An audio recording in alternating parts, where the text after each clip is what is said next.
Hello YouTube. Normally I don't go live from this screen, but so I was trying to give cats a treat on Twitch, and then they jumped on my desk, and then my secondary monitor turned off.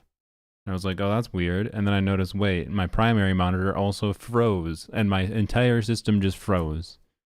So brilliant, basically. You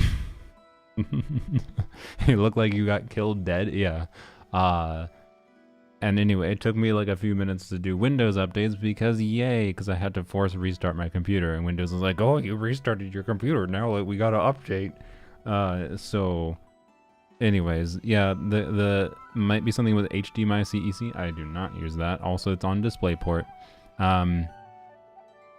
I do need to take a look at some things, but because it's probably not entirely the cat's fault, but I don't know. Anyways, I've been considering a new display setting. Oh, there's someone parking their car right outside. Wonderful. That's what we wanted for the start of the stream. A car noise outside. Hopefully you can't see it. Sure, I'll play you another tune. Yeah, we're gonna give Venti some attention today, and then maybe do a viewer abyss. Mostly because I wanted to see how he did on the new artifacts, because I have new artifacts, not for him. Well, okay, they can be used on him. I have them for other characters in Prime particular, but you know, we'll see how they do. I even, if we need to, I even have an ER timepiece for the boy. So, well, to be clear, these are his...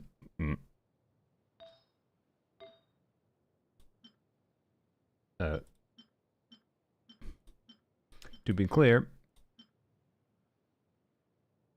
Oh boy, frick. Do I need more VV? These are all characters I don't want to, like, take off of VV normally. Like, Farzan is the one that isn't always on VV, to be clear. But... I think I need another VV flower. Just to throw him on. Okay. Well, Gene. To be clear, this is absolutely his normal build in the future. Now you want my Venti build for when Varka releases? This is his build, which this is how I'm gonna get the value for Venti to me is his burst for supportive utility off field. That is this character. I didn't put YouTube chat on stream yet. Also remind me I owe the cats a treat, even though so the reason the cats jumped on the desk, by the way, and turned off my whole computer was because someone did a treat redeem, and as soon as they jumped on the desk, they ended the stream, basically.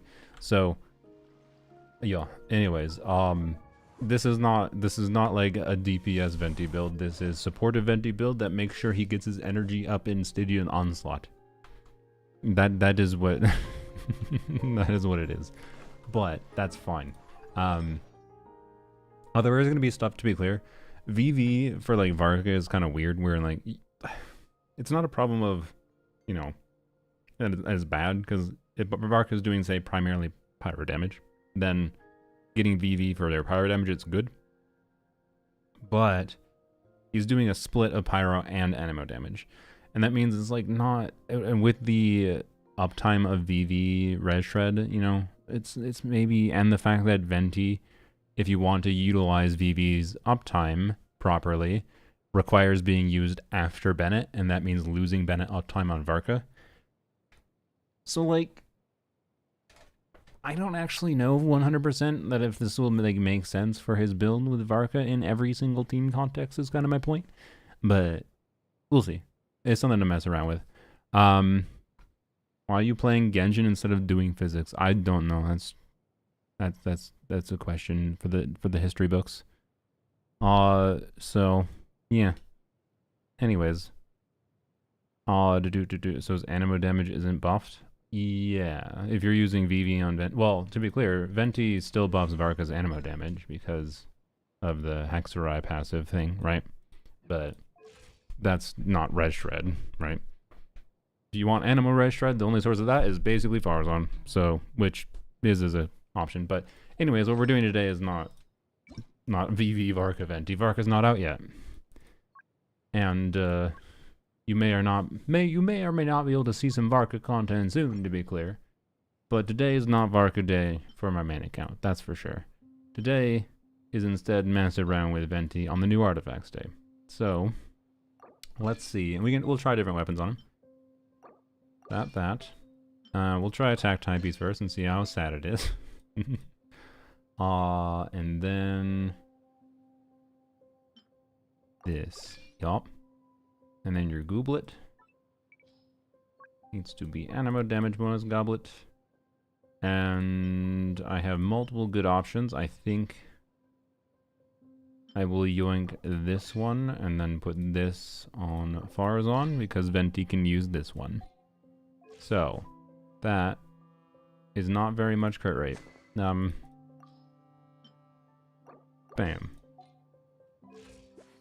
There we go. Acceptable. Is 140 ER fine? I hope so.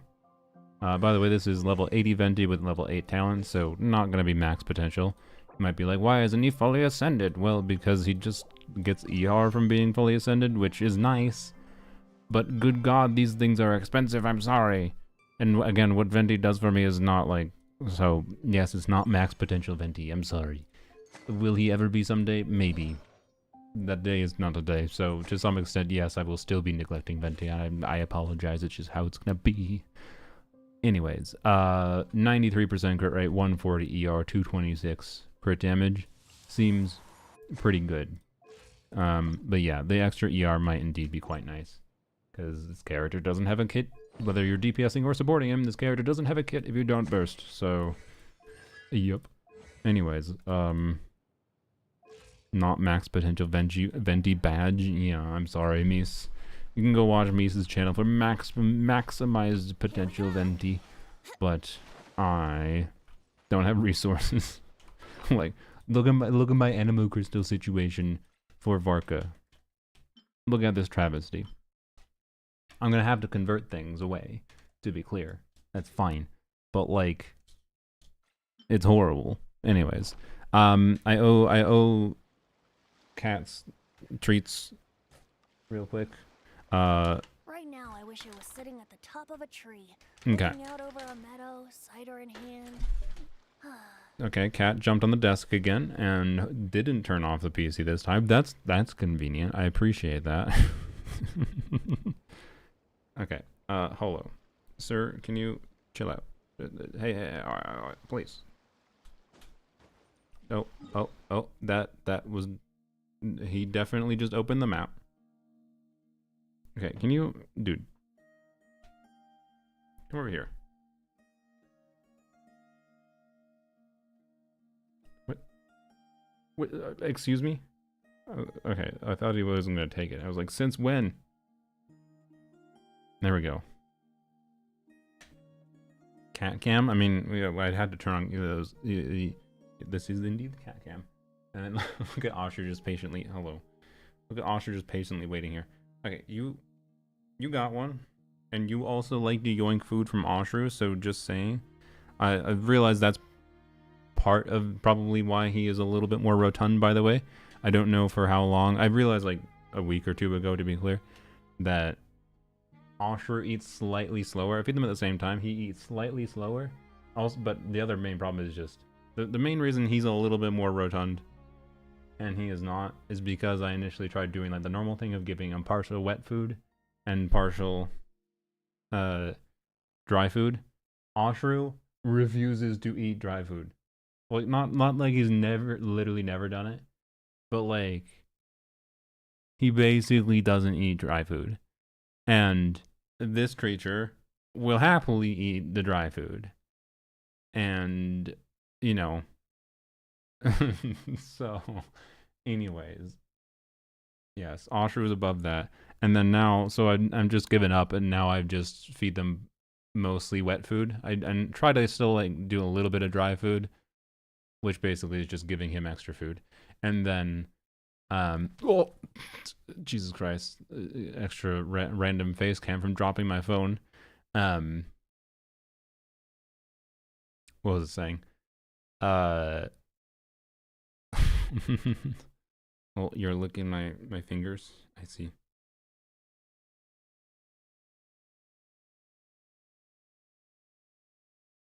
Anyways, Oshru is just patiently waiting for his treat up there. So yeah, he's a little bit smaller because he eats. I mean, they now eat about the same amount, but I have to make sure if he eats a little bit slower and this creature eats a little bit faster, he will shove his face into this one's food bowl, and Oshru is just like, yeah, that's fine. Anyways, can you go over here, sir? Thank you. Okay. That creature's there.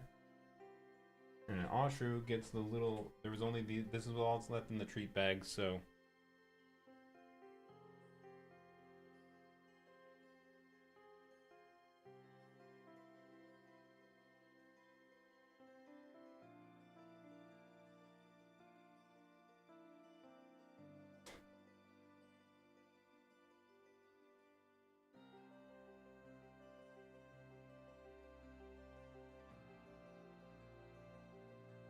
Oh, whoops. Okay, I just tried to sit back down. I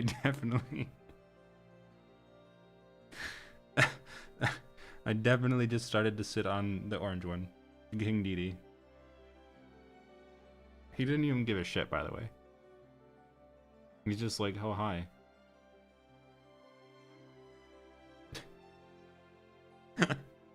I did not notice he sat in the chair. So, yep. I put my butt down and there was cat below me. Oh god. Anyways, okay, that's his chair. True. Also, there's my towel on the ground. It's there because I got out of the shower and I was drying my hair, and now it's on the ground, which it shouldn't be. But oh well. It was there, to be fair, but then I put it on the ground because the cats came around. But anyways, well.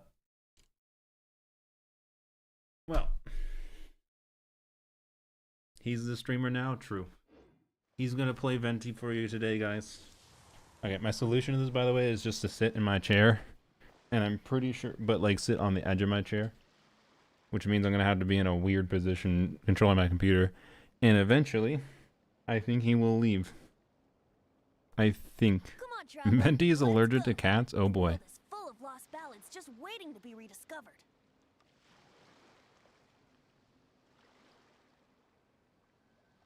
So this is what I'm doing right now.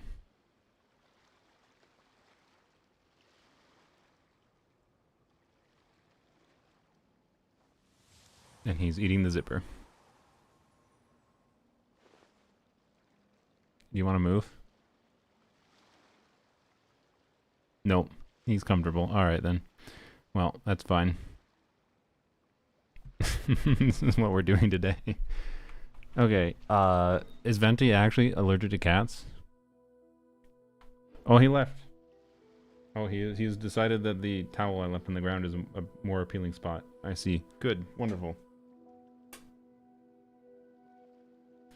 This cat is the most miserable in the world. Truly, he is.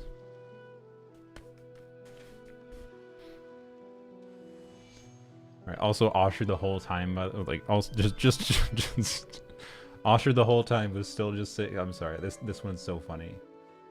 Also that stretch. That stretch with 2 arms.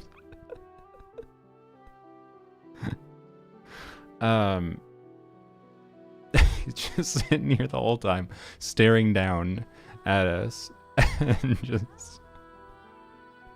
Oshru looks like the letter H, yeah. This is one of, like, normally when he sits like this, by the way, he sits with like 1 arm hanging out, not 2. This is one of the funnier positions I've seen him do. Anyways. The letter N, yeah, that's true. Okay, anyways. Let's go see. So, one problem, Abyss is, well... How problematic would Abyss be? The previous Abyss was definitely, I think, probably more Venti friendly. This current one is, but, you know. And then as far as Stygian goes, is there a Stygian boss that Venti can work particularly well against? Let me think for a second. That's the wrong button. The dog. Actually, the dog would be kind of interesting, except for if we don't get our energy right away. We'd have to. We need a lot of energy recharge on Venti right away to group the dogs. So I don't think that's actually a viable thing. I don't think he can brute force because of that. If we started with energy, I think Venti could actually brute force this thing. This with my investment, like I have a Duran C2, I should probably be able to brute force this, right? And then this is just no. So I guess we try the shock trooper. Benefa for the win. I mean, we can do Benefa, I guess, but you know. And then Abyss, second side as Legatus Golem, which I mean he can do this, which means, you know, we can do a this and break the shield, and that could help. Also, just VV going and doing VV things will also help, and Duran Red Shred, right? It'll probably be fine even just not doing that. And the DPS should be fine for the second chamber even. And then the Hera is the weird one. Like, I think it'll be fine. This team should be way more than invested enough to clear. So we'll try that. Well, okay. You know what? First, let's go check in Miliastra. Wait, also, I should probably use my resin, right? Floor 11 is for that. Oh, yeah, that's true. We should also show Venti in floor 11, where Venti is truly the most powerful. Venti C0, yes. Venti is C0, but I haven't actually tried him with the new artifacts yet. So this, if you just joined in, this is my new artifact build on him right now. But he's level 80 with level 8 talents, of course. I don't have the resources to, unfortunately, to mostly it's these, but I don't have the resources to put more into him right now, and he is mostly a supportive unit to me. I don't think I'm actually going to seriously DPS him enough to make him worth putting much more resources into, unfortunately. But I don't think I'll dislike him. It's just I have other units I think I'll like playing more that's not worth the resources. But yeah, I have quite a good build available for him, and if I wanted to use him on this artifact set with more ER, I even have an ER timepiece for him. Like, so this would be my ER timepiece build. Oh no, it's so much worse. Anyways, wins or VV Venti. This is wins, so this would be where we're gonna try DPS Venti mostly. You don't need a DPS Venti when you got Long Yunt? Yeah, that's basically my vibe. And I don't particularly like how his combos work. I don't even remember what the combos exactly are, other than, you know, like I don't mind doing the dash cancels or whatever, but he can't like properly walk cancel in a way that feels good, at least. So instead, I don't know. He's got a number of gameplay clunkiness issues that I don't particularly love DPSing him, and that's fine. It's just not my preference. Just N2D spam. Yeah, that's what I thought it was, but I couldn't remember for sure. But thank you for the reminder. Dummy test later. I want to see the DPS. I'll do the dummy test first, actually. So if I had to guess, with C2 Duran, also wait, Duran artifacts, should I? Nah, it's fine. I'll keep him on 2-piece. So Duran's on his mostly buffing focused build, which is the same as I do for Lanyan. Farazan currently is on VV, because, yep, VV good. And then Bennett on Bennett build. So, yep. There you go. Wait, didn't you used to have more ER? No. I'm hallucinating. Okay, never mind. I could have sworn I had like a 270 ER build for some reason. Alright. 80 AK DPS. It should be better than that. It's level 80 though, so I don't know, maybe. Like that level 80 with level 8 talents. It's probably, probably means we're losing at least 10% of our maximum DPS potential, I imagine. But if I had to guess, this is going to hit 120k plus. Because of C2 Duran, to be clear. It would probably be more like, with a C0 Duran, probably more like 100k, but I could be wrong. Could be better. Could easily be better because I might be underestimating the quality of my artifacts on him. And the quality of my Farazan build. And that's a meaningful factor as well. I'll hang out with you youngsters. Alright, Benny boy. I won't hold you back. Much. And I'm also, by the way, I'm very down to try other Venti things here today too. We don't just have to play the Venti Farazan Bennett team.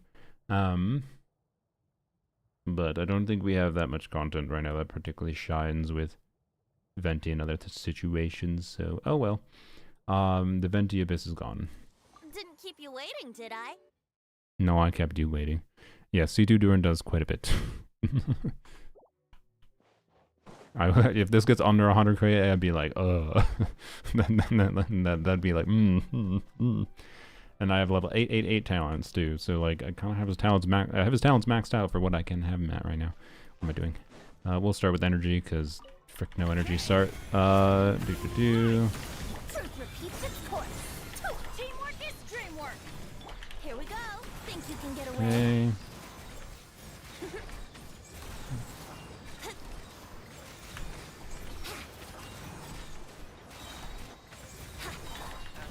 Okay, it's a little bit lower than I expected, to be honest.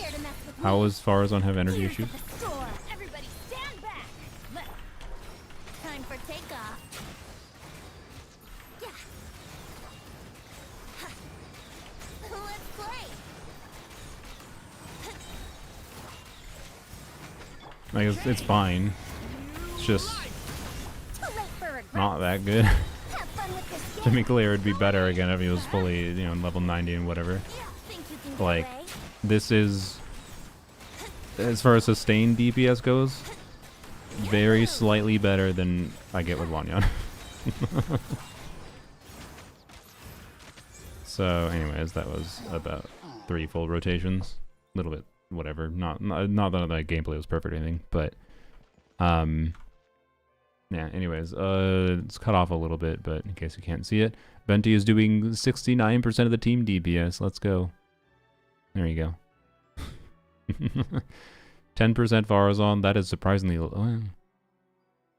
Why is she doing so much less damage in this team?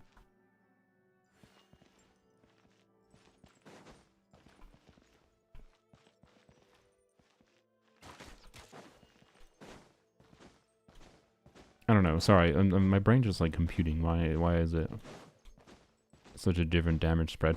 Anyways, does she snapshot? Oh yeah, duh. I'm a dumbass because duh.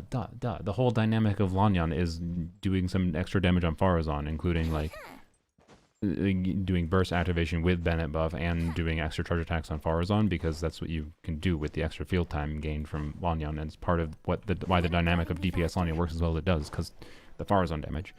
And you can get a lot more damage out of Farazon. Duh, that makes sense. Okay, so yeah, that's actually the main reason then, that also it doesn't beat it out that much. So, anyways, I expected a little better, to be honest. It's not bad, don't get me wrong. And we got our burst back, which is nice. Where's Twitch chat? I dismissed it for a second so I could show the thing properly. So yeah, anyways, it's perfectly fine. It's just honestly for having a C2 Duran and a really good build on Venti. Yeah, I know not max talents, but like, the really good build and a C2 Duran, I kind of expected to hit 120k. To be honest. Farazon on VV or Scroll? She's on VV here. She could be on Scroll. That would be a little bit better, I guess, for Venti. That would probably have pushed us to more consistently 110k plus. I don't think it would be enough to push to 120k, but either way, I don't know. It's fine. It's just not incredible. Wow, I got some shoes. What was the deal with that Emily I team? Someone was playing it on Discord earlier today, and I tried it. And yep, it worked well. Emily I Duran with Fischl. Mostly just like on-field Yai focus, and with my investment, it was hitting 100. It was hitting, I believe, 120k with Deepwood Fischl, by the way. Which I could show that team, but we don't want to immediately neglect Venti before we at least do an Abyss run or whatever. Try an AoE. Sure, we can do an AoE test in a second.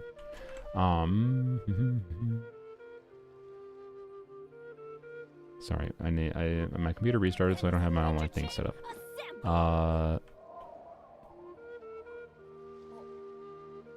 Copy that link. Crap. Is that gonna work? Nope, it did not.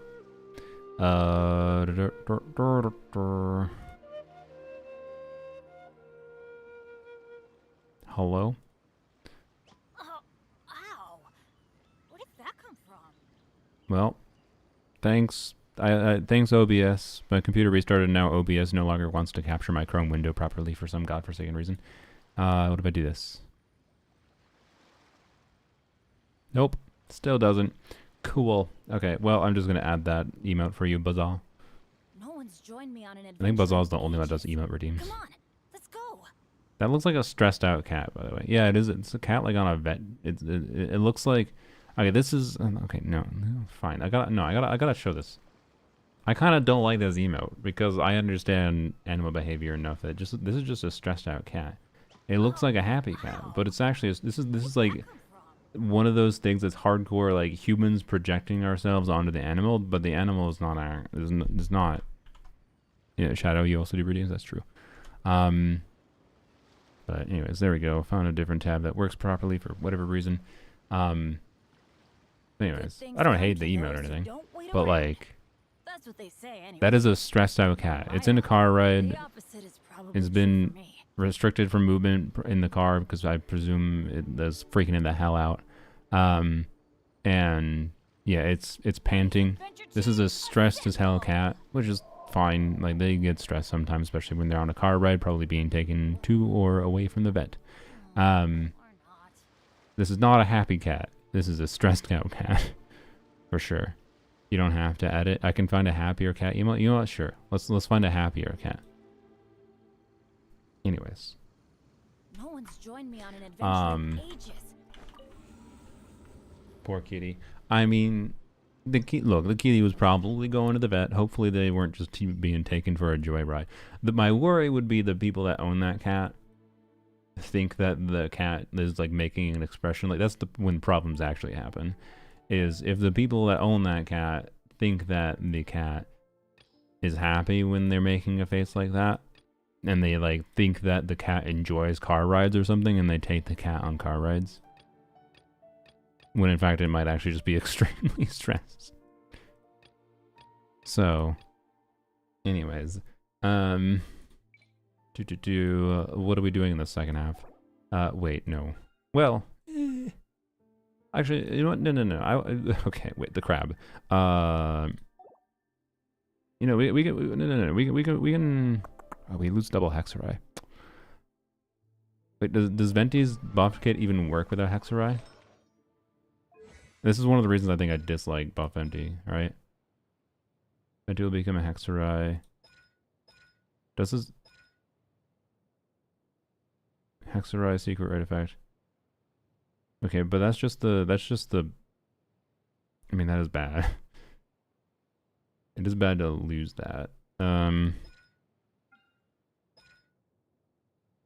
But he still gets like the animo infusion, right? No, fuck, he doesn't. It's Hexerai secret, right? Shit. The artifacts, no, the artifacts do. Okay, and this is the most common. Frick, I should have mentioned this in upcoming video that may or may not be coming out in approximately 8 hours. What upcoming video? Who knows? But no, this set does not need Hexerai. Fuck, it doesn't. It's not cringe. It needs a Hexerai character to get the crit rate. The attack percent you get universally, as long as you do skill, burst, charge attack, normal attack, whatever.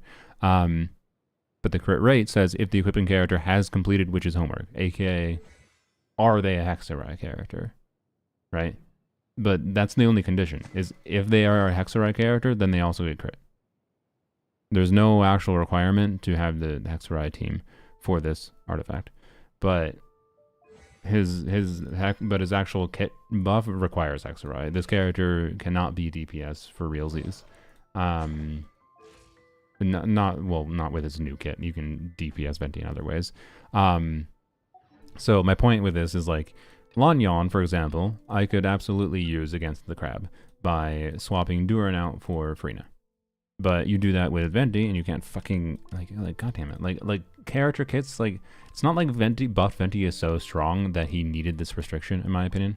Like, if it was just we lose the damage bonus thing from his Hexerai passive, that's fine, right? And then for exchange of, you know, we gain Frina damage bonus anyways. It's like not total loss, and then we gain versatility. But like Venti lacks a lot of versatility because of this. And that's a really, really major reason why I don't think I'm gonna like ever wanting to play him consistently over time. So, anyways, and by the way, this is also why I didn't make it. I recorded a video about Venti, and I yapped about this and how any more interesting ideas we could do with Buff Venti are basically kind of mostly cooked by the fact that he is forced to have Extra in his team, and it just makes him kind of boring, in my opinion. So, but I chose not to make that video because I thought it was too negative. I didn't, and it also had a general rant about how, yeah, buff characters are cool, but the way they did the buffs are not super cool, in my opinion. Just replace Durin with Fischl, I guess, yeah. I guess that's probably the strat, yeah. Yeah, but then, okay, I mean, we can try it. I'm down to try it, sure.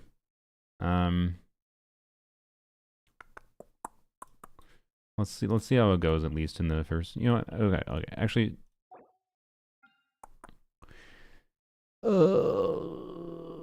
I mean, you know what, frick it, we're gonna try Durin first, why? Because maybe we... Maybe we can just brute force it, okay? Also, let's put Farzan on scroll. Particularly if we're gonna try to brute force. Not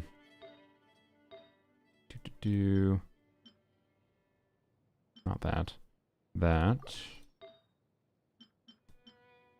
That. That.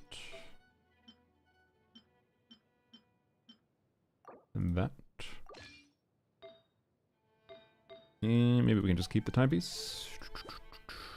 It's a little, but it's fine. Farzan's damage matters a lot less in this team. So, okay. Review my account and give me a team suggestion. My account's kind of cooked. Not right now, sorry.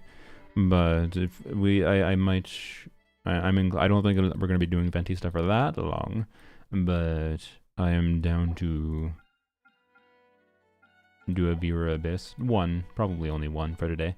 And if you happen to get selected, I will probably include that some amount of reviewing team options, and so it'll kind of include an account review.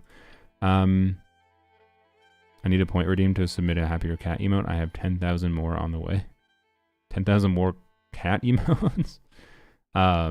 You can Balza, if you don't just want to put in the 7TV link, you can. Upcoming 5 stars you most anticipating, Varka and Nicole. Cat chatting, let's go. What do we want to do on the second side, by the way? Cat chatting. This cat is also stressed. No, I'm joking. This cat is just... This is a indentured servant cat. There we go. Typing his thesis. Oh, speaking of... Wait, do I have this open? Do you want a preview? A preview of today's video? Here.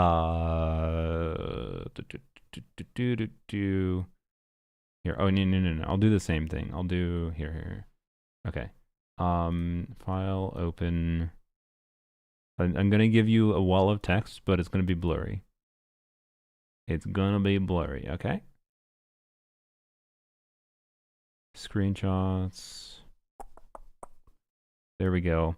So I spent like over an hour writing this up yesterday. This is a pinned comment in a video coming out today. And it's basically because it was basically a whole ass cut section from the video that I didn't even record this in the video because of time constraints and because I didn't want to focus on this topic this much. It's just not my preference. But it is like important information that I think would be very relevant for people. And but I'm not gonna show you, but you're gonna be able to see how long it is. But let me blur it quick. Okay.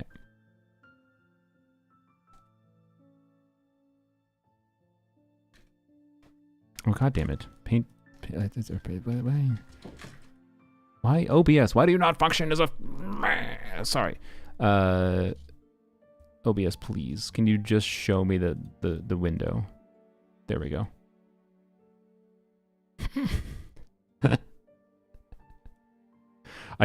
So this is I think the longest comment I have ever written up for YouTube.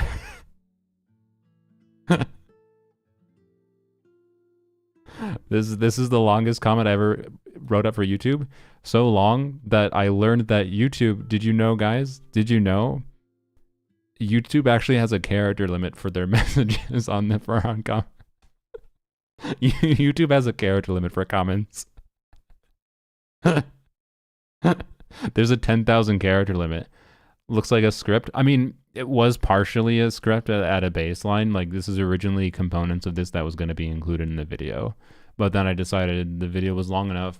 It didn't need to be in the video. But ultimately, I thought the information was relevant enough that it deserved like a comment.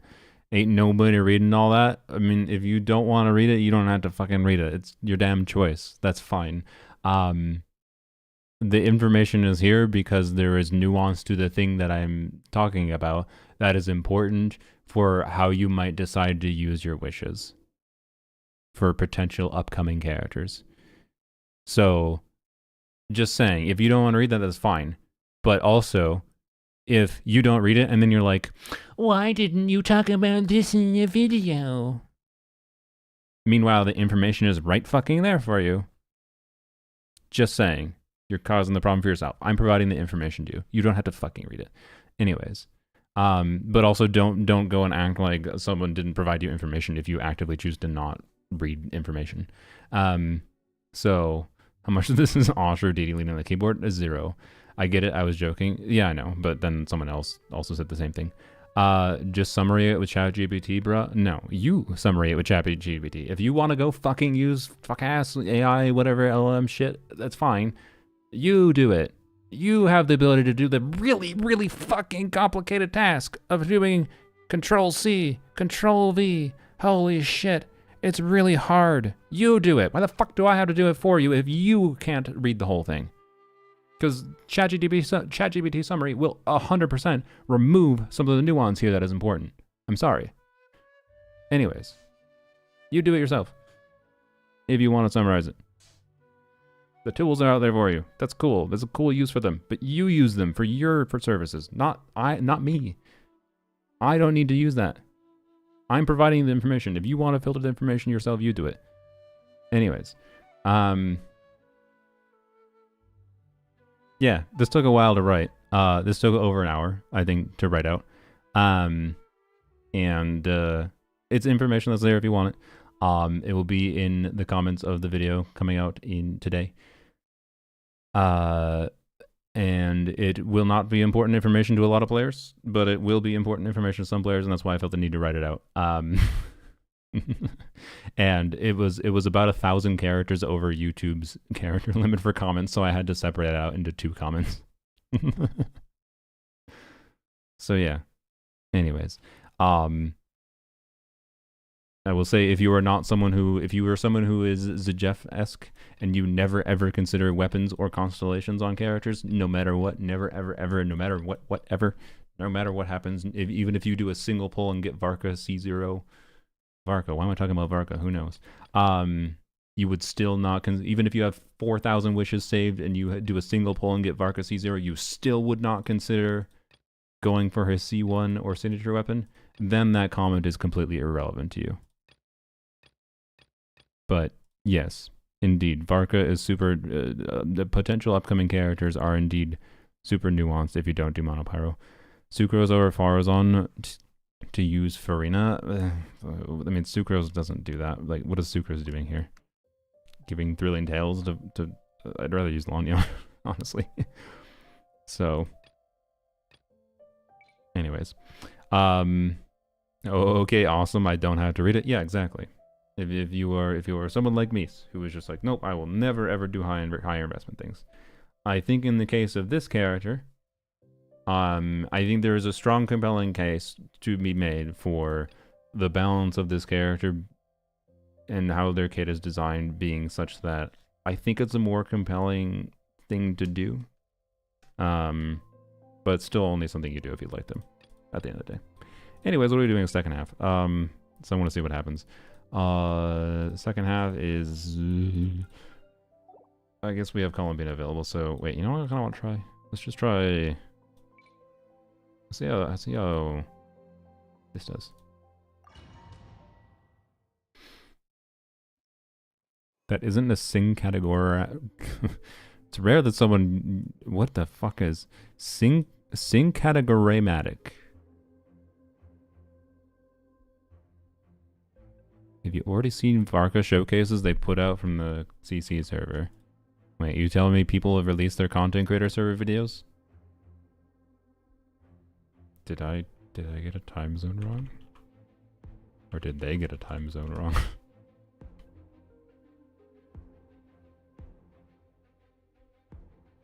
I don't see anything in my feed. Who are you talking about? Because whoever released a Varka video is... I don't think they were supposed to release it yet. So... Anyways. It was released prematurely? Okay. Yeah. Alright. Truth repeats its course. Everybody stand back. Time for takeoff. Alright, he can't group them until they actually... Oh my god, this is already immediately cooked. It's not that cooked, I guess, but it's still gonna take 5 rotations. Oh no. I think actually the strat... Okay, read it here. Moga's apparently excited for Varka. I mean, I am too. Here, you know what? Fine, fuck it. If someone already accidentally... Fuck it, whatever. Surely the cats don't shut down my stream again when I do this again. A small number of Twitch viewers already saw this, but...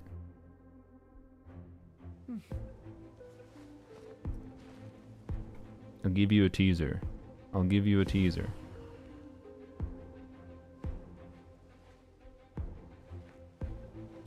I'm gonna show you a thumbnail. I think it's fine if I show the thumbnail. I don't think they're gonna yell at me for showing a thumbnail. I think this is fine. I think this is fine. If they yell at me for showing a thumbnail, whatever, it won't happen in the future.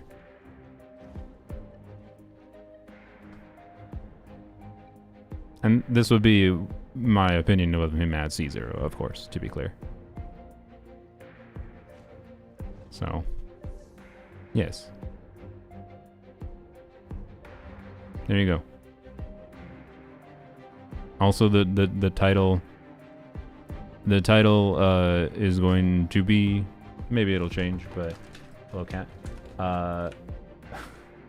The title is going to be Varka is almost the best main DPS.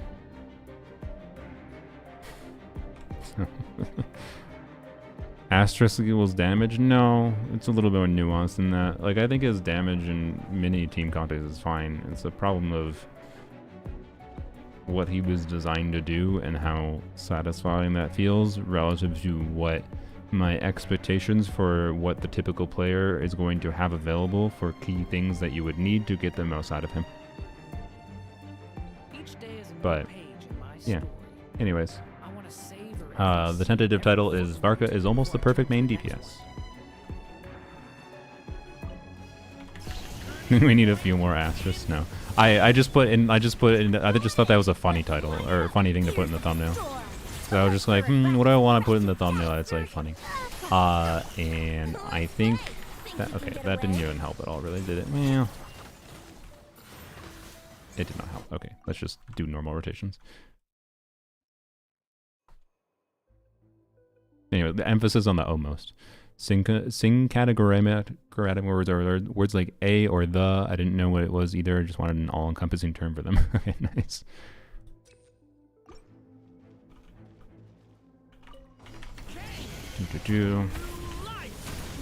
Yes.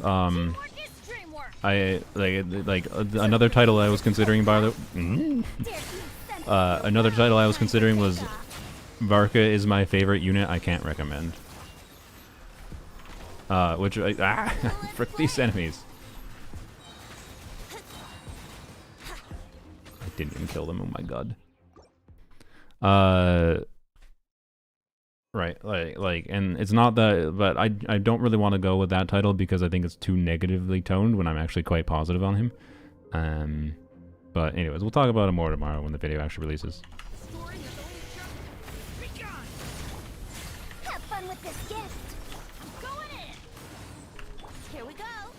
can get away? I would like to, I'm trying to get in position to like hit them both at the same time properly. Okay, good. We killed them. That's the goal. Kill them in one rotation. That's the standard we're working with. Favorite unit I can't recommend. Way better. Yeah, I don't know. I might change it. Actually, maybe I'll just do an A/B test. Brace yourself.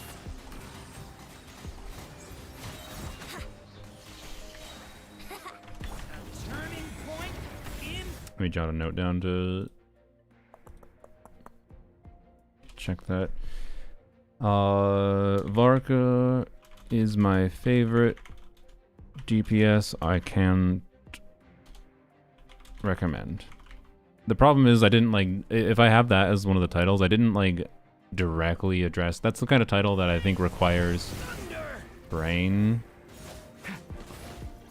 That requires directly addressing why it's titled that way, and it is addressed in the video, like, indirectly, essentially. So it works, but that's like, it works but not directly, you know. The best DPS I can't recommend. Yeah. I know I accidentally, oh frick, I forgot to change the mode, didn't I? Shit. Yeah, I know I accidentally evil Durand. Okay, fine, redo again, Jesus Christ. You think, I don't know, would Hoyo let you? I haven't had any issues with them saying they don't like particular titles I've done. They seem to be fine with how, like I don't know. If they have a problem with it, then I guess it wouldn't. But they generally speaking aren't annoying with that kind of thing. They do allow us to have our own opinions. They might not like it being negatively toned, just like how I don't like how it is kind of more negatively toned. Like, I think in the average viewer, if they see that like thumbnail title combination, they just assume, oh, I think Varka is a bad unit, and that's not what I think, right? I think Varka's a bad unit, but I like the big boy kind of thing. But it's much more nuanced than that, and I feel like that kind of title doesn't have that nuance versus just something more vague like Varka is almost the perfect main DPS. So, anyways. I shouldn't be talking about this technically, I might get in trouble actually. Shh! Please, nobody tell anyone. What am I doing? Teamwork is dreamwork. Here we go. Time for takeoff. Please, are you... Okay. It's fine. Okay, it's fine. Why did I... What, bro? Why? Look, I wanted to start with this chamber because I thought it was interesting. Because, like, hey, AoE situation for Venti, but then they actively made these enemies work in a way that is weird if we're trying to take advantage of AoE because they have set programs, moves to ungroup themselves, and then they regroup themselves, but only after they...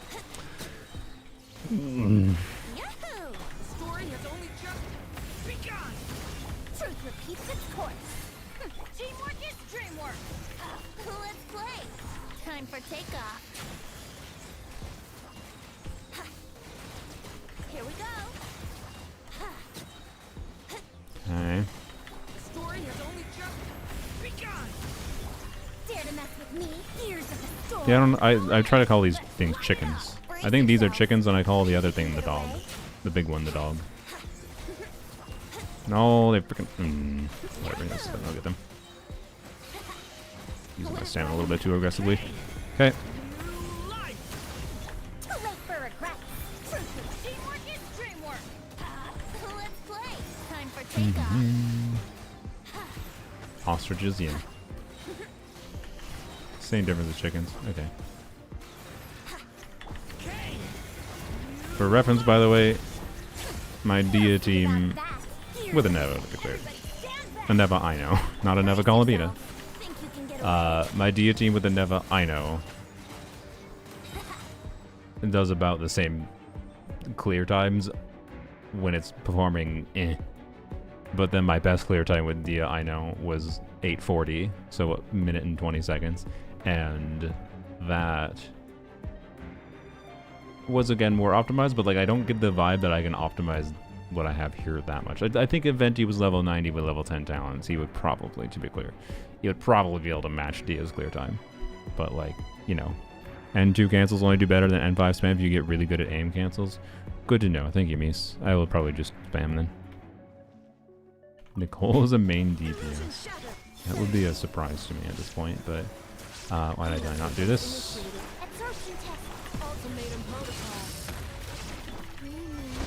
There's a make sure it's immune. Alright. Wow, look at the riding damage. It's all riding's damage, guys.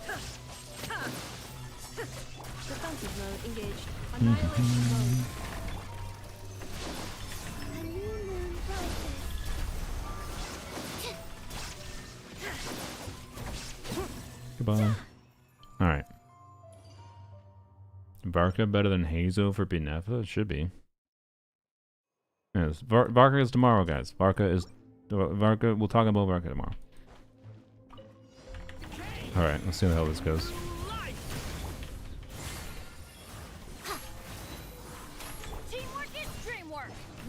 Didn't even get that skill. Great. Let's play. Time for takeoff. Okay. Brace yourselves. Oh, we'll be fine. Ow. We'll be fine. This is gonna be no problem. We even might break the shield. Here we go. Ow. Can I get out of the fire? Yeah, we got plenty of red shred. Easy peasy. So in this case, at least at this investment level, well, not a problem. Not a problem. Break the shield, please? No? Alright. Here we go. Time for takeoff. Oh yeah, let's go. Wreck this crap, Venti. Still worse than Dia, but it's fine. Dia had Hydra in the team. Alright. Varka's clothes should be toggleable.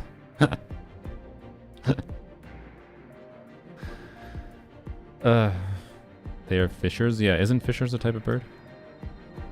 Anyways, Hazo gives EM buffs. Oh, I guess that's true, but it's not that much of an EM buff. I'm pretty sure Varka's damage makes up for it, but you also probably have to have a good VV set on Varka. Better VV set. We want a better VV set on Hazo too. So, you know, stop with the Varka. Stop with the Varking. It's not Varka day. It's apologize for neglecting Venti day by playing Venti for 10 minutes. I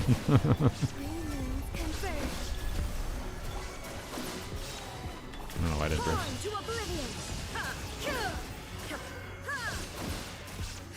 Am I only hitting one? Yeah, I only hit the one. God damn it. Yes.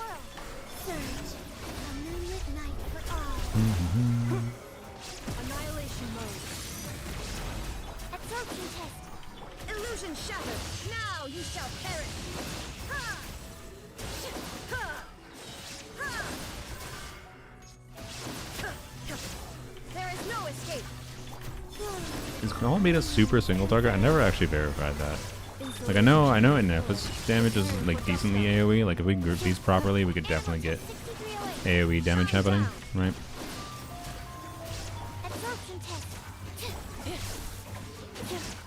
Let's die.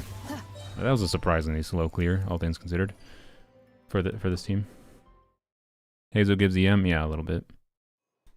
Not that much though. Like Sucrose on field, it should be better than Hazo for Benefa, or generally speaking.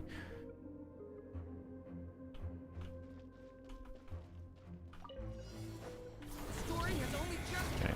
Oh frick! I don't have energy. No. We really need Venti energy. Oh frick. Okay. Restart. We don't need to Durin right away, right? So yeah.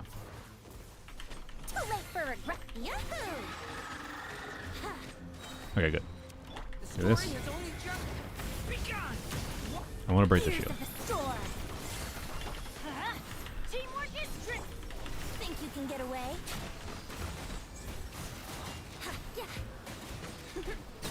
Brace yourselves.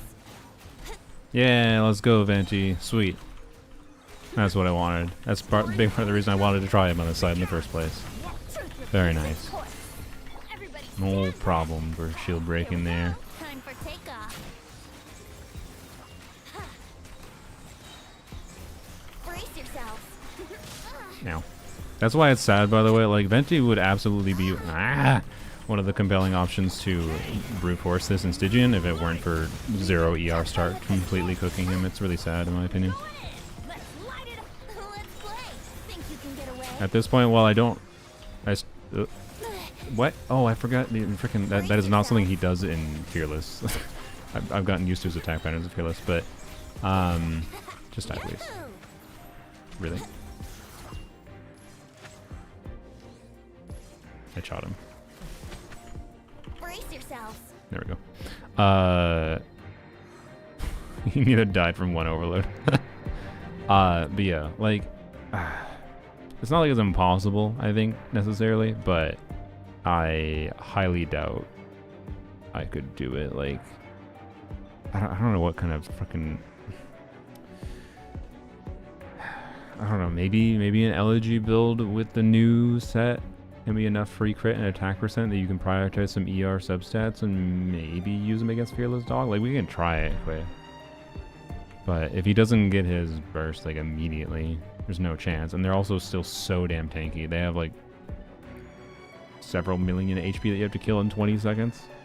And being that you have to sacrifice damage stats on Venti in order to get him to have his burst up immediately for that, it's just, I don't know. It's sad that we should be able to clear, I feel like, the Lunar Dog with a DPS Venti. Because he should be one of the units that is ideal in theory for brute forcing with how they implemented the like mechanic with the chickens and spawns, but they made it so tanky, or they made the chickens in particular so tanky. But that's one thing, that the boss could be as tanky as it is, but be much more doable to brute force with different teams. Not if the boss was less tanky, but if the chickens that it spawns was less tanky. So, or just, you know, had an energy start. Absorption test. Cleanup sequence initiated. Ultimatum protocol.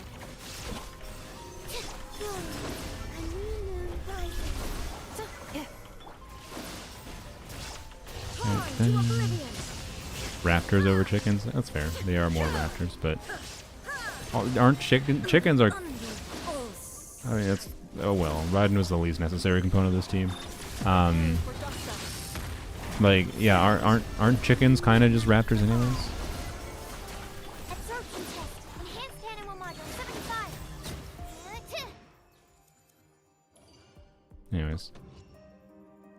The point of Raiden is team to refund energy, which isn't super necessary in this content right now. But anyways, let's try second side now.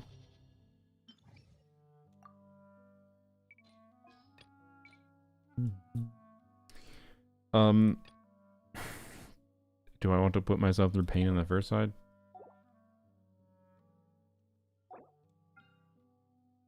You know what I haven't tried? I never tried Skirk. I'm just gonna use my preferred Skirk team, which, to be clear, this is not gonna be powered down at all. So, you know, my Skirk is gonna be strong. Well, theoretically not the ideal artifact set, considering MH will probably perform better, but it's fine. Don't worry about it. Don't worry about it. Just making sure you... Yep, that's why I was checking.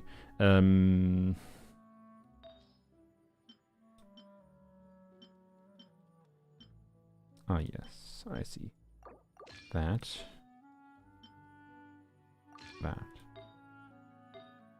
The high ER pieces I gave to Bennett at some point here. I don't remember when, but... Healing bonus. Crit rate, 22 ER. Let's go. Alright. 224 ER, hopefully fine. Someone asked for a character review? Oh, my bad. Oh boy, that is a character review. Can I get some advice on what characters to build after Nubilet, Columbina, and Anefa? Okay. Sure. Oops. Not what I meant to show. Do.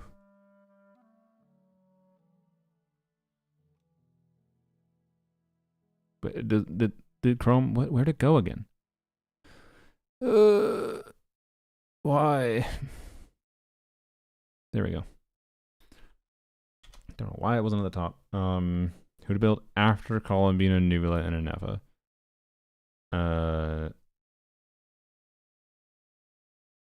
Honestly, just build up relevant key supports. Like, you should probably have Fischl invested. If you end up getting another non-cry DPS, you're probably gonna want Ino. Otherwise, you don't have to over prioritize. You will very likely find a situation where you might want Bennett eventually. If you want it, you have a C6 Eva. Maybe he could be kind of worthwhile. Maybe one of the compelling options for like Columbina and Nefa on field. And then you could have another team built around Nubilet in some form, but you don't necessarily have a lot of options for super compelling things for Nubilet. Also, do we have no sucrose? No, there is a sucrose. Okay, so that's good. But yeah, I don't know. After those three, I mean, those three are going to take you a while. Getting a VV EM build on sucrose is a good idea. Having Xingqiu Xiangling available if need be, particularly like, you know, Xiangling for Nubilet would be a compelling option. Oh, it was a C0 Xiangling. Kooky, perhaps? Yeah, I guess is Hyperbloom Nubilet the way to go here. It's also a C0 Kooky. But yeah, ultimately it's gonna heavily depend on what characters you actually plan on pulling next. Like I all I can make is generic recommendations, rather than specific recommendations. And your pulling plans could change things. But you have C6 Fischl. I think, particularly if you plan on pulling any Haxorai units, it's likely C6 Fischl will be valuable. But even if you don't, you have C6 Fischl plus Sucrose, and that's good. So yeah, having Bennett available, having Sucrose available can help you cover a lot of situations. Sucrose is very strong, doesn't take a lot of investment, just EM VV build, and Xingqiu compelling for having Hydra application options, and then Xiangling potentially, but without a C4 Xiangling, I'm a lot more on Xiangling personally. Said he wanted Muika as a Bennett, then yeah, absolutely Bennett, 100%. Do not neglect your Bennett. So many people neglect Bennett in general. Even like they level their Bennett, but they don't like have flexible options for giving him more ER, or they only like level 11 his burst because it's just like, oh, Bennett's overpowered. I don't need to level 13, or I don't need a crown Bennett burst. I have C5 Bennett. I can just deal with level 11. No, crown your fucking Bennett burst. It's like one of the unless you're not using Bennett at all. To be clear, you don't need to prioritize it that much. There's plenty of teams in the game at this point that can perform fine without Bennett, but if you actually want to get real value from Bennett, like, crown his burst. Anyways.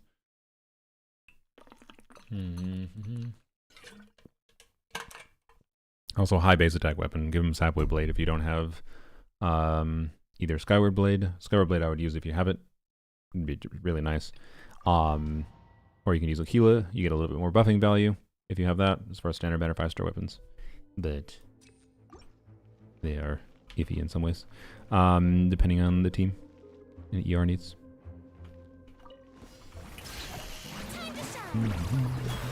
Is freeze when I do nice. I did a normal tag there because I don't want to get burst damage bonus for the rest of the rotation.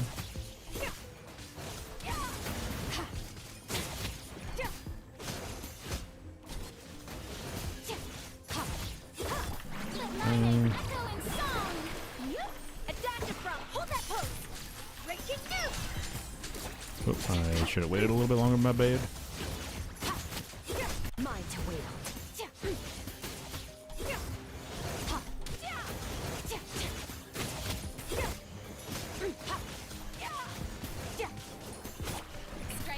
If I optimize this, I could probably kill this in 2 rotations. Honestly, like, Skirk might be my best option for this chamber technically, which is interesting. Hello? Why did they not group? I thought they would group when I broke the windshield. Weird. Alright.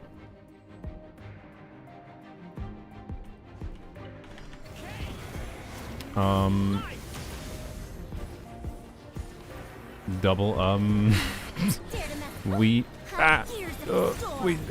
we want pyro infusion. You died. Okay, well, I guess we're redoing the first chamber. If they're frozen, they don't group. Interesting. I see. Let my name echoing. A little removed. Hold that pose. Hard hitting it. Paradigm shift. Extinguished.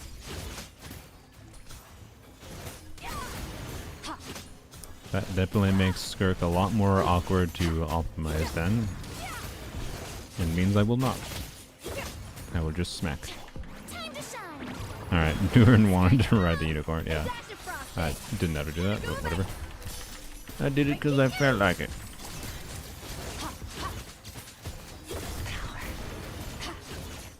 Hello? I didn't even have any mirrors to absorb those points.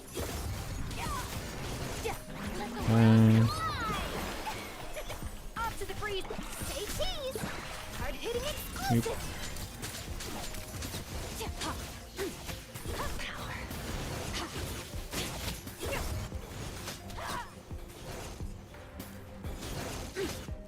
Yes, I like Charlotte here because shorter animation times. Like, to be clear, it's like Scofield having 2 5-star burst animations is not really a problem. Skirk wants to do longer rotations anyways, generally speaking. It's not really a problem. But I like not having to burst on a Scofield, because I like Charlotte allows me to build Skirk or Scofield for more damage. I think I actually have an ER timepiece on a Scofield right now because I was probably using her in a team where I did need to burst every rotation. But I can put an attack timepiece on a Scofield, have no ER on her, right? Min-max her damage a lot more when I'm using someone else for healing, for fanfare. Yes, for free damage bonus, right? And then Dueling Tales of Dragon Slayer is good. And also Charlotte against a Cryo Automaton, which you may be seeing next patch, is just like one of the best options for like making the Cryo Automaton, because like it starts with its meter at like whatever 25%, and you need to get cryo hits on it to go below like 10% of the meter to start doing real damage to it. And just a Charlotte burst alone will immediately get it really quickly down to 10%. Like I unironically think Charlotte is one of the best options for that boss. Layla's a good option too, but she takes a little bit longer to do. So anyways, yeah, it's more comfortable too. Yeah, I like it for a lot of reasons. And then also I like Charlotte. Chupin. So ultimately, the last slot in those teams is relatively flexible. I just did that because I wanted energy. I think Duran's damage here should be enough to make sure this is Pyro. Yes, good. Alright, Venti, you got a carry here. We got no Duran damage.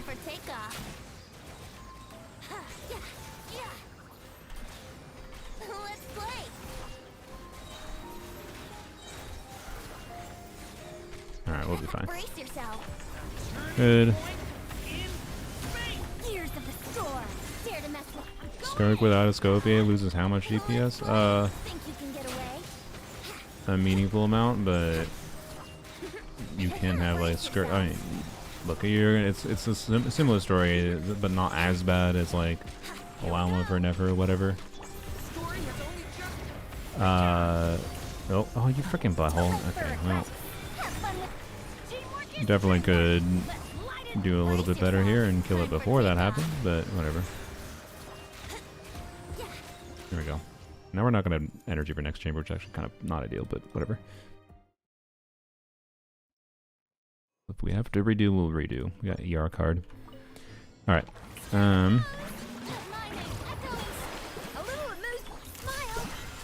Yeah, 2 healers in one team. I mean, I don't even play it. The point of me playing this is that I don't need to use the Scopia heal.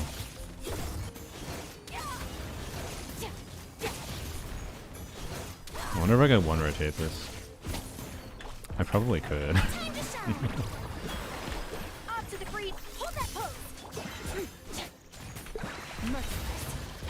Goodbye.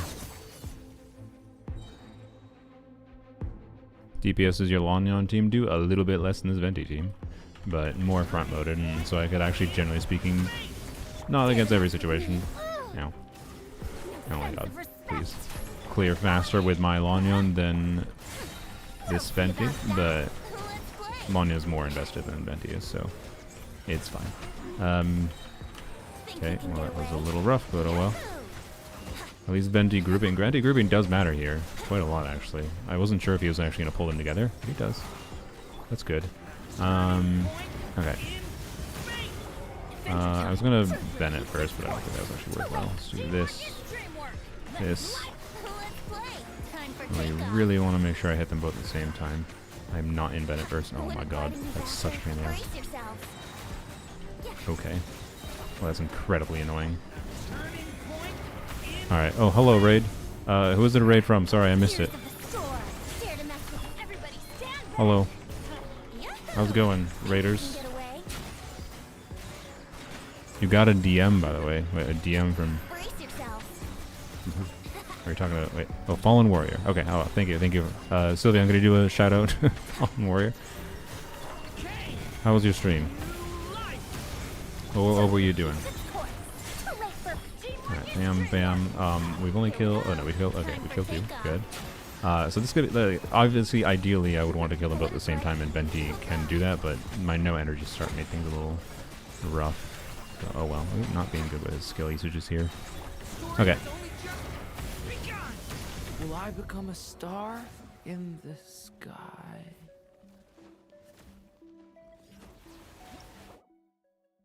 Ignore that. Ignore that. Love the vids on YouTube. Thank you, thank you. You should, hopefully... Sorry about plugging myself, but... Well, this is a normal thing people do with the raid, whatever, but... There should be a video coming out, maybe... soon. Soon. When exactly? Who knows? But, soon. Wait, please. Where is... There it is. Soon.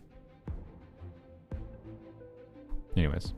What teams did you use in your Abyss? Fallen? Isn't there anything else more interesting? Yes, Farina. We will kill some crabs for you. Ramp.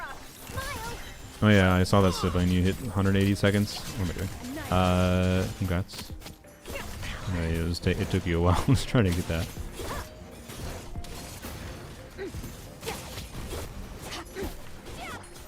Yeah, I don't know. It'd be tricky to get a one rotation clear on this. I don't think it's impossible though. And goodbye. Skirk top Neferbot, nice. Fallen's getting a femboy VTube icon. Okay, thank you. Thank you for informing me. That's that. Okay, well I'll go make sure I follow Fallen then. That's exactly the information I needed to know. Open user card. Fallen. There we go. Gave Fallen a follow. The only reason I'm following you is because your viewer said you're getting a femboy VTube icon. Anyways, let's see if we can do this a little better. Oh boy, that was a bum rush at me. Okay, can you heal, please? Bro, they killed me before I got a tick on Bennett's healing. You know, one thing I can tell you happens a lot less with this team with Lanyon instead of Venti. Is Duran doesn't really die. It's pretty rare that I have anyone die with Lanyon. I wonder why. Anyway, sorry. Look, you had to know that me doing a Venti stream was just going to be me being like, if only I was playing Lanyon. Sorry.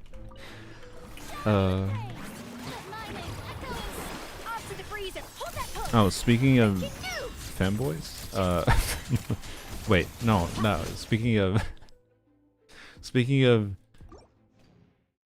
gender fluidity, I did the Gilberta quest in Enfield yesterday, and for most of it, I was like, I was like, you know, this was like a little bit, you know, like gotcha game dating questy, but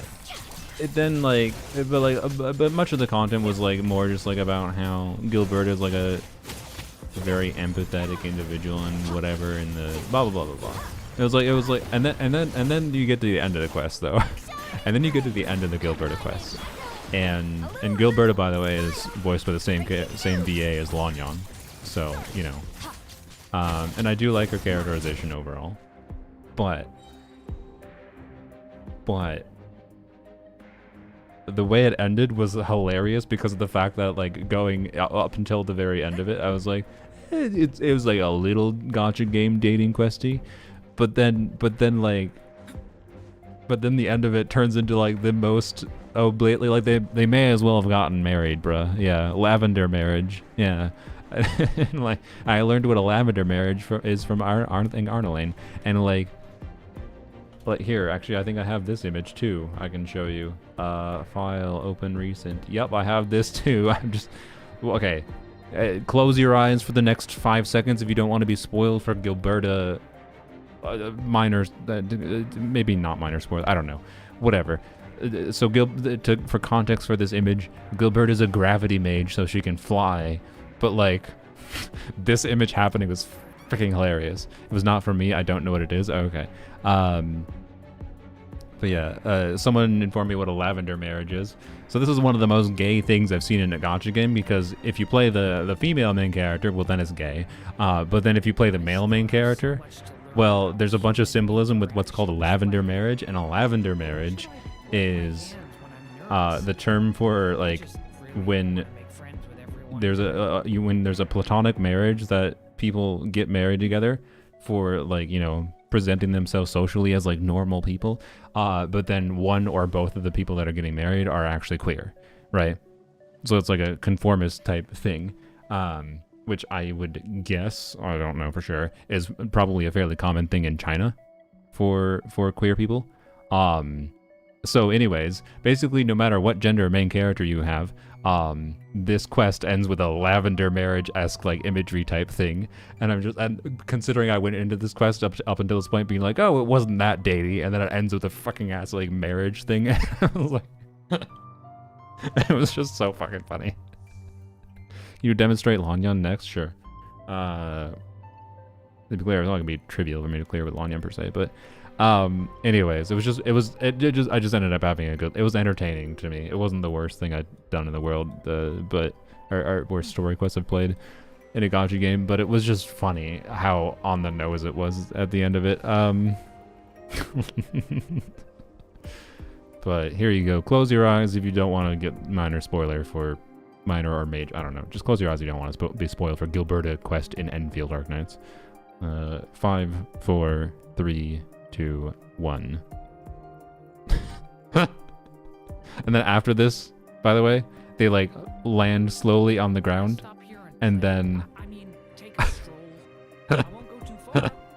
and that they land slowly on the ground and have a very, you know, I'm definitely not, and I'm not gonna confess my feelings to you right now because you're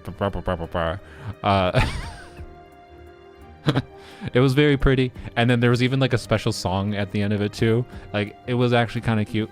I just, you know, but yeah, it's nice. It was pretty. I liked it.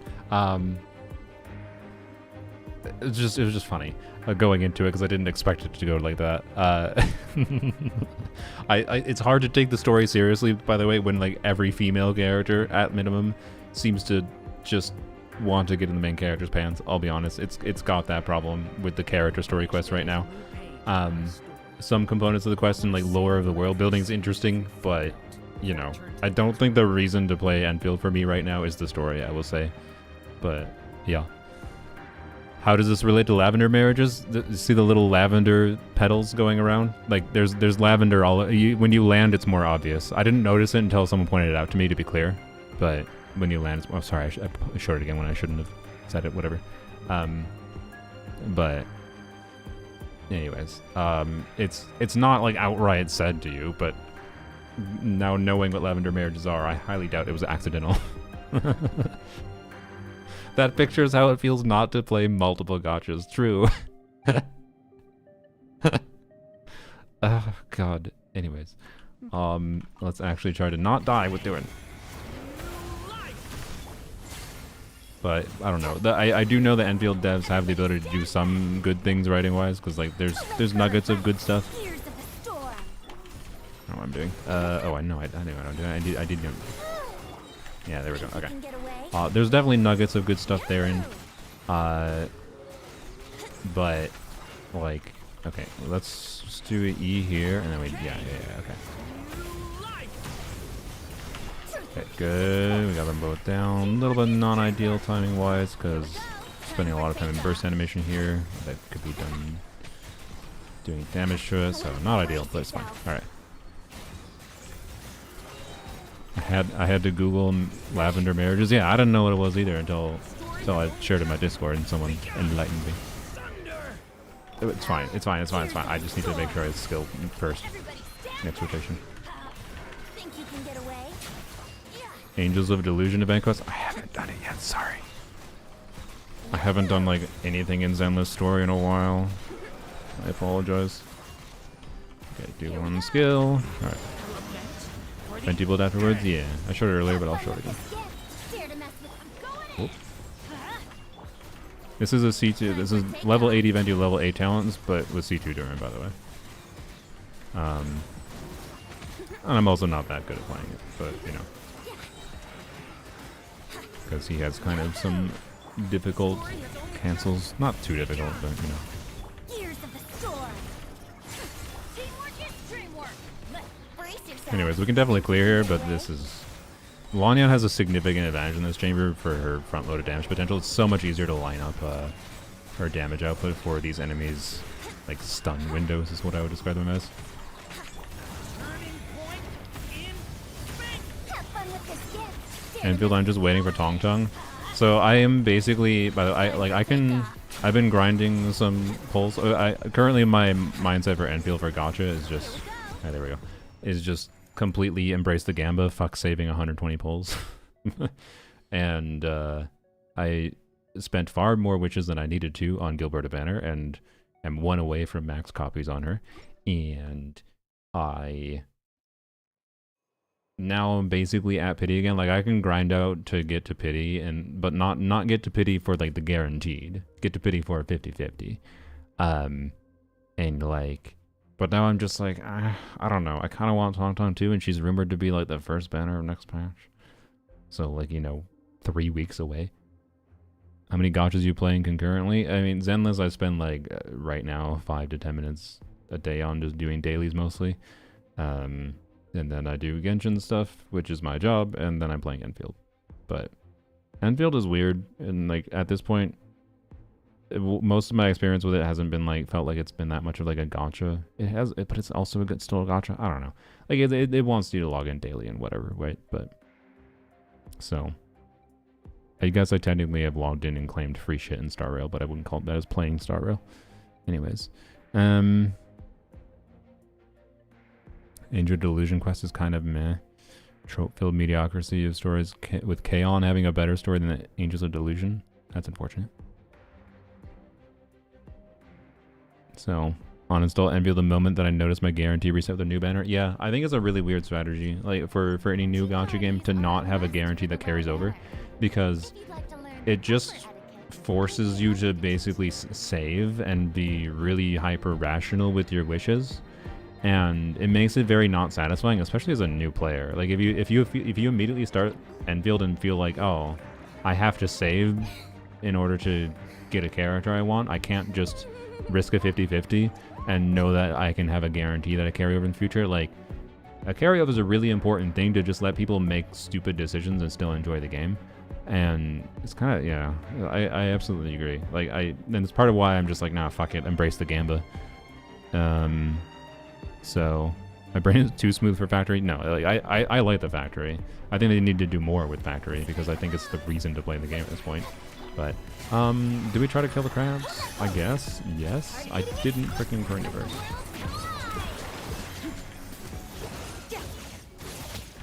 Did I say kill the crabs? Kill the, you know what I mean. Wait, does a Skirk Burst have the ability to... Okay, I don't actually think that no, it's going to be better to just smack the shield directly for me. Alright. I embrace the game because I know this game won't last. Yeah, like, I don't... The game's already at the point for me that, like, after I finish some exploration that I have left, I no longer have, like, much reason to do much other than... I can min-max some parts of my factory. Like, I know some things that are inefficient about it. And then I have some exploration I can do, and then... Like, I can daily log in if I want to accrue, if I want to engage in the gacha grind.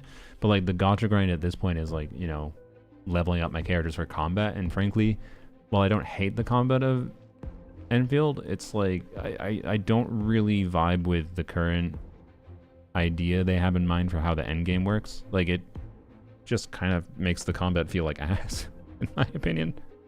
When I don't think the combat is actually that bad. But I don't know. Like, I haven't cleared Agony in like the end game, which is like not hard on a DPS level. It's just like a don't die. But like on a don't die level, if you're not playing with Ardelia to have a whole bunch of healing going on, you get to deal with stupidity. As far as like how enemies' attacks works, in my opinion, and how they're indicated to the player. And then I quite frankly think their dodge mechanic in Enfield is making the game feel worse to play, not better to play. Like I think Enfield would be better off like implementing a dodge that's more like Genshin's dodge, which is just a dash that has iframes, versus like their feeling dodge mechanic. So I don't know. Anyways, like.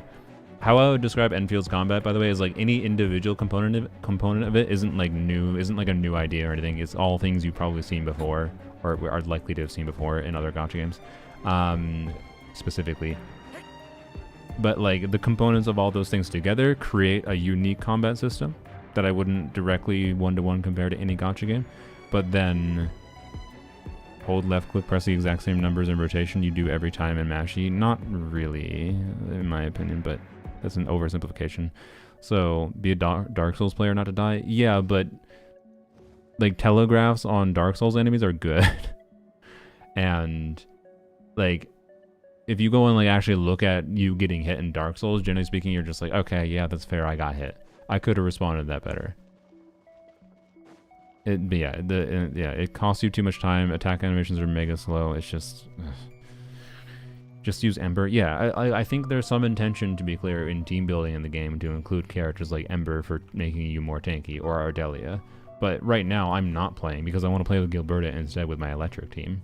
And that team is inherently way less tanky, and it feels hyper-punished when one of their fucking endgame things has constant poisonous mist in the area that does doubt damage to you that you can't fucking dodge, as far as I understand. Or if you can dodge it, I don't understand why I'm still taking damage when there's literally no indicator for it. So... it kind of makes the combat feel like ass shit when it's not actually that ass shit inherently. Okay. Is your Venti not getting the Hexarai E? What is the Hexarai E? What are you talking about?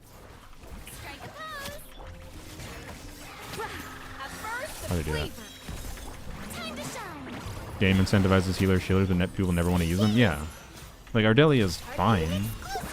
But like, what the fuck is the point of getting Gilberta, for example, as a limited support, who can be better than, on a damage level, she can be better than the free character Ardelia in Enfield, if the way they balance the end game is such that like you have to use Ardelia anyways.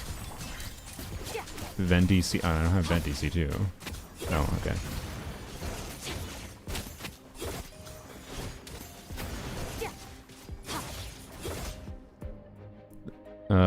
Other two stages are boosting in AoE, it's just stage variety. Yeah. Like, the other two stages, so the AoE stage isn't more enjoyable, except for has problems with the fact that the enemies are shooting little fucking guns that have terrible... This is a problem with, like, mini, like, action combat games, not just gachas, like action combat games that have random trash mobs that shoot random bullets at you. In like a third-person context especially, is like... trying to fucking avoid all the damage from 4 enemies shooting little bullets at you is fucking impossible, and just ends up pinging my HP down until I'm dead. Again, like, punishment for Gilbert has a little bit of healing. Yeah, I'm aware. It's not enough. I guess I haven't built her around it. I could probably build Gilbert around the healing more now that I think about it, and maybe I should try that. But anyways, like, the combat is fine right now. I just don't really have confidence in their vision for potential endgame in a way that makes me give a shit about... God damn it. In a way that makes me give a shit about trying to care about like min-maxing my character's builds kind of thing, right? And to be clear, I think I might continue a little bit with that perspective because I think the way in which the way in which the gacha grind exists in Enfield is a little interesting to me. It's more interesting to me than other gachas. It's not like the typical farm for crit substats affair, which I like. But it might just be farming for things in over time in the same way as other gacha games are. That's functionally the same thing, I think, is my vibe, but it might also not be. I don't know. I like using healer shielders.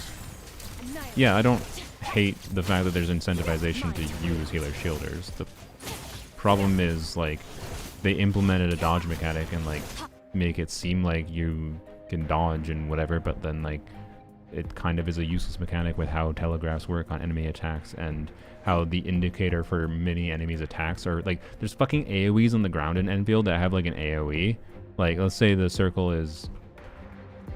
Here, let's say the edge of the circle for the AoE is this, is the edge of the little line here, right, where my mouse is, in front of Durin. So it's this edge right here. There'll be like a circle where the radius ends on this thing, and I'll be standing fucking right here, I'm not kidding. I'll be standing like right here, and again, the AoE that it's indicated on the ground for where like the damage is gonna explode is right ass over here, like a full ass character width away, and you get hit by it. It's ass shit.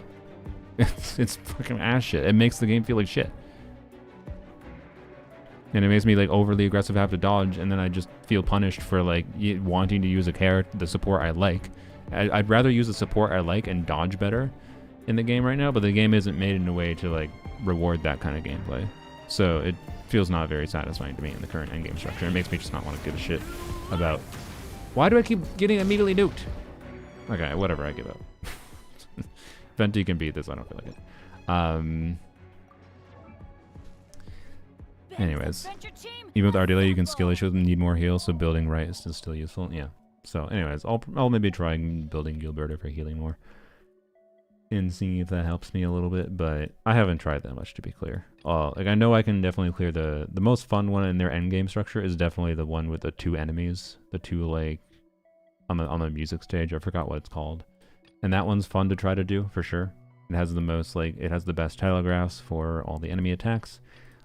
Is a good balance of, like, how tanky the enemies are, and it's not very time challenge again, because you have, like, 10 minutes to clear, so it's much more do decent damage while just surviving challenge, and that's good.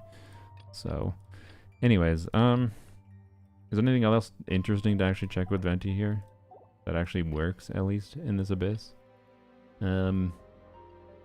Like, if you want one of my recommended Venti teams, I think Durin, Emily, Venti is very fun at a baseline. You can put in Bennett in that team and get Mega Emily AoE damage and on-field her for a little bit. Like, here, I'll just go show you that team in a whatever. Freeze Venti, how? With the Cryo Hexarai characters that exist. Like, I could force fucking Sucrose in a team, but we don't have any Cryo Hexarai. We don't have any... I guess, okay, I could use Mona. I forgot about Mona, sorry. I don't know, fucking...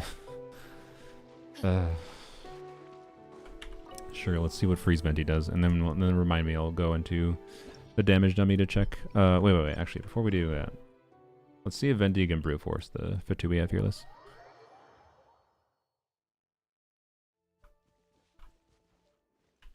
There's an auto battle in the game? What do you mean?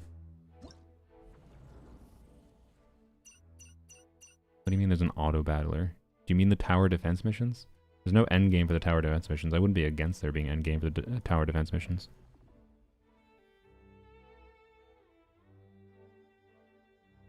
But anyways, I literally don't know what you're talking about. So yeah, no, I think it's fine. Like I think Enfield's combat is fine. The Enfield is much more than just its combat. It's a okay combat system integrated with other things that make the game enjoyable. It's like the vibe I get from it is like the same thing a lot of people would say about Genshin's combat for how they enjoy Genshin, to be clear, right? Like, a lot of people don't really enjoy Genshin's combat that much, and they enjoy all the other aspects of Genshin. That's kind of my vibe with Enfield right now. But I'm like with Genshin, the more I learned about the game's combat, the more I enjoyed it. With Enfield, the more I'm learning about that game's combat, the more I continue to be mad on it. Oh, OG Arknights, I see. This...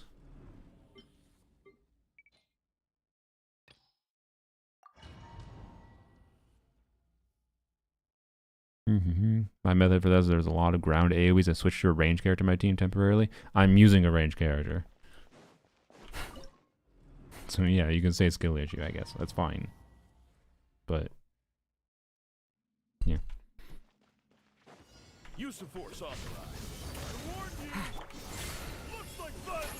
Let's light it up. Let's play. I should have done E sooner. Here we go. Okay. A little bit of a slow start. Dare to mess with me. Oh my freaking god. Okay, I need to put an ER type of some powers on at least. Okay.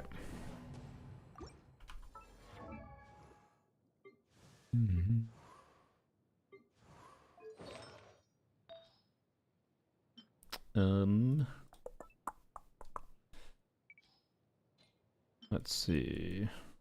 I just find one without having changed the... yeah, there we go. Bam. Perfect.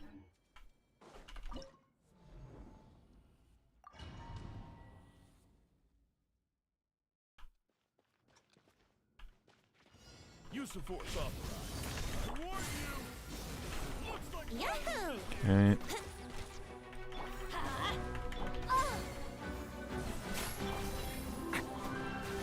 watch out. Okay. Alright. Stop hitting me.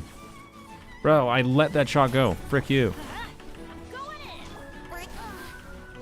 Stop. Oh my god, the interruption. No, you still didn't...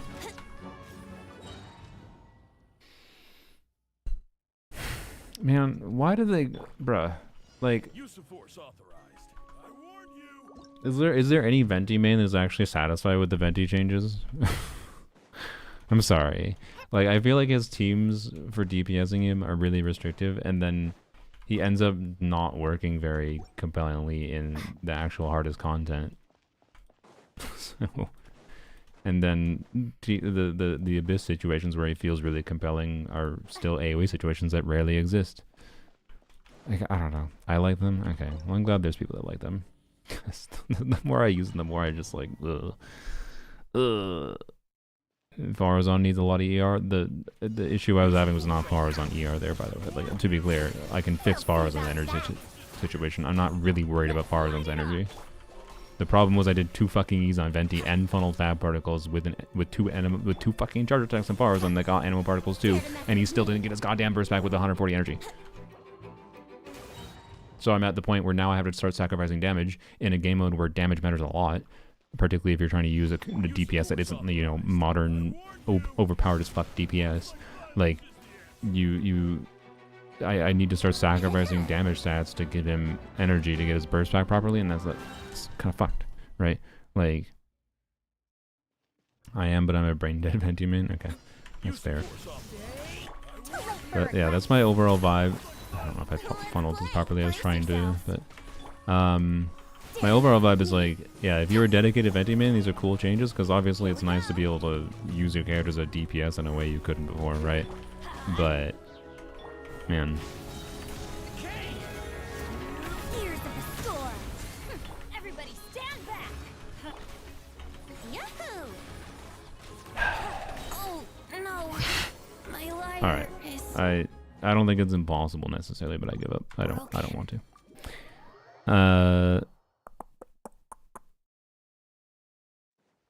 So, yeah.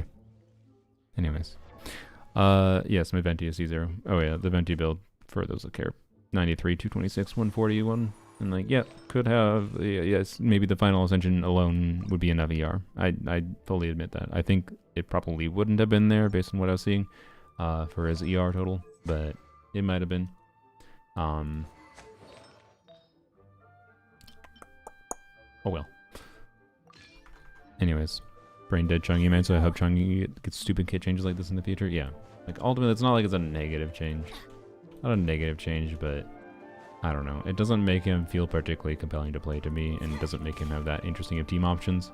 Venti is still the same to me, where getting the fun value, I don't hate having him, but getting the fun value out of Venti requires really specific anime context to be available for me to enjoy him, is kind of my vibe. So, new artifacts to me don't really change anything, but it does in theory make him stronger. So, yeah. Anyways, let's go check the DPS of the Emily, the hypothetical fake AoE situation that never actually exists. Lanyon, I mean, sure, I can go compare to Lanyon, but it's not going to be a fair comparison again. Like, it's a level 100 Lanyon that is fully min-max, but, like, yeah, sure. Increasing our combat strength? Emily. I'll do my best. It would be my honor. We don't have Deepwood here. Whatever. Deepwood would be ideal. Should we use Bennett or should we use? I won't hold you back. What, I don't know what variant I want to use. Could use Lanyon. No, we'll use Bennett. We'll use Bennett. There we go. Ready for a Also, rehearsal? Venti's ER needs are a lot more rough here, so because yeah, we're so low animo. We'll see what happens.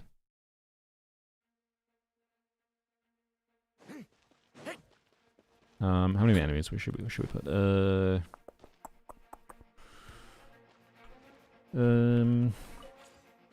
Whatever. We'll just show maximum AoE potential. We'll show 5 enemies, right? We'll show you. We'll do. What level are they by default? Level 100. That's fine. And then I don't know. Let's do a Stonehide Lawa Churl and a Stonehide Lawa Churl. And another Blazing Axe. Alright. The story has only just begun. Leave it. Reconstitute. Going in. This will brighten up the Actually, wait. We can't even group them properly, can we? But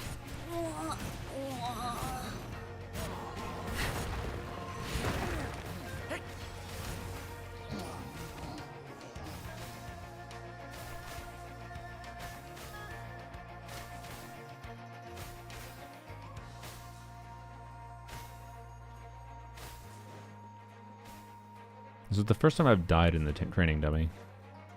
Wah wah. Is there a heal option? Do I have to exit out?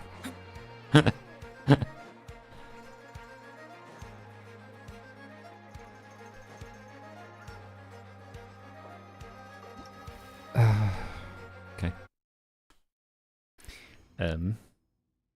Yep. Wah wah.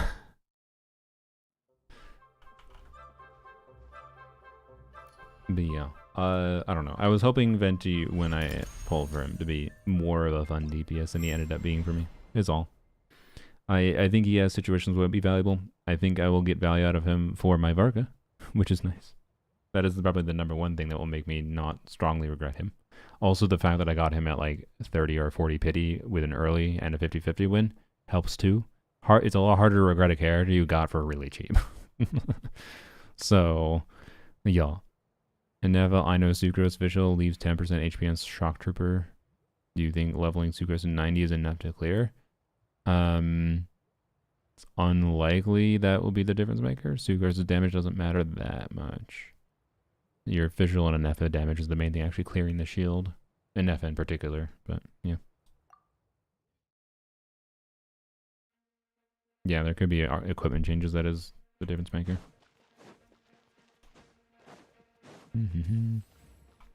Okay, let's do just Hilly Jones. so Venti doesn't get smacked and instantly die. Oh boy.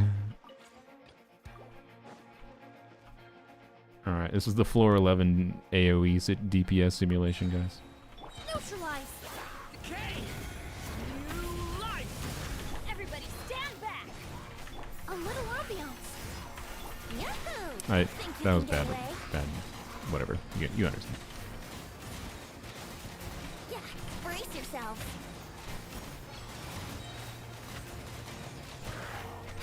Story has only just begun.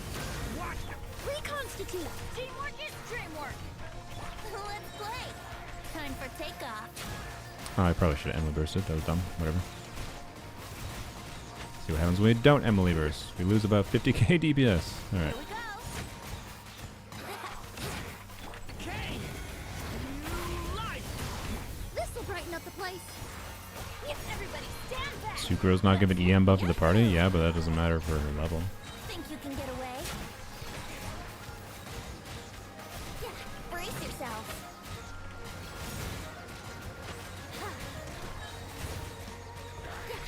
Here we go. Anyways. Yeah, there you go. Oh, let's remember the chat. So, yeah. AoE damage go burr. Wasn't even making proper use of Emily there most of the time either, but you get the point. Wow, Venti works better in AoE. Crazy. So I don't know. Venti is another character that it's not like he can't be fun. I think he's just a victim. Like his when his kit shines, it's absolutely worth working around some of the clunkiness downsides of his kit, right? Is just a problem to me of that many characters have nowadays, where it just doesn't feel like the content exists, generally speaking, that makes them shine, right? And it's why I quite desire like Miliastra custom combat to be real. Sorry, I had to clear my throat. It's why I also just would like if Hoyoverse had like a permanent combat game mode that occasionally had AoE situation. It doesn't need to be AoE fully through. And it doesn't need to give rewards. It can be a one-time reward thing. But, yeah. Anyways. I'm using SAC and maybe TT is better. Yeah, giving TTTS to NF I might get you to clear the shield. So. Anyways, I hate the idea of pulling Venti for Varka. I think Venti is very not needed most likely for Varka. Venti is nice to have for Varka for giving more team options for him. I think a lot of people, if you want to play Varka, will end up wanting a shielder. And the easiest option to replace in his team if you want a shielder, at least for now, maybe future character releases will change that, right? Who knows if Nicole's going to end up being a shielder. We don't know. We would be totally guessing there. And then Nicole would also have to be good enough to replace the Bennett slot for some of his team contexts. And also you would have to be wanting to do, as soon as you have, if Nicole's Pyro, which we saw her vision in game, right? That also means Varka is going to be Pyro. As soon as you have Pyro on the team, he is Pyro. So if you dare want to play Varka not as a Pyro DPS, that's in particular where I think Venti starts to become more compelling. For Varka. In theory. But anyways, the right now, if we are playing Varka here, so pretend this is Varka, I think a lot of people are going to want a shielder. And what unit do you replace if you want a shielder? Well, for most people, it's going to be Venti. You replace Venti with most likely Lanyan if you want a shielder. And that's not just me shielding Lanyan. I like Lanyan, but I think it's just because people will want a shielder. And also, I think there's real potential for, you could do Durin Bennett into Lanyan E for VV and passing on Thrilling Tales of Dragon Slayer's buff. You're going to do that rotation anyways, and you can theoretically have pretty good damage from Lanyan contributed with that E there, even on a Thrilling Tales build. Or Sea Lolly weapon build would be great, but anyways, we'll see. I do plan to see how, functionally using Lanyan for nice interruption resistance things, but also seeing if Lanyan's damage contribution can matter in a Varka team on my main account when we get him. So, anyways, I was gonna get Venti. I'd only pull him for playing as a DPS. I don't know. I think Venti is relevant for the conjunction of not that he can be DPS pretty decently, but also just more generally. his weird burst utility, but yeah. So, anyways, let's go do a run with Lanyan because someone said they wanted to see that. But again, this is not a fair comparison. This is level 100 Lanyan doesn't make that much a difference for her, to be clear. But fully invested, build, crowned, and me being pretty good at playing the team at this point, and understanding how to optimize it against like this current Abyss situation. And also Lanyan has an advantage in this, in the second chamber in particular, but anyways. Since we're already caught in the So, rain, yep, I will put Farazan back on VV, because I do think that is better here. VV is interesting for this team for Lanyan, because Lanyan isn't doing... she's kind of like Varka, except not, because Lanyan is doing primarily anima damage, except she's doing a little bit of additional pyro damage in the case with Durin. She'll always be doing pyro, unless the enemy has a permanent aura on them. And yeah, that's good. That means VV does buff part of Lanyan's damage, right? And it also buffs Durin's damage. And more red shred in general sources can be good for being able to brute force enemies, so that's particularly good. might as well In this enjoy Abyss, it. it's probably theoretically the best option in general over 4-piece scroll. I oftentimes have preferred 4-piece scroll though, just for getting slightly bigger Lanyan animo damage numbers on screen. But at this point in time, I think I'm more strongly considering keeping Farazan permanently on a VV build.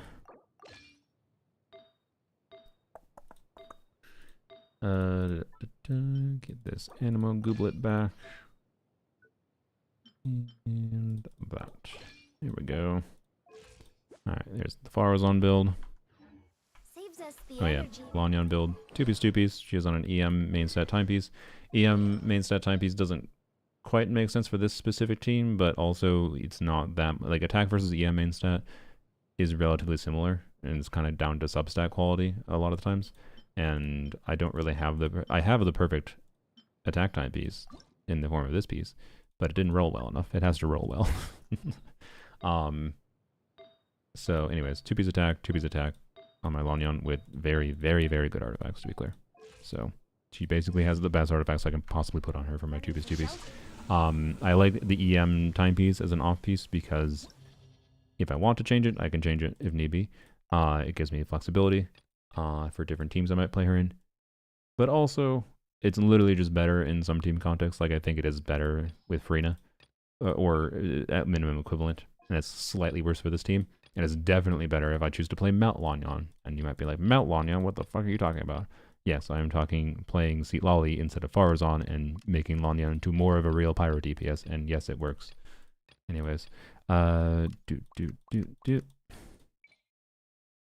do, you know, just for the proper comparison, we're going to use the same Skirk team the first side. 4-star clears this Abyss seems horrible. It seems basically impossible for most players. I saw a post from DHCWSP, whatever their channel name is. It was a very skilled player. I saw that post that they cleared with 4 stars. Normally, though, they clear with 4 stars with not full teams.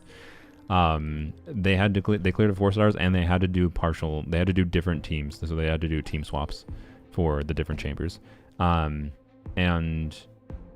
on top of them being teams that are incredibly difficult to play, and I have no idea if DHC uses 5-star weapons on them, because I kind of feel if you use a bunch of 5-star weapons, that kind of invalidates the impressiveness of a 4-star clear to me. It doesn't, to be clear, because you can hyper invest into... the reason it does is because like the point of doing 4-star clears is to simulate like, can you push the limits of like doing a low investment Abyss clear, right?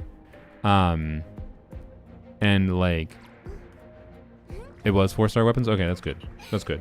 But when people do 4-star only clears with 5-star weapons, other than standard banner weapons on the characters, it's like kind of cheating in my mind, because the point to me is like trying to simulate like a lower investment clear. So standard banner weapons would be acceptable in my mind, but like limited 5-star weapons not. To be clear, if you're like a main of a 4-star character, like a Lanyan, well, no, sorry, Lanyan's a bad example because her best weapon is a 4-star regardless. But like most 4-star characters, if you want to like main a 4-star character, let's say you're maining Chungyun, you probably want to strongly consider getting Mawika's weapon for Chungyun, right? And that's completely fair. I'm not like, I don't think it's invalid to do an Abyss clear with Chung Yun with Moika's weapon. My point is, when you're doing full 4-star clear simulation to simulate this, like, how much can you push the limits of lower investment clears, that's when you don't use 5-star limited weapons. Because, like, if you're maining Chung Yun and you just want to get the most out of Chung Yun, obviously you fucking try to get a 5-star weapon for him, and you would probably play with 5-star teammates that uplift him too, right? So, anyways, use 4-star weapons all Prime 5, that's 5. Oh, wait, there are 4-star gotcha weapons? Ooh. Okay, 4-star gotcha weapons kind of... 4-star gotcha weapons are kind of... like, R5 4-star gotcha weapons are in many ways harder to acquire than 5-star gotcha weapons. So, like, that's not great. That's, yeah, so good luck, Eeks. I assume Eeks was going to try 4-star only here. Eeks is a knowledgeable player. I mean, Eeks knows, and I'm not the most. I think Eeks and I have a similar skill level, but he has more experience than I do trying to do 4-star clears. So in that level, he is more skilled than I am for doing that kind of thing. I would be impressed if Eeks manages to do it.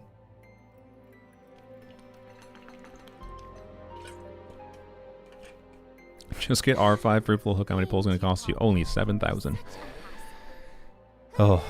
Battle Pass, R5 weapon qualify. I think that's more fine because I think it's reasonable to buy the Battle Pass for the purpose of leveling more characters in general, and then you choose the compelling Battle Pass weapons. But I think R5 Battle Pass weapons is better than R5 Gotcha banner 4-star weapons.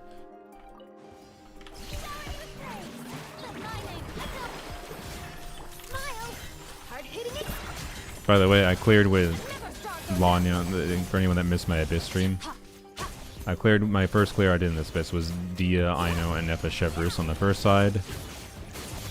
Which particularly for Chamber 2 is really not the ideal, obviously.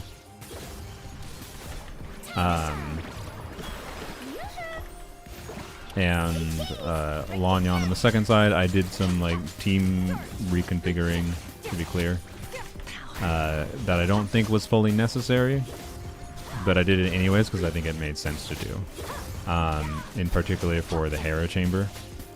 Farina is a lot better there than the Durin option because we can get Hydra immunity rather than Pyro immunity. And that just allows us to do a lot more damage against the Hera. I think we'll still be fine here because we're using a Skirk team on the first side to be clear. But my point is I did use DPS Lanya to clear this Abyss. Wasn't easy. With a worse team on the first side. Crazy enough, even a C6 level 100 Dia is quite a bit worse than Skirk Premium, particularly Skirk Premium with her signature weapon in C1. So, yep. Anyways. We are going to get Pyro immunity here, and that is fine.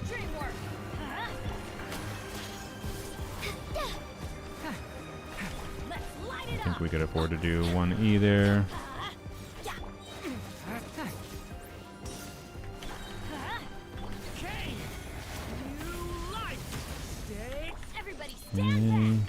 Truth repeats its course. Dare to ills be gone. Flip and fly. Closing in. Yeah. If we were playing Brina, we'd already be at half health or better. Approximately ish. Too late for regret. Years of the storm. Dancing in the wind. Flip and fly.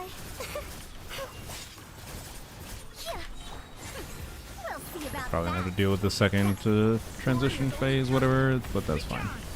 Too late for regret. Teamwork is dreamwork. Let truth repeats its course. We'll see about that. Closing in. Swift as the swallow. Up and away. Oh, god damn it. Really? You butthole.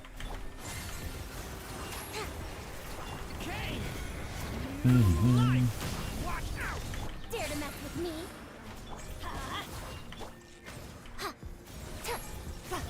Let's light it up. I want to Durin Burst. So just clear this slowly. I'm gonna just clear it slow. How much does it do?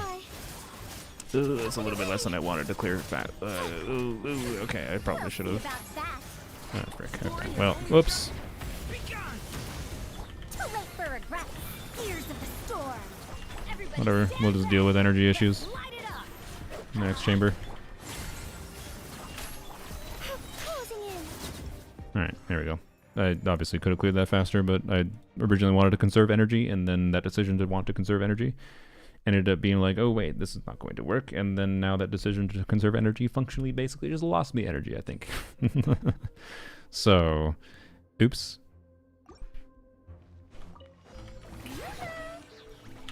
Let the world come alive. A little remove boost. Smile. Alright, and then obviously second half here is going to require much more... well, I shouldn't say require. We're using a really strong team in the first half. But it requires some... to take advantage of Lanyan's strengths against the Wild Hunt enemies. Requires some different gameplay optimization. Hard hitting it. Annihilate. My And one of the simple things is we're not going to use C6 Lanyan's extra skill until we get to a down phase. But also we really just want to line up Lanyan, all of Lanyan's damage in when we go to the stun phases of these enemies. dare to mess with me. Alright. That's... okay, cool. Not bad. Energy is fine. Alright. I really should have ended there first beforehand. Whatever. Oh well. Okay. Do that. Up and away. Do 2 skills. Don't use the third. We'll see about that. Yeah. Everybody stand back. Yeah, this should work out well. Do this. Dare to mess with me. We do 1. We do a 2. Alright. Up and fly. Swift Yum. as swallow. Up and away. Yeah, Nice. Okay. we'll see about that. Story has only just begun. Too late for it. I'm going in. Truth repeats its course. Oops. Up and fly. Dancing in the wind. We'll see about That was that. not ideal. Okay. In space. Teamwork is true. Ears of the storm. Closing in. Oh, we killed one. Didn't realize. Too late for regrets. Yeah, that means these are offset a little bit, which is not ideal, but oh well. New life. I'm going in. Truth repeats its course. Swift as the swallow. Up and fly. Up and away. That's also not ideal. This is exactly what you don't want. You don't want to have this transition into their sun phase happen when I'm doing setup. Everybody That means I'm just wasting the entire have fun with this gift. sequence here, and that might even cause me to fail, potentially. Pills be gone. Closing in. If you want to see more optimal Lanyan run, you might have to watch my stream from a couple days ago. Okay, this is a little better. See if we can do it. New life. Going in. Oh, frick. Ears of the storm. Swift as the swallow. Oh, I didn't get Bennett buff from that. Closing in. I had to do it early. Frick. We'll see about that. Okay, gonna have to play a little bit better than this here. New life. Dare to mess with me. Oh, also, I think my Duran is on the wrong build. I just remembered. So I put him on the... oh, that's fine. Whatever. So it's the same build in I had with Venti. Alright, redo.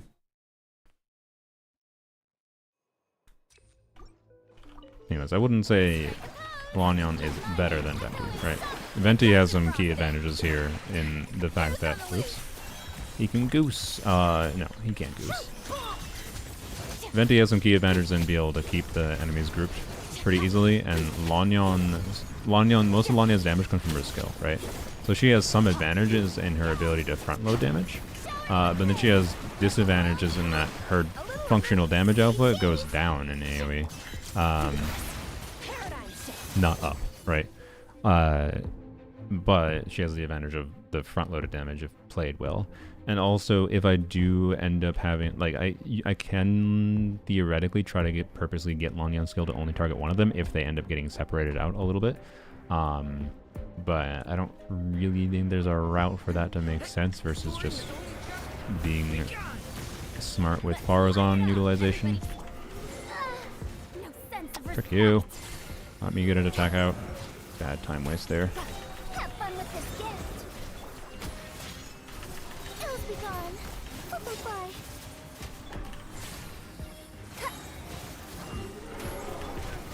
Okay. Going in. Dare to mess with me? Ears of the storm. Dancing in the wind. Okay, the one is gonna die much before the other. Not ideal, but oh well. We'll see about that. Dare to mess with me?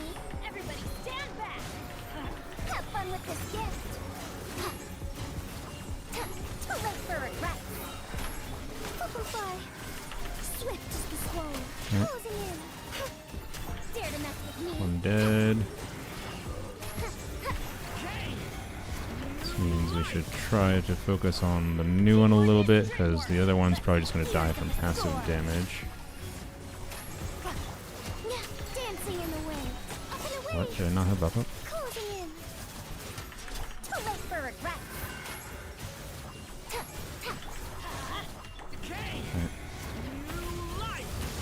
Everybody stand back.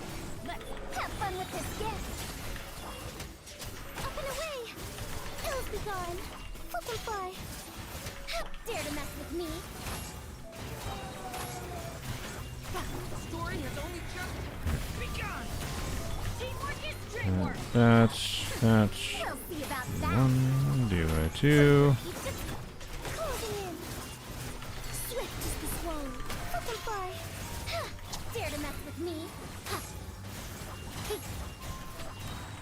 Story Shoot. has only They wanted it dead by now. Let's light it up. It's fine now. Everybody stand. Too late for Oh, maybe regret. not fine. Ow, no! Have fun with this gift. Closing in. Dancing in the wind. Up and away. Dare to mess Not quite. with me? Teamwork is dreamwork. Yeah, is this what's gonna finally convince me? This maybe Durin on a Pyro Goblet build is a lot better for this team. I had a good Durin on a Pyro Goblet yesterday, I think.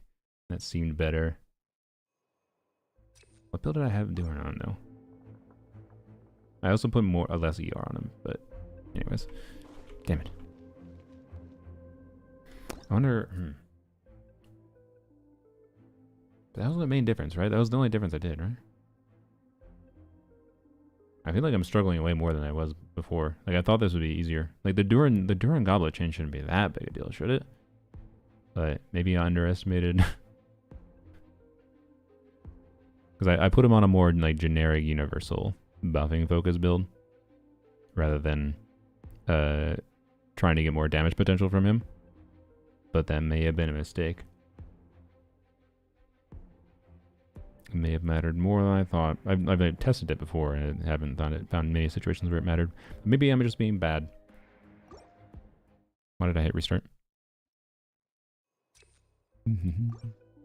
Also, I just realized that Twitch has been banished for a little bit. My bad. My apologies.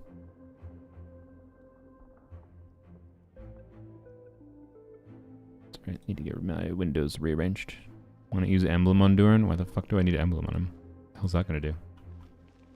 Give him 2% damage bonus? If I have enough energy with substats, there's no reason to use the only reason to use Emblem on him is because you need the energy to burst properly. You don't actually put Emblem because it's a compelling damage set on him. It's more compelling in Stygian, to be clear, where you have a reason to like do Fab with 200 energy, unironically. I didn't really have to do that, but whatever.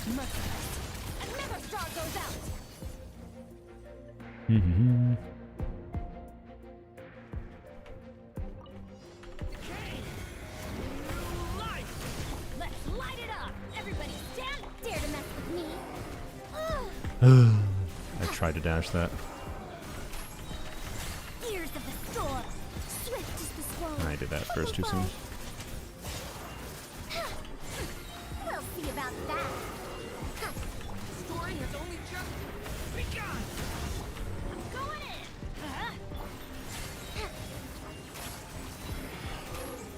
Have fun with this gift. Closing in. Yeah. crit RNG is fucking me for the. It's crit RNG or weird targeting things. I'm not sure. Dare to mess with Or me. skill issue, maybe. I don't know. Story has only just begun. Watch. Teamwork is dreamwork. Too late for regrets. Truth repeats its course. Yeah, up and away. Swift is the swallow, closing in.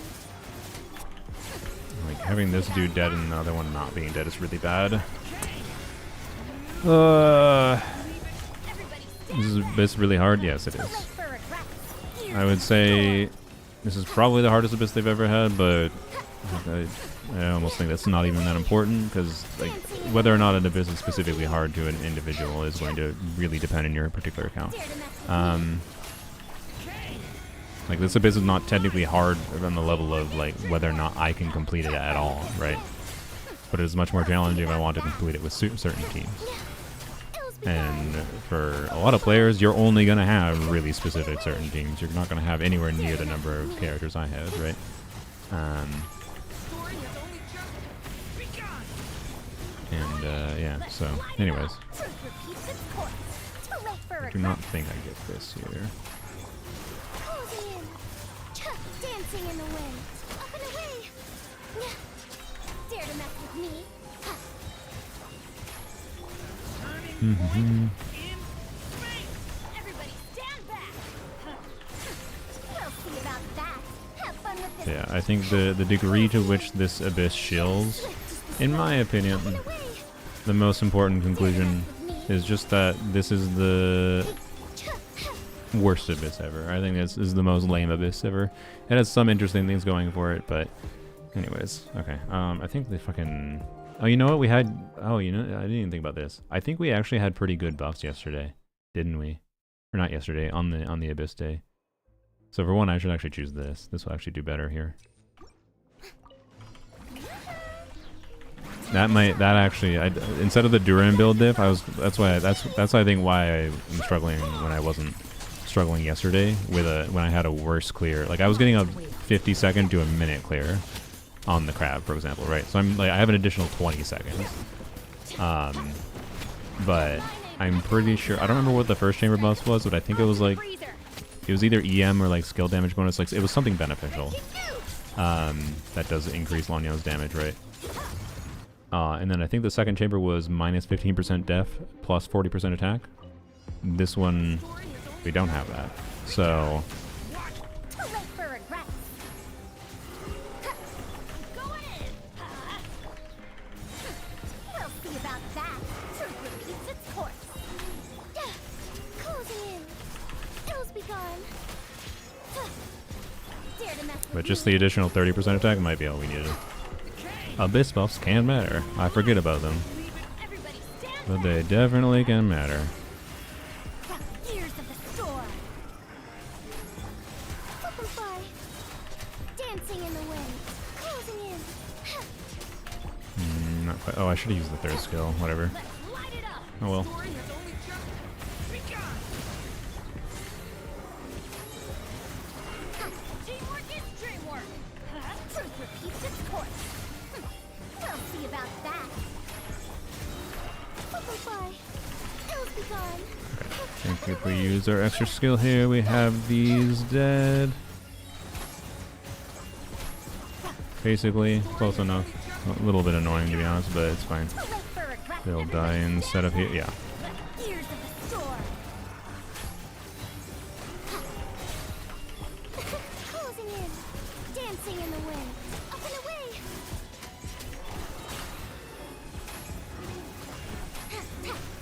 Alright.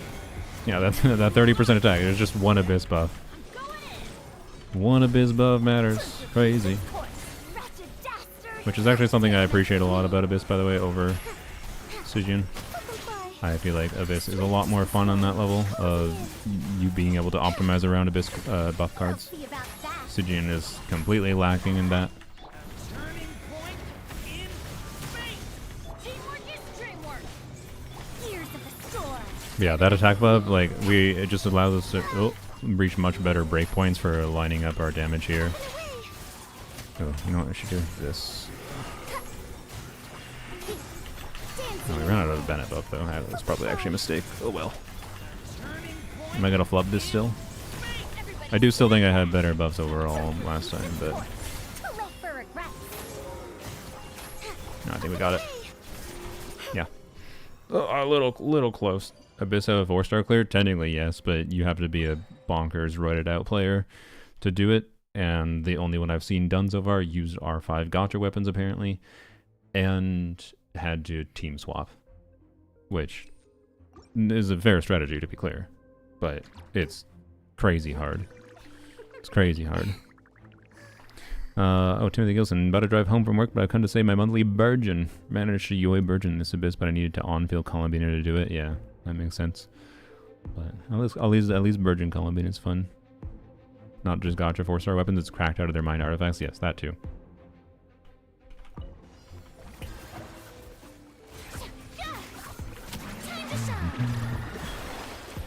Like everything is perfect, yeah.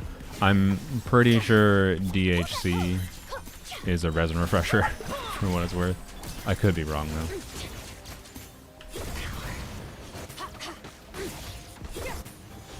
Which also, I think that has enough of an effect that, like, yeah, I think that kind of, in my opinion, like, I don't know. It would be much more impressive. No offense to DHC, they're a really good player, right? Don't get me wrong. If I went onto their account, I probably would not be able to do the clear they did, right? I'm not trying to. I don't want to overestimate the difference that the artifacts was making there. But if I was, because if I was playing on their account, I think I'd fail. But I would be much more impressed with like Eeks on his account clearing than DHC, right? Charlotte's good there. Don't have to burst on a Scofier, which is nice, because Scofier can be built for more damage. And then Charlotte can be on TDDS, do a bunch of front-loaded cryo. Like the difference between the last slot option in Skirk's teams, generally speaking, doesn't matter that much. Particularly from an Abyss context, it doesn't matter for shit. Like I'm not gonna see a meaningful damage difference from fucking using Shenhe there. And in fact, Shenhe would be an extra burst animation. I'd have 3 5-star burst animations. I'd be willing to bet, because of the time taken to do setup, that Shenhe would be getting worse clear times in Abyss. Shenhe would probably be getting better clear times in Stygian, but like still not really necessary, generally speaking. It's not that massive. Who you use in the last lot of Skirk teams, it doesn't fucking matter that much, and it oftentimes tends to come down to really specific enemy context aspects. So anyways, Charlotte is my preferred unit there, and Charlotte is also just point blank one of the best options to use with the Skirk shield boss that will show up next Stygian, for example. So you know, keep that in mind as a factor too, because her front-loaded cryo hits are really valuable for that boss. Thank you. Have fun with this gift. Up and away. Ills be gone. That's kind of not ideal, but oh well. Let's light it up.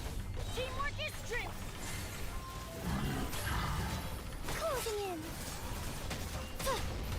Up and away. Swift is the swallow.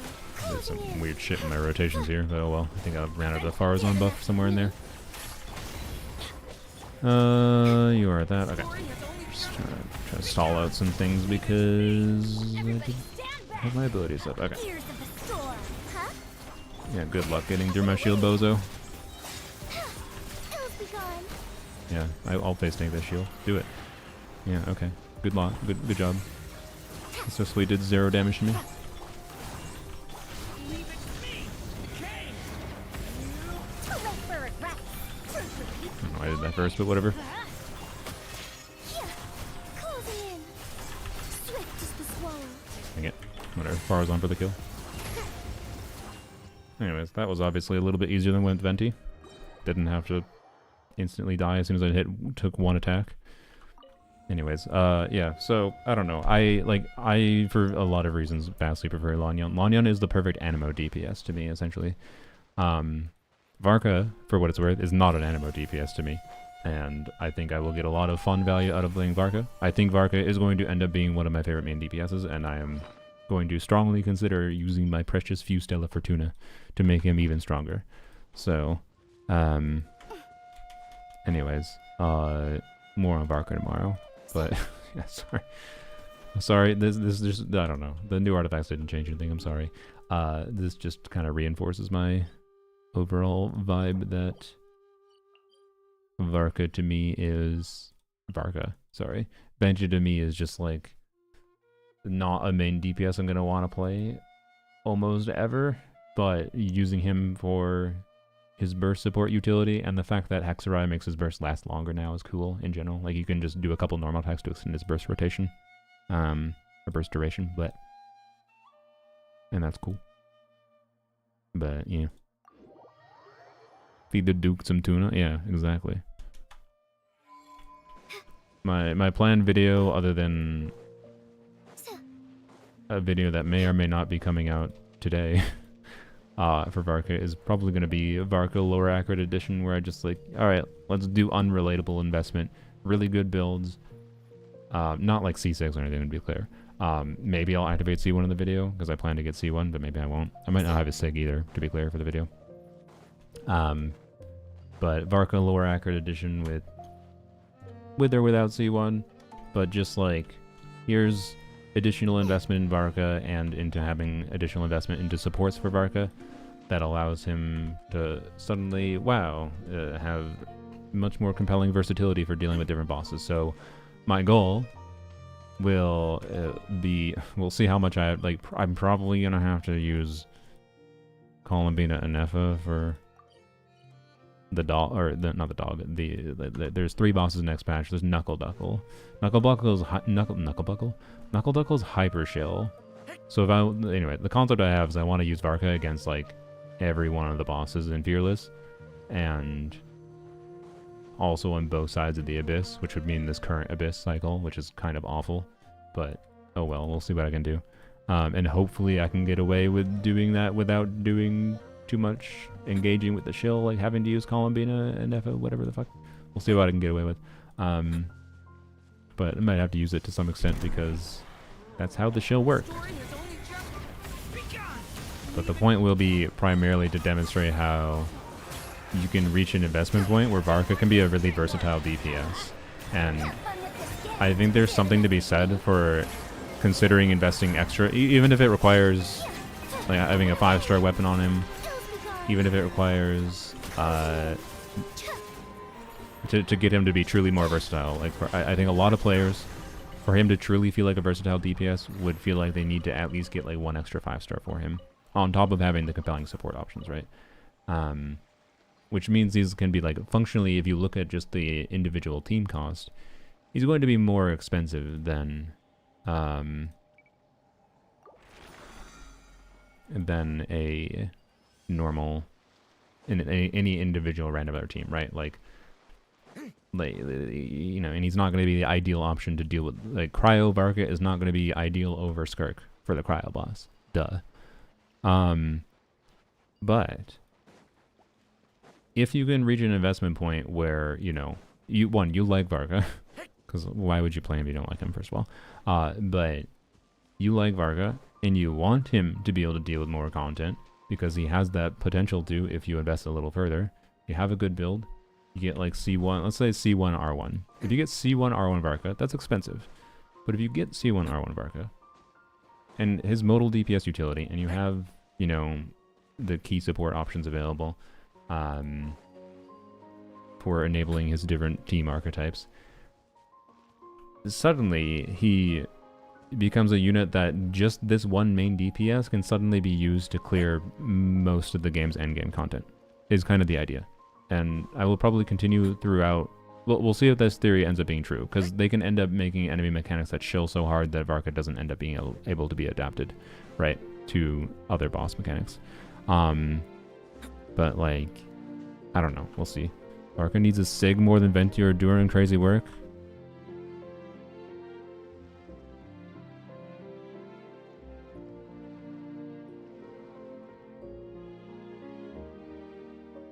You'll be able to read this soon if you want to. What do you think this comment is about? Yeah, I wrote a whole ass essay. I'll just tell you.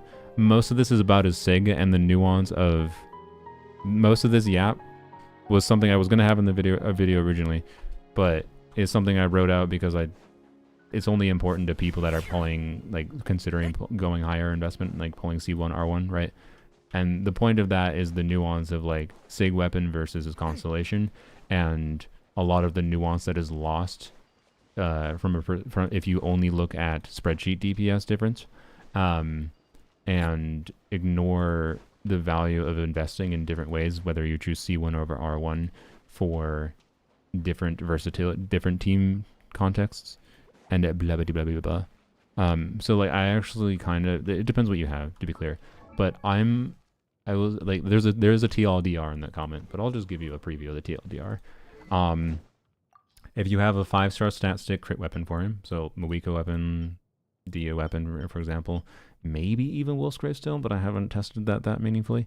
If you have a compelling 5-star stat stick weapon, or you have like an R5 Serpent Spine, again, I think Serpent Spine is actually being undervalued on a lot of spreadsheet evaluations for Varka because of the fact that I think most people are going to want to play a shield with him, and if you play a shield with him, you actually do have stacks in this. But this thing is basically a 5-star weapon at R5, right? It's basically and it's like why a lot of claymores end up not being that compelling to pull for as 5-star weapons goes. But now that Stygian exists and so many enemies just poop random damage on you passively, when you play if you're playing Varka without a shielder, you know, that's why people are assuming not having Super and Spine stacks, right? So, anyways, if you have one of the compelling stat stick weapon options for him, you're not stuck to Tidal Shadow Varka or something, the craftable, then I think there's a strong consideration to choose C1 over R1, personally. But it still depends. I will be going for C1 over R1. I might still try to get his signature weapon because I wouldn't mind having it. There's some cool things about it. There's some other things that I don't like about it. So, yeah.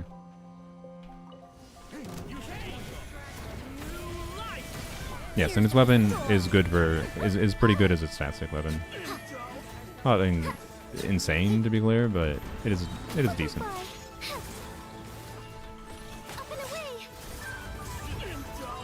What is the trigger condition again? I feel like I looked at this already, but I forgot. They already revealed his weapon, right? Fully. I think they did. So it's 608 basic attack, 33.1 crit. Increases attack speed by 10%. Every time the equipping character's normal attacks hit an opponent or cast their elemental skill or perform charge attacks, you gain 1/2/2 stacks of 4 wins him. Damage delta is increased by 7.5% for 4 seconds, max 4 stacks. So, and then it can be triggered every 0.1 second. So as long as you're doing normal attacks, elemental skill, or charge attacks, you will get stacks on this. So Varka, you cast your elemental skill, you do elemental skill, it gets 2 stacks, you do 2 normal attacks, you're at max stacks kind of thing, right? You do have to do 2 normal attacks before it max stacks it. And then it has, when the party has the Hexar, and this is when the party has it. So it doesn't require the character equipping technically to be Hexarai, which is interesting.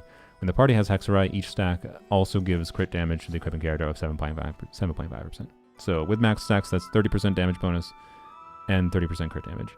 30% crit damage only if you have Hexarai. So like, obviously Razor, that's good for. Unfortunately, Dia, I would like, Dia has, there's team context where Dia's weapon is on her. There's only really one, it's Melt Dia. But that definitely doesn't beat Mawika's weapon for Melt Dia, so that's fine, I guess. Mawika's weapon is just a pain in the ass to build her. Claymore. So it should be a perfectly good weapon for Mawika for sure. Probably one of her better stat sticks, to be clear. Same thing for Kanicha, I assume. Dia, I think it's because you're not really getting much stacks on it. Although, to be clear, one of the trigger conditions is skill, and doing skill should give you 4 stacks. But it's 4 stacks for 4 seconds, so it expires pretty quickly. So it's still probably not that terrible. It's probably not that terrible, but also still a little weird on Dia. It's kind of my vibe. probably fairly decent on Eula. Navia should be pretty decent as well, although your first skill probably wouldn't have the buff up properly, but and you also don't normally pair with Hexerai units, but you can. You can pair with Durin and... I mean, it's possible Durin Nicole ends up becoming one of Navia's best teams. And actually, in that case, is it possible that Varka's Sig ends up being better on Navia than her Sig? I think there's a chance. If Durin Nicole, depending on what Nicole's kit is, if Durin Nicole ends up being a very compelling Navia team option, then it's possible Varka's Sig could actually beat out her weapon. I wouldn't be surprised, which would be a little weird. So that's an option. Interesting option for you. Yeah, so like, it's an interesting stat stick. Most characters can trigger it pretty easily. You're doing skills constantly, so you'd keep up the passive. You'd keep up the passive. Yeah, I think most Claymore... Honestly, Dia is the most one, and then like Kave isn't really a crit DPS normally. But any crit DPS Claymore unit can use it pretty compellingly. So yeah, it's one of the better stat stick weapons. So, which is a factor for whether or not you choose it over another weapon, for sure. Or sorry, over going for C1.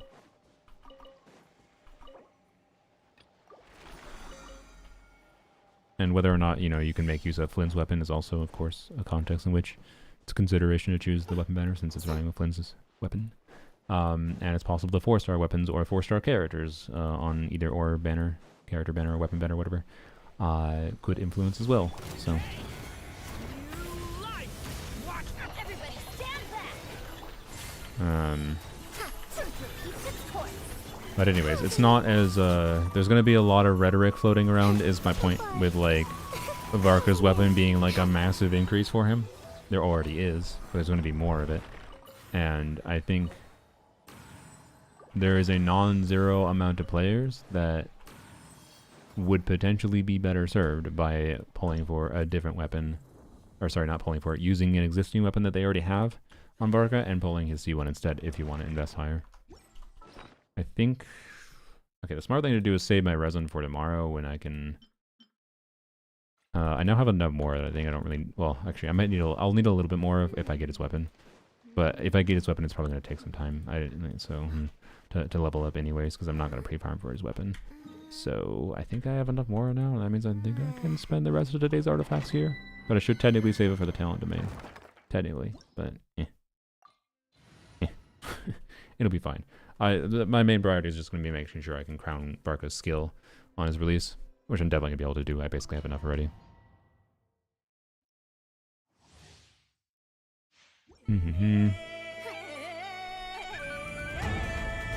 Sorry, this domain is really loud, I forgot. I ain't reading that, just wait for the Twitter videos. Okay, the Twitter videos ain't gonna tell you this nuance, I'm sorry.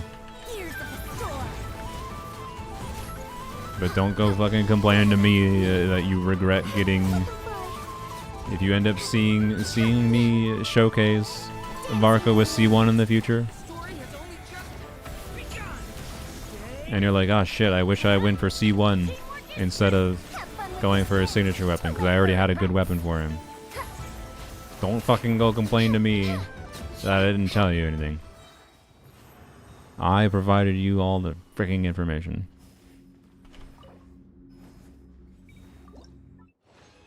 Good video demonstrating Mount Dia. Probably not. I mean, there probably is from someone, I'm sure, to be clear. I still need to make... the last time I tried to make a Dia video, I just like... It's the same problem I have with fucking Lamia at this point. Like, I have too many things to say about them that it's really hard for me to actually make a condensed, coherent video about them. It'll happen eventually, don't worry. Lanyon, hopefully, I can do this week. As long as I don't fuck my sleep schedule entirely again. That's what's happened the last week. On top of other things that had to take priority. My goal is to get a simple Zubai video out this week. And then I would love to be able to record a simple-ish Lanyon video. Well, this was worth it. So, yeah. Tome Redhorn is usable. What's Tome? But, yes. Yeah, so, anyways, yeah, if you already have a 5-star weapon for him, that isn't being, that you don't need to keep on someone else, whatever, right? Ow, ow. I do think his C1 is probably more compelling, but it also depends on team context a little bit, so. And depends how much you value playing him in different teams. Up and away. Story has only just begun. Watch it. I'm going in. Shouldn't test server videos be going live soon? Years of the storm. I wonder. With me. I wonder when those videos might be coming out.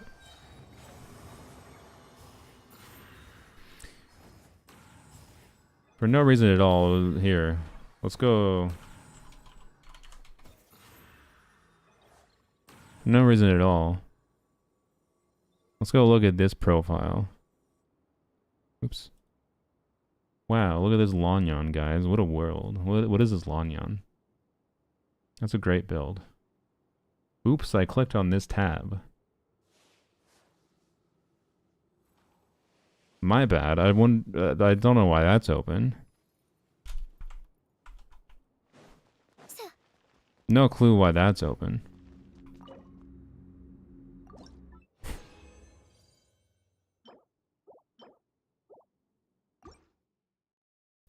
Beacon for Tome. Oh, yeah.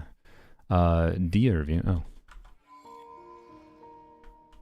Beginning a Dia overvape journey. What are some tips and advice for improving my Dia build? It's going to depend on your constellation. You have a C5 Dia. Okay, nice. So, well, the major... Okay, so yeah, if you're playing Dia overvape, this is a compelling artifact option for her, particularly. Obviously, Columbina and Nefa combo is probably what you're using. If you have C6 Shivers, you should absolutely use C6 Shivers, in my opinion. Technically, you can use Sucrose, to be clear. I think using Sucrose with Columbina and Nefa Dia combo is highly unsatisfying because you're basically just choosing to nerf Dia's damage in favor of buffing these two much more. And I feel like that's lame. Like, I feel like if you're playing Dia overvape, you should be using the last slot unit as someone that buffs Dia more. And Shivers still gives an attack buff to Nefa, which is fine. I don't have C6 Sucrose. You don't have Shivers either? Oh, that sucks. Okay. Well, then rip. Then you play Bennett, I guess. And at least you have... yeah. Then you play Bennett, I guess, which is not ideal. But you don't need C6 Shivers. Or C6 Shivers, sorry. You don't need C6 Sucrose. You can play a C0 Sucrose. If you don't have a C0 Sucrose, that's really sad, but okay. Durin as the 4 slot or Eon Sun. Okay. That's an interesting option, I guess, yeah. Eon Sun's an interesting one too. 5 energy is probably nice. Yeah. I don't know. I haven't tried Eon Sun, but she probably works pretty well as long as you can get particularly if you can get scroll buff consistently for Dia. My plan for the day? But yeah, anyways, obviously the free crit Doing whatever I from feel like, I suppose. this artifact set. Same with tomorrow.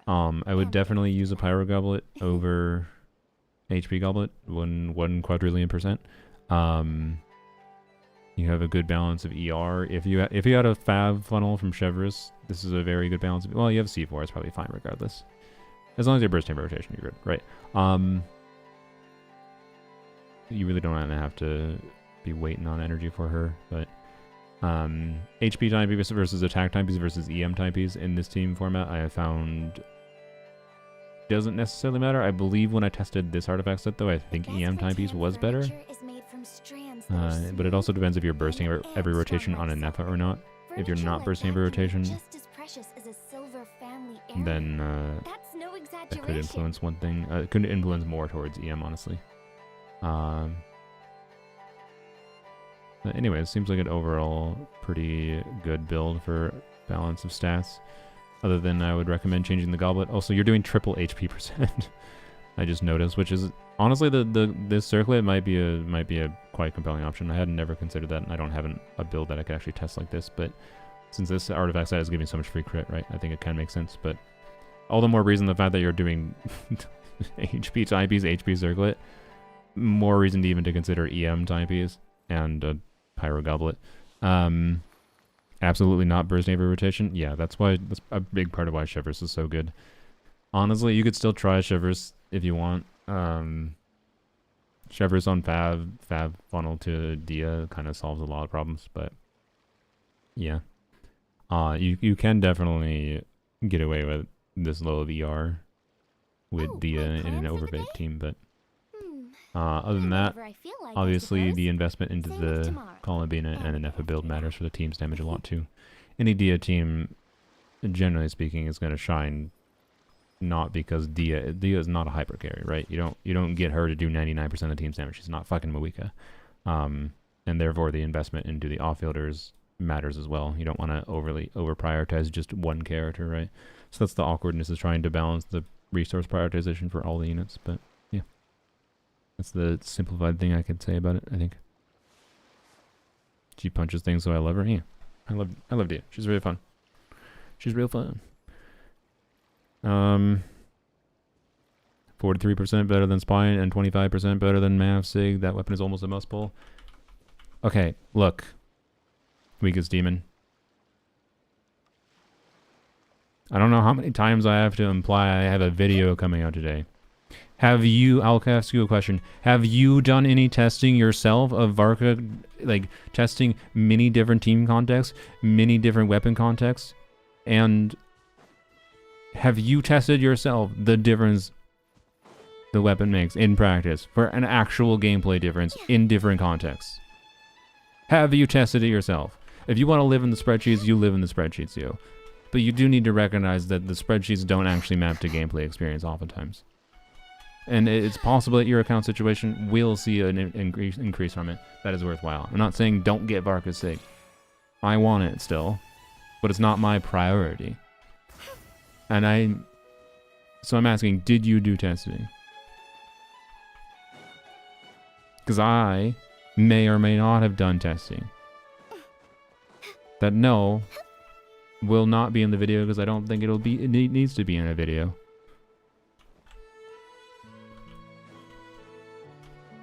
Anyways. We should go do poems only.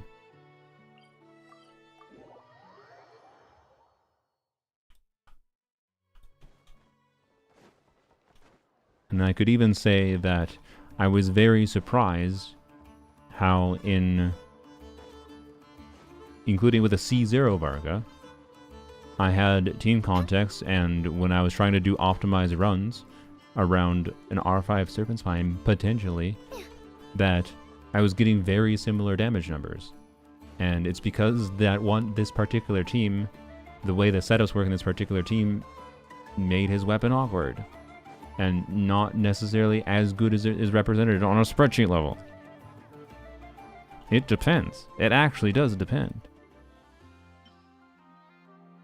So again, if you have a compelling stat stick for him, I think it is being overvalued in the spreadsheet level a lot right now. That doesn't mean it's a bad option. Oh, you were so close. The reason I am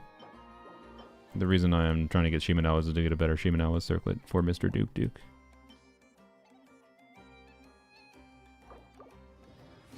If I get a good Shimenawa circlet for Mr. Duke, Mr. Duke feels like I'm calling him like, oh, you were the Lord of Minecraft, or you were the Lord of Genshin Impact. No, he's not a D-U-K-A. He's a D-O-O-K. He's a Duke. Not a Duke. Anyways. Spreadsheet impacting is valuable. It helps you, it helps guide a path. It helps answer questions that are hard to answer. Because there's some questions that are hard to answer in-game.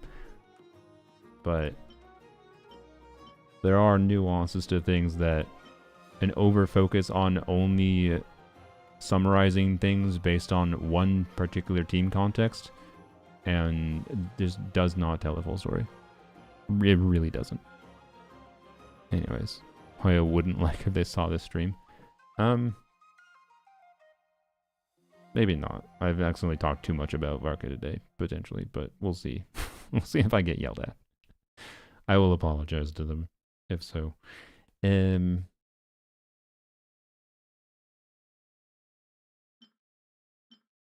You have revealed quite a bit. I haven't revealed shit, honestly. That wasn't already information that technically could be out there if people actually ran the numbers for more context, to be clear, and made better assumptions.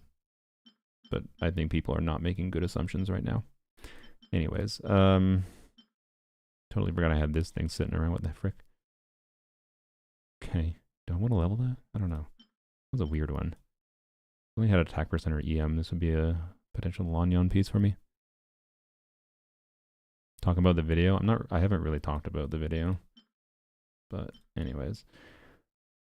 I should not technically have mentioned some of the things I mentioned, but oh well.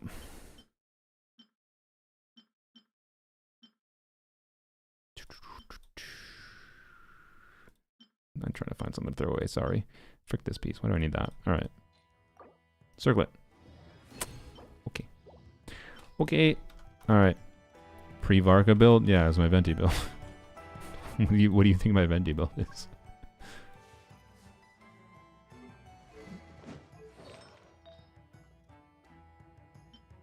Bam. Bam. A bet. And a bet. Also, overcapping is a problem. I actually think 33.1 crit rate, from a min-max build perspective, makes his weapon... Like, if you're truly min-maxing Varka, having a signature weapon means I think for a lot of players, a min-max Shimenawa's build can easily end up being better in practice. This is something I will test the idea of if I do get a sig weapon, to be clear, on my main account. And that's part of why I want more Shimenawa's artifacts, right? I think Shimenawa's is a less... It's still a compelling option for him, to be clear, but a less compelling option if you don't have a sig. But let me illustrate to you for a second. So right now, if I use this attack goblet, remember this artifact set goes 20% free crit, right? And Mawika's weapon on him, I would have 68 plus 20, 88% crit rate. Perfectly fine. But they already announced his signature weapon fully, by the way.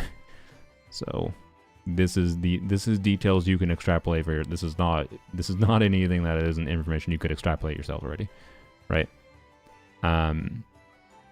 So if we use a weapon with equivalent base stats as his weapon, well, that's a problem. You're like, okay, we'll just switch the goblet. Sure, yes, obviously that is the thing we should do. So switch the goblet to this. Other than my Nefa goblet, this is the highest crit value attack goblet I have, and it's heavy in crit damage, which is good. That's what we want. And now we are overcapped by one like low crit rate roll. That's fine. One crit roll overcapped is not that big a deal. This is a quite good Varka build. And that's great.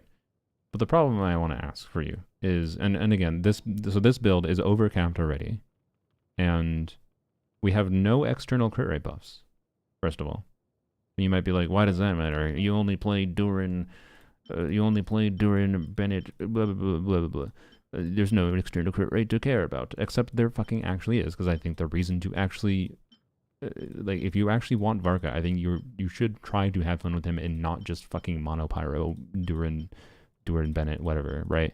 I think you should try to play around with other things, especially if you're choosing to go in higher investment for him. I think the reason to go higher investment is probably to make him better in not just his best team, but to make him better so you can make him more versatile for dealing with a lot of things. Spreadsheet helps the judge independent of circumstances. Okay.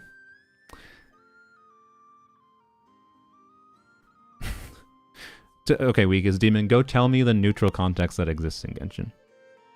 Go tell me the endgame where your in-practice results exactly match what the spreadsheet expectations are. The test dummy? Yeah, that's true. My bad. Look, if your 100% of your enjoyment from Genshin comes from the test dummy, more power to you. I feel you. What if Nicole provides 15% crit rate? Well, that's just a what if. That's, I think, unlikely.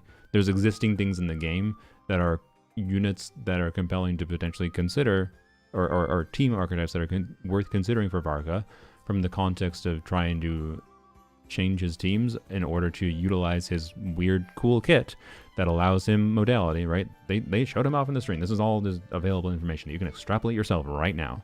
This doesn't require any fucking information. You can extrapolate this yourself. He has a modal kit that can change his elements that he for what kind of element damage he can deal. And the strength of that is that means when you have different enemies that are like, you know, this fucking shield takes plus 300% electro damage or hydro damage, or this enemy has plus 500% pyro res because they really don't want you to put pyro in the team, or you have active mechanics, like there's enemies in the game that literally if you bring certain elements they just say fuck you. So like there are reasons you will have enemy contexts where it could be very compelling to try to choose to use Varka, especially if you go higher investment, like if you choose to get a C1R1, and use him in a way that's like, oh, not his best team because there's an enemy context that either demands it or you just prefer it for whatever reason. Let's say, for actually the simplest example is Skirk's boss is rerunning. What if you don't fucking have Skirk? Can you use Cryo Varka to deal with the fucking Cryo boss? Like at fearless difficulty. So let's run on that example, right? Because that's literally next. That is literally next patch. We know Skirk is rerunning. They're having the Cryo boss. So the Cryo boss, right? If you're gonna, like, obviously the Cryo boss requires a bunch of Cryo heights to reduce its aura. You're not gonna bring fucking Mono Pyro Varka to deal with the goddamn Cryo boss. Good luck seeing sheet, your best sheet DPS for Varka be 100 and whatever K DPS with its SIG even, or without SIG, whatever the fuck, against a boss that you need Cryo to do any damage to it. Good luck.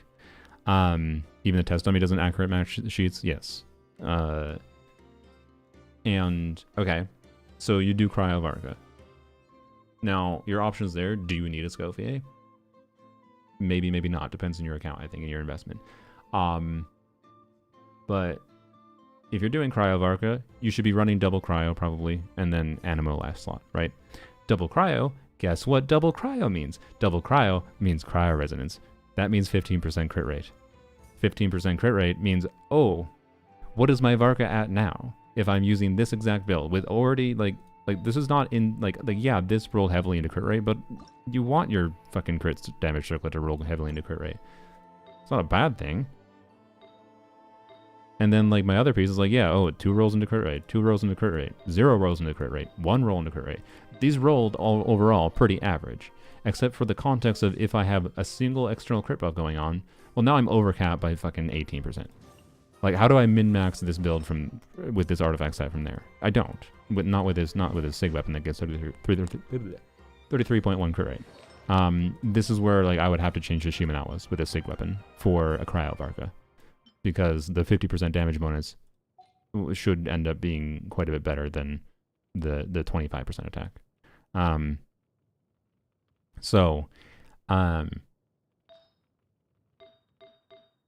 that's a weird annoyance, and most people are not going to do that, right? Most people just want a one and done build with him, right?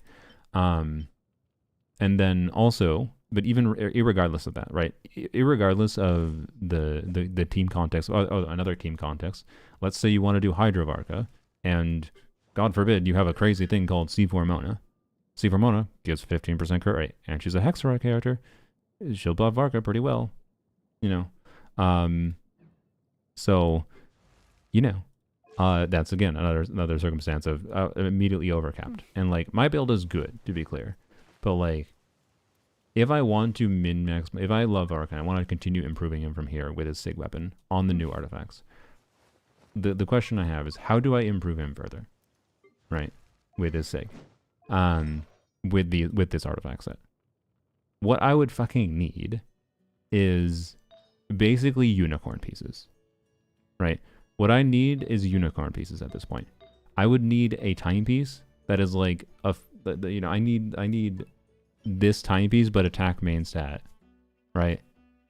And you don't get I've gotten on this account in general. I think I have 4 total pieces. Let me get this out of your face. I'm sorry for showing that to you. I think I have 4 total pieces in general that have rolled over 30 crit damage. Amusingly, 2 of them have been from this domain.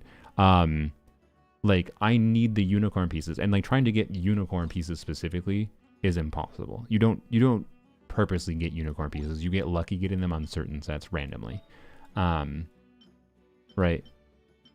Like, I'm never going to get an attack main stat piece with 40 crit damage on it, even though that'd be ideal. So like obviously like re-rolling this piece and getting all crit rolls, that's like, oh yeah, just get this to be 40 CV because this has a perfect balance of stats for him. It's 3 line instead of 4 line. But if I re-roll it and it rolls into crit rate, that's all dead stats. It doesn't do anything for me. I can't re-roll this piece and min-max it functionally any more than it already has, other than I could get higher roll values and crit damage. But if I re-roll it selecting crit rate, crit damage, and it rolls 4 times into crit rate, that's all dead stats to me, and I get a worse piece even if it's fucking 20% crit rate, right? It's all dead. Like, it's much fucking harder to min-max his build on this artifact set with average roll distribution on my artifacts with SIG weapon stats, right? So from a min-max perspective, I actually think Shimano is also better. Even just generically. But anyways, with his signature weapon. And that's something that's completely lost in the conversation too. So anyways, and I enjoy min-maxing my builds. For me, right now, by the way, like there's this weird problem of like, oh, re-rolling this piece and getting crit rolls would be overcapped. Guess what? Again, if I just use Mawika's weapon, and the fact that the crit rate isn't as valuable to me, by the way, is part of why, on a spreadsheet level, that his weapon would not actually be that much of a significant increase over Mawika's weapon as the spreadsheet would imply for me. But now that I put Mawika's weapon on, one, this does a couple things. One, it gives me way more flexibility for goblets, because instead of needing a goblet that's heavy in crit damage, I now have flexibility to use a goblet that's heavy in crit rate. Whereas before, I absolutely could not. Like, I could have a 50 CV goblet that is 20% crit rate and, whatever, right? Like a goblet like this, but even better. You could have a 50 CV goblet, but you couldn't use it on Varka because it happened to roll into crit rate instead of crit damage because you had a SIG and you had the new artifacts. And again, I think you should just, if you have a SIG, you just, and a goblet like that, then you switch to Shimenawas. There is a solution. It's just one that's unintuitive that most players won't realize. But anyways, I now have flexibility to switch to any number of attack goblets I have that have more of a better balance of crit stats for me, or pyro goblets, let's say, that have crit stats, or not just pyro goblets, any elemental goblet if I'm doing, because you don't have to do attack goblet, you can do elemental goblet, can be competitive or better depending on the team situation you're doing, because you can switch his element damage. So if I want to do Shimanoas, I could try this goblet, right? But anyways, so I can do this, right? And then I could reroll this to try to get, I could use a decree reshape or whatever, get all 4 crit rolls, and they can roll into crit rate, and I wouldn't be overcapped. Yay. It's easier to min-max. It's easier to min-max when you don't have to worry about fucking overcapping or crit. Well, to be clear, with Mawika's weapon here, 88% crit rate, I'm still technically slightly overcapped in the context of those teams that do get free crit. Like, this is kind of already the approximate ideal balance, 1 crit roll overcapped. So anyways, like, for me, I think it absolutely is 100% with the artifacts that I have, because you should look at your actual account situation before you make a wishing decision, right?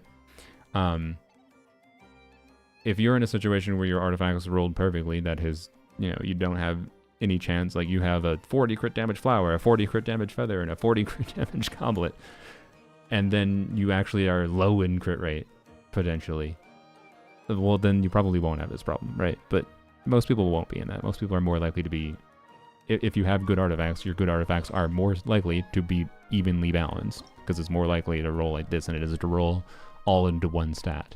And therefore, I think there is a non-zero chance people, when they min-max their builds, will run into that potential issue with Varka's weapon.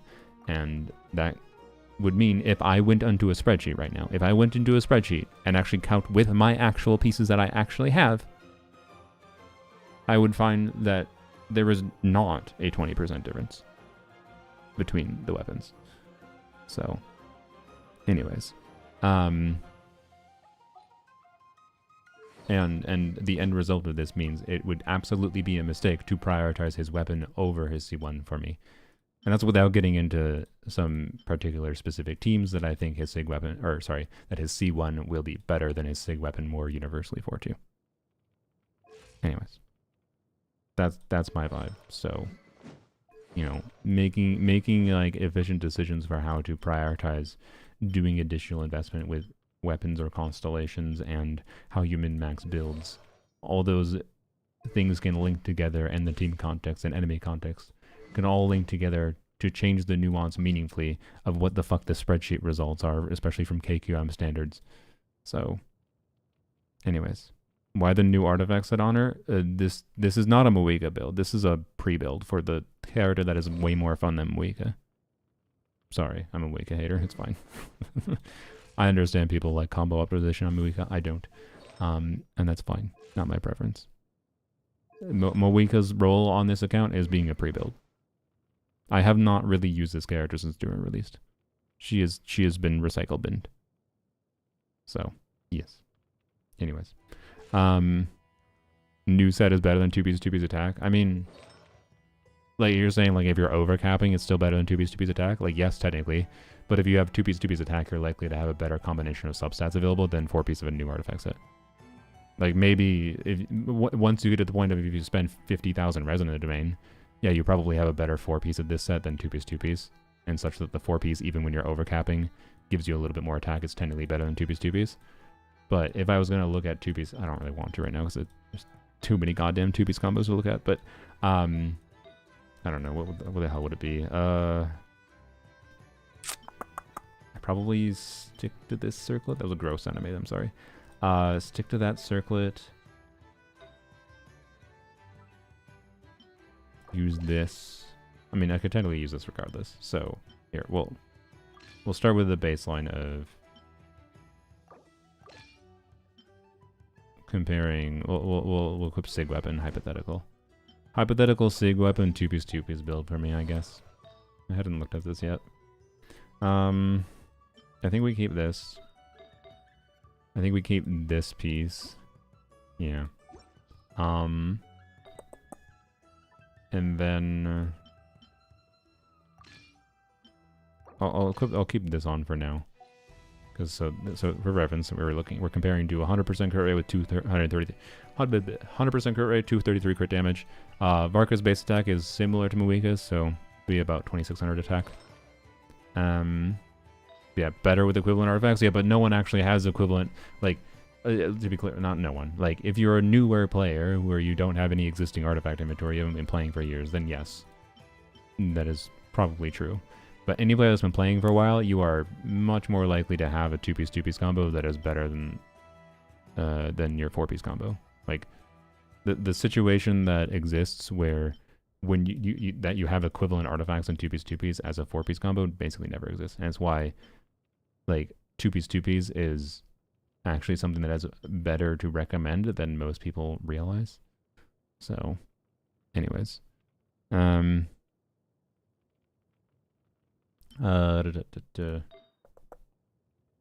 for Benefa. I'm not talking about Benefa combo. You think I'm gonna be playing fucking Varka Benefa? I don't hate the Benefa combo, but I would rather use like different characters with them. Okay, anyway, so use that. I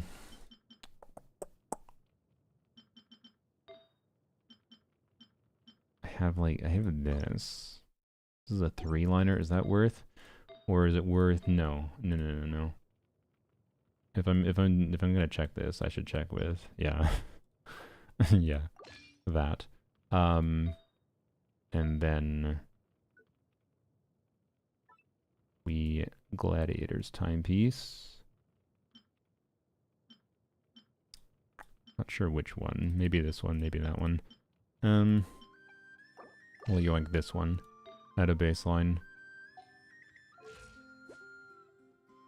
Okay, a little low on crit rate to be honest, but at a baseline, how to solve that? Maybe I don't use this piece then.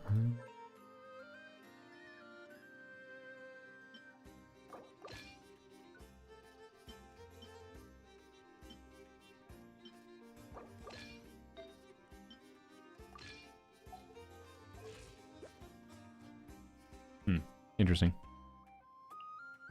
This is a lot more attack. Like I think this build, like I actually like as far as 2-piece versus 4-piece goes, this is actually a good example of what I was talking about, wherein I have a little bit less crit damage on this 2-piece build, but I have... Wait, oh shoot, the more... I forgot the 4-piece bonus of the attack wasn't being represented, was it? So 4-piece bonus of that was 20... 250. So my attack stat, so like, it's a little bit worse. It's a little bit worse. It's my 2-piece is a tiny bit worse, I think. I theoretically, I think I could comb through some things. I could actually maybe do something with a off-piece circlet instead, but I don't really want to do that right now. The point is that my 2-piece is very, very close to my 4-piece build, despite the fact that I have a very good set, I would say, in the 4-piece build.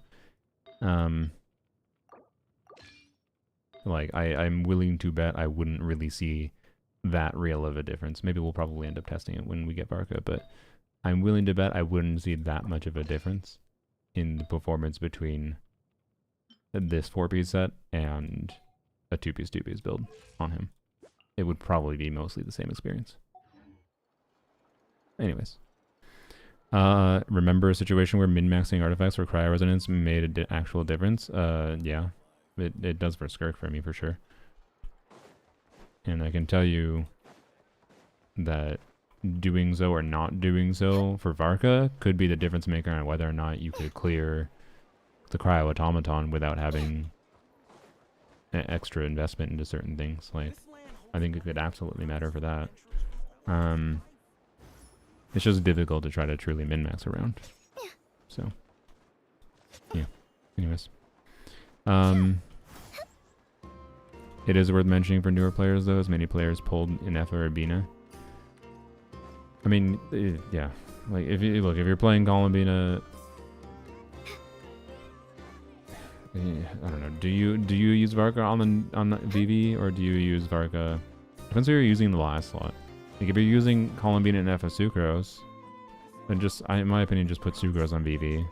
You'll have some downtime in VV, but whatever. And then Varka can be on a DPS set, and that'll be more satisfying. But unless you truly need to min-max to clear the content, but I would think if you're playing a Nefa Bina Varka, you generally wouldn't need to worry about like having VV on him. But you would want to put VV on him if you yeah, you would want to put VV on him if you end up in a situation where you're playing, say, the problem is it's not really, I don't know, Columbina and Efa. I guess you could just forego the Hexarai bonus. It's not that big a deal, right? Yeah. So you just forego a Hexarai bonus. You do VV, Varka, Columbina, and Efa, and like Eons on whatever, right?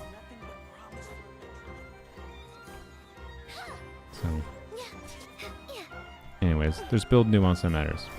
Night Sky and Varka, VV for Sucrose calcs the best. Oh yeah, that makes sense. I forgot about Night Sky. But also, that's again a crit rate bias. Like, man, spreadsheet so biases towards crit rate that it doesn't actually match in practice when you start building characters fully. But to be clear, Night Sky and Varka would be a lot more compelling, particularly if you don't have a crit weapon for him. But yeah, with Benefa combo. Anyways, yeah, it's not surprising that Night Sky Varka would be ideal there, though. Hexarai Varka Paz would do, it gives him extra skill. That is the simple answer. But his damage is not entirely through his skill. He's not like Kaniche, where like, oh, that's a 25% damage increase. It's not.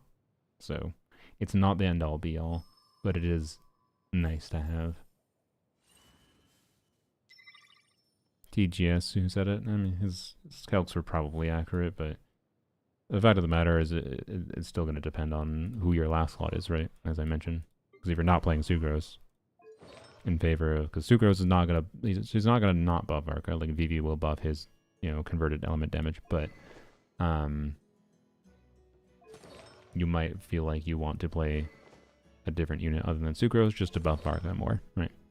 But Sucrose is probably the best option because she would buff Varka a bit and buff Columbine and Neffa, of course. So, anyways, on a team DPS level, but on a gameplay satisfaction level, if you actually want to feel like Varka is contributing, I'd say you could compellingly choose other options.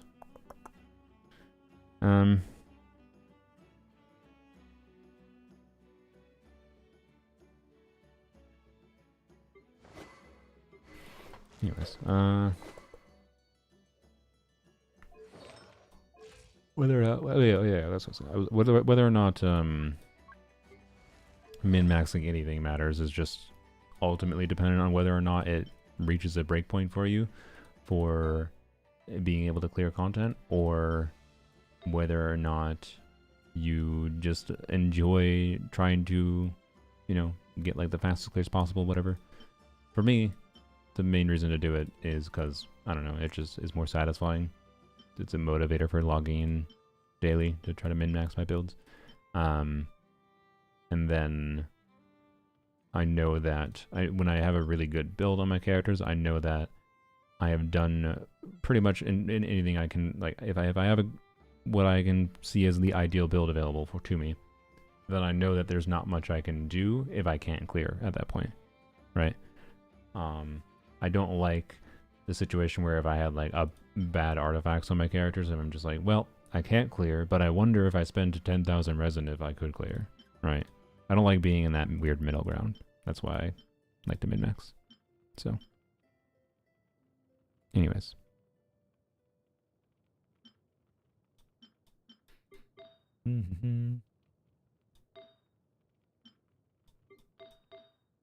What is it? Oh, yeah. I was going to look at what does my VV build look like on him.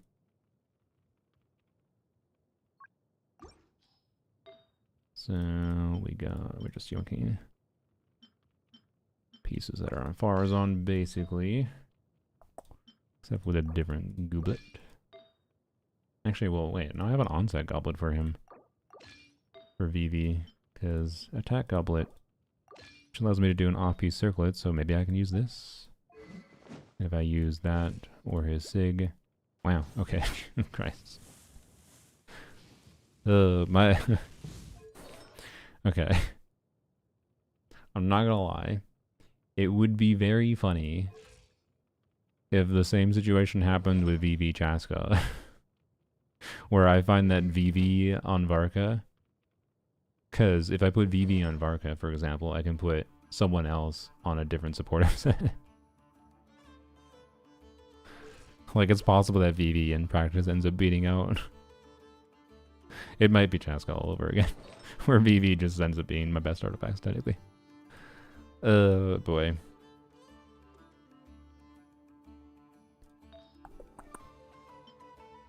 Nicole would make him more of a hyper carrier, buff the whole team. Based on how they've been going, I would be willing to bet he's going to become less of a hyper carry. With how they've been balancing supports as of late. Because like even Nefer post Columbina, like Nefer was very, very hyper carry, right? For a bit. But Nefer post Columbina, different story entirely. So, you know, I don't know. It depends. All right. What are we doing? We didn't claim dailies. Okay, we'll do that. I did it. Was there stuff to do? Been there 4 days. Did I not finish this? Oh. Oh, I need to talk to more people. Okay, go do that quick. Oh, actually, wait. There's probably people that gave me a bunch of lanterns that I haven't checked in general. So, also wait. How do I get? I only have Siege Queen left. How do I get more? Also, Siege Queen is busy, of course. Huh. Okay. Can I just not complete that? But yeah, I would prefer though Nicole was more of a buffer, to be clear, than she was a off-field, like if Nicole does off-field damage, I'm gonna be confused because like if Nicole's an off-field pyro damage dealer and Hexarai, what what? Like, we already got that. Like Duran already is focused on doing off-field damage and then a bit of buffing. Like if Nicole does a bit of buffing and off-field damage and off-field pyro, I'm just like why, why, right? But Nicole can absolutely still be focused on buffing in a way that she's more focused on team-wide buffs. Like if she gives team-wide attack percent, right? So she gives say less than a Bennett. If Nicole is replacing Bennett in Varka's teams and gives team-wide attack percent, then that's could be better than Bennett because it buffs Varka's damage and it buffs Duran's damage and it buffs Venti's damage potentially too. So she's an angel, not a killer. Yeah, exactly. It's a flavor field too. So. Why did Nicole have to be pyro? I don't fucking know. I definitely think she would have been more interesting, especially because like Hexarai is lacking like cryo units. Hexarai is lacking danger units. Like I don't know, man. She could have been much more interesting as a different element, but we'll see. I at least hope her kit is something fun for enabling interesting teams. That's all.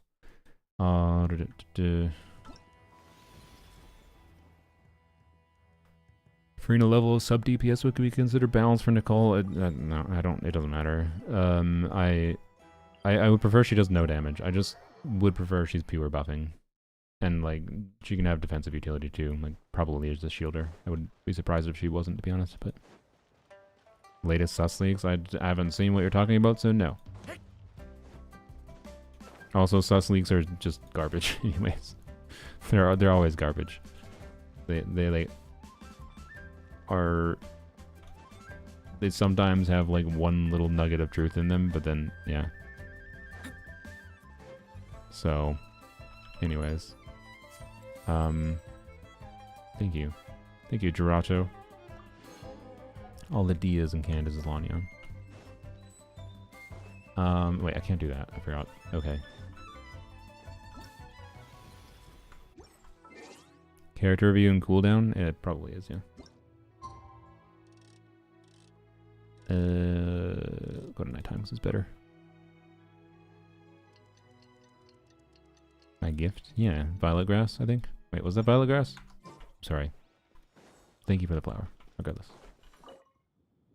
Yes, it was violet grass. How do I open the map? This. Oh boy.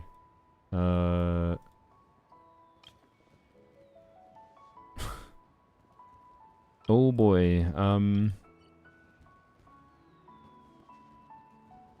so you can level your Xinyan. I think I need more than just one flower, but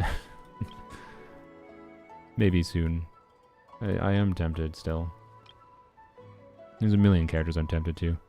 Oh wait, some of these are ones I already got. Okay, or gave out myself. I see. Wait, right? No, I don't fucking know. I'm just gonna go to the ones that have exclamation points. Okay, Girato, were they all from you?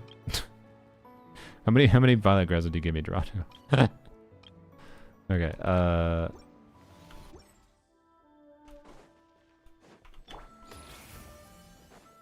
try finding the real Xinyan among them. Oh my god, what did I do? What's your name, buddy? Are you? No, I don't want to do Baiju quest. Well, I'm not grabbing that one from you. You've actually Build come at the Dahlia. perfect time. If I get a This little C6, boy I will. seems to have gotten himself lost. I'd be down if He's Varka new to was... the city. Probably wandered Dahlia away was on from his Varka's banner, parents but and- Dahlia is probably on Skirk banner, which kind of sucks. No, listen to me. So I'm probably never going to see 6 Dahlia. Well, my dad's. So she went out a few days ago to gather some herb. I don't want to do the Baiju quest, please. When we got to the city gate, Please. I don't want to do the Baiju quest. I asked them. You came to the right place. No, Baiju quest is so good. Yeah, but I don't want to do it right now. Who's talking about me? Like, there's a problem this game has with if you have quests available, it makes you do quests when you don't actually want to do quests. You mentioned that you were looking for the owner of I've never done this. No, because the game does this shit. The game burned me out on fucking quests because of the fact that they make you do parts of quests when you don't actually want to do them because you run into them by accident. Then it makes me just not want to do anything. Sorry. Chung Chung, now's not I mean, maybe the I should just say time. fucking make the rest of the stream this, but I was gonna like open up lanterns quick and then do a, you know what? Okay, actually, fine. We'll click through this My dear dialogue. While we boy, click through this dialogue, could I'll you pay tell attention me to it. more about your father's Um, condition, as much as you can recall? Make your cases in chat. I'm willing to do one viewer abyss today.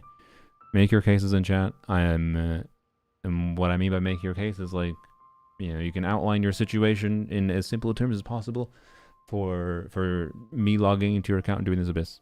You'll have to join Discord or whatever to be able to give me your login info and whatnot, but or email, I guess, if you want. So, Yes, Uncle. anyways, Doctor. yes, Aishu. uncle. So make your case. Literally can't clear. The shield supports can't get the past the first chamber. Okay. I mean, I saw your account before. The I think it might just be an investment diff. I see. And And like your you have family Columbian and lives near Epa, you Chingsel probably Village, you say? theoretically can clear, I but visit patients there frequently, but I don't recall tried ever every team on seeing my you account. or Okay. your parents. Still might be an interesting one to log into regardless. We'll see if anyone else makes a case, but maybe we'll log into yours, me too. Uh-huh. My mom doesn't like meeting other people. Well, that's the problem with your quests where especially you weren't a during Venti content and creator, Varka. you just not like how they She do always quests in this tells me game. to just stay at home and Look, keep I my dad company. did a lot of quests when in the first like 6 months of playing Genshin. I played it through all the fucking quests. I accepted all the damn quests. There's the reason that this quest was in my queue. It's because I accepted quests and I let them be in the queue because I intended to do them. But at some point, the formulaicness of how so many of the quests were having the same structure, especially character story quests. I'm not saying this one is necessarily that way. I'm saying I think they've been doing a better job lately. Is that so? Are you? To By any quests not chance, being is very your mother's formulaic. name- Whoa, yeah, it is. Do you know my But mom, in Dr. general, Baiju? the more I started to see the patterns of it, just the same stuff with different coat of paint, the more I like didn't enjoy it that much, right? So that's why I stopped doing a lot of quests. I certainly do. And then now it's Great. just there's too many Chi-Chi, fucking are there things any to pressing do matters that in the like pharmacy at the moment? I have. If I was gonna say which quests I want to actually do, if I'm in the mood to do quests, Ayu's parents are it's old probably not acquaintances Baiju's of quest at this mine, point, unfortunately. So I would So very you much know, like to assist with the search. Would the two of you have time to join me? but yeah, I don't know. They take a lot of time to do. You don't get that many rewards for doing them in game either, to be a motivating factor in my opinion. And they are not usually so good to me that they feel like they're worth the time to do, versus like the time that I could spend personally doing something else. As a content creator, I could spend time doing stuff that I want to make content on. As a person who tries to enjoy playing Genshin in different ways, or enjoys media in general, if I want to experience, you know, an anime storytelling, I could go watch an anime that I think has better writing or I enjoy more on a passive level than Genshin story quests. Like, I think they're fine on average, but I can purposely seek out better content for use of my time, is my vibe. So yeah. Oh, really? I Well, that's wonderful. started We playing. The are only reason to most want to do the grateful story for quests your was to use the support. characters in combat. Yeah, that's fair. That is one of the Chi-Chi and I need very, to clear up very the few shop ways you can front trial first, characters. But once that's taken care of, we'll be right out to help you with the Family is very important. Thank you. You also Then I'll justify leave you buying to handle primos, the yes. farm. Traveler, But Paimon, why don't you come with they me also and give Ayu? like 60 Let's primo start gems by usually. talking to the Millilith guards at the city gates. See if Like, right? Like how much does Baiju's quest give any more than 60 primos? Hopefully. I have no idea if it actually does though. I don't know. Like, but I unironically think if I want primos for questing, I've certainly done plenty of questing for grinding primos. Like, yes, I can justify buying primos, but I don't default to just buying primo gems all the time. Like, the time investment to getting rewards is terrible. I think all story quests go 60. Yeah, like you can spend fucking 3 hours on a quest to get 60 primos. Yeah, plus a chest or two. Asia server, then character review. Like your case for me wanting to play on your account is you're on Asia server. Anyways, anyone else in chat that actually wants me to log in and do a viewer abyss? Have you run out of exploration primos already? Fuck no. I have plenty of stuff I can do, and I like exploration more. I would much rather start doing, and by the way, the desert, part of the reason the desert hasn't been done is because it requires doing the quest. Also, the desert was not as well made, I think, as other areas most people would agree with, on an exploration level. But anyways, like I definitely have other areas, and to some extent it's because I have multiple accounts that I have, like, you know, for example, the fact that this area is only at, yeah, 55%. It's because I fully 100%ed it on my Polar account. Newer ones give 80 in total because of achievements. Okay. I want to see exploration. Yeah, I should do more exploration. It's just, yeah. But there's a million different things in this game that I have that I think are priorities to me over character story quests, generally speaking. And on a grinding efficiency level, I think I have better options. Cat mute you? What? Is my mic not working? Yeah, and I'm not a completionist. Yeah.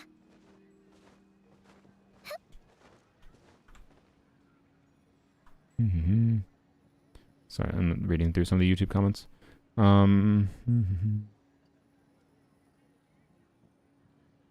Only have two teams, Arlecchino and Hyperbloom. Arlo's C2, I use her and Melt. Only problem is the code. It's my cousin's old account. I don't have the email. Okay. Well, I don't want to have to try to log into your account. Sorry if your account is technically your cousin's old account and they would have the control of the account technically. That's just sorry. If you can transfer the account, you should probably contact whoever's customer service. But I don't want to have to like try to wait for 30 minutes for someone. But as far as, I don't know, Arlecchino and Hyperbloom, can you clear? I don't.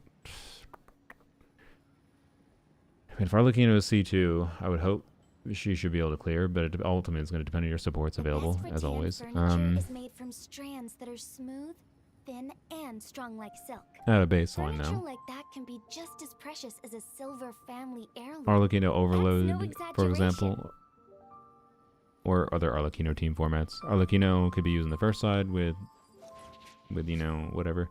But can Hyperbloom do?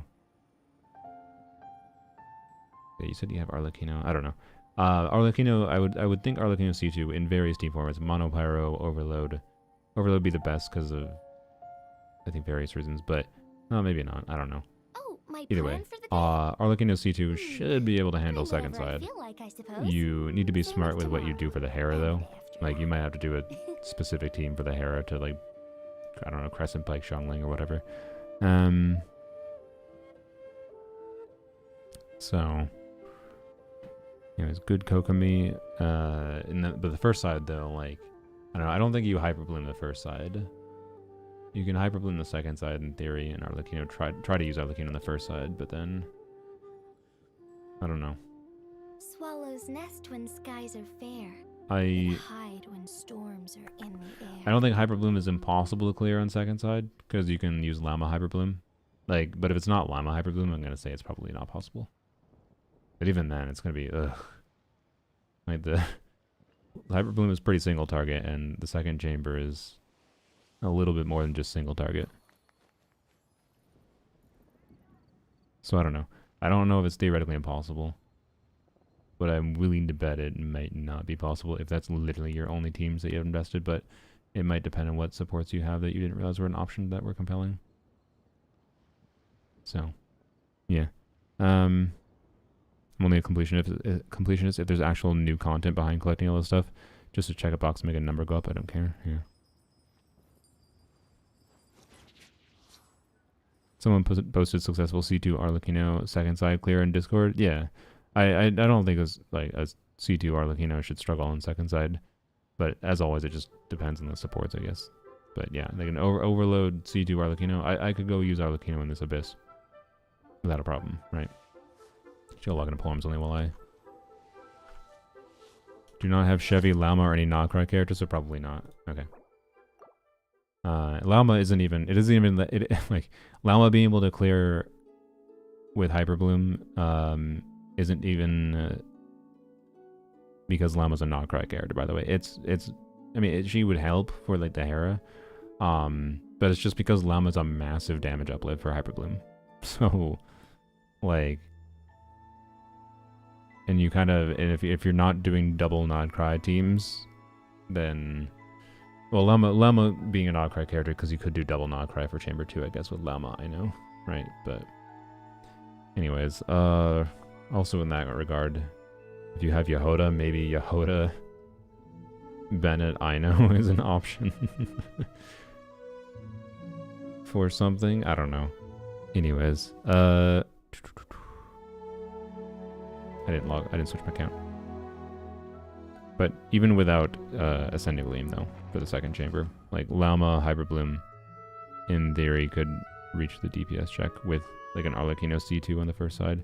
But Arlecchino is not ideal for the second chamber, though, because Pyro-resistant boss, so awkward on a lot of levels, right? Not theoretically impossible, but yeah, if you lack Chevy and whatever other key supports, yeah, it's probably not worth the time. That kind of sounds like a, not the same, but similar vibe to my casual account, where like, which I don't log into regularly, right? But I have Skirk without a Scofier or Frina. I have, and like, yeah, I could freeze the chickens, but like, let's be real. And I have, what's it called? A Varesa Overload, or I have Arlecchino Overload I could use in the second side.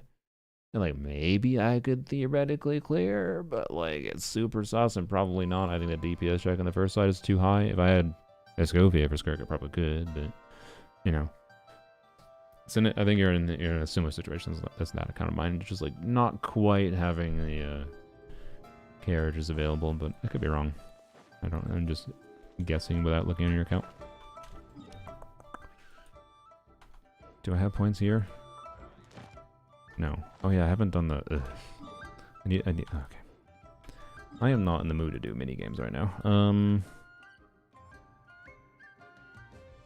Alright, anyways, so what was it? I have a good Kokomi, semi-built C2 R1 Columbina, barely built Nefa, badly built Hu Tao, badly built Fischl, and a Dream. Lilet, do you have... I know vaguely what Mitsu's characters are like.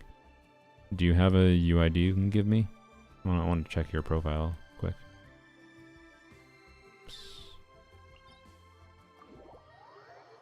Monopyro has enough shred to do first side without too much trouble? Yeah, I believe it. Like, yeah, their Arlecchino could be used on either side. The problem is if they don't have any option other than Arlecchino, right? Like, I don't think the Arlecchino is the worry there as much. It could be, depending on the supports available and the supports needed for the other side. One sec, thank you. See Lolly Yelan? What? For Arlecchino? I mean, that's options. Control breathing.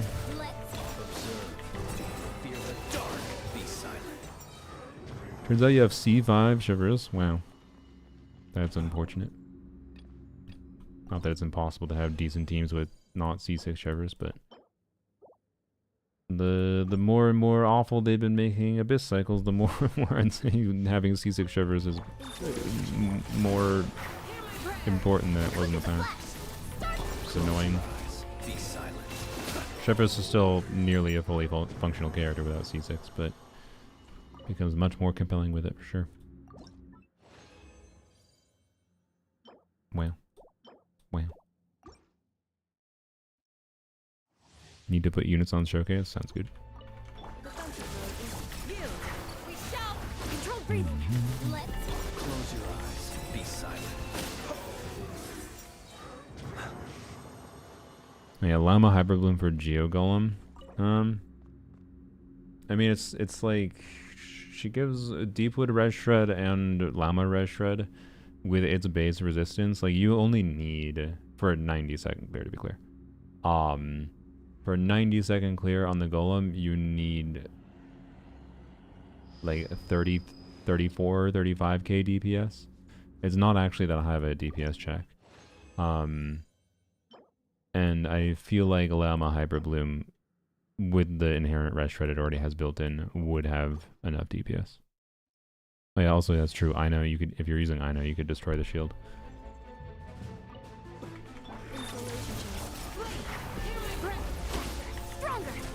Close your eyes. Night falls. But even not using I know again, like Llama Hyperbloom without using I know, I think can theoretically clear second side. Never even knew I got C5 Chef. Sad.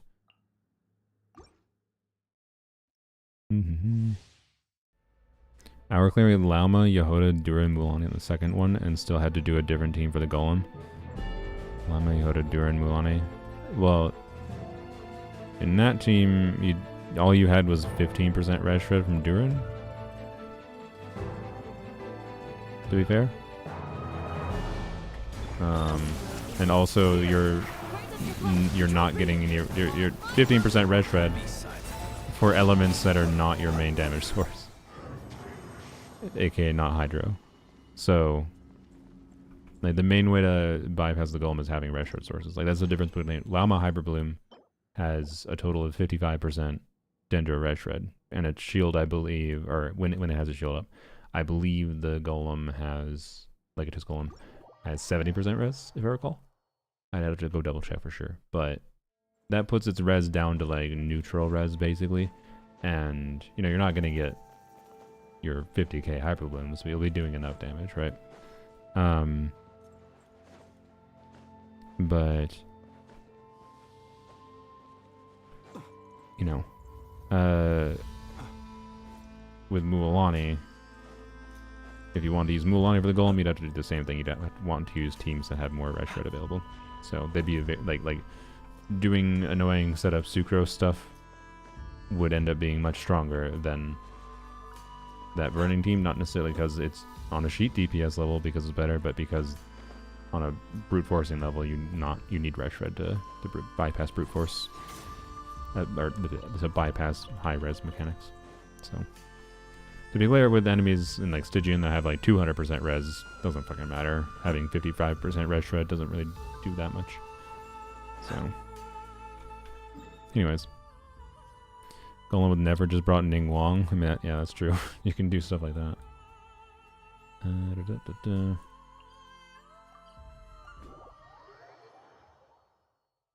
Spent an hour clearing, or sorry, no, I already read that.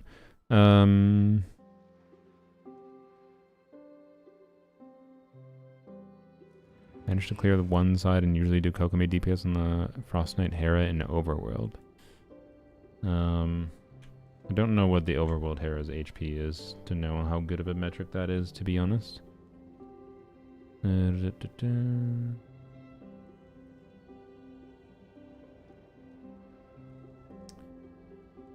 Where is my browser?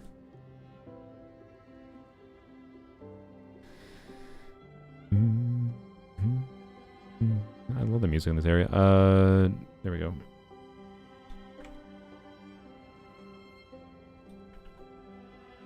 Okay. So decide between Lelena and Mitsu's account. Okay. Yeah, we have Columbina. C2R1 as they mentioned.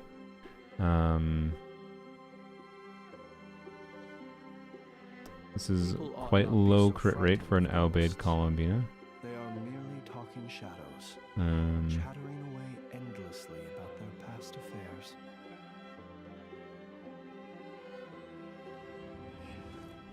Yep, we would like crit rate there too. Okay.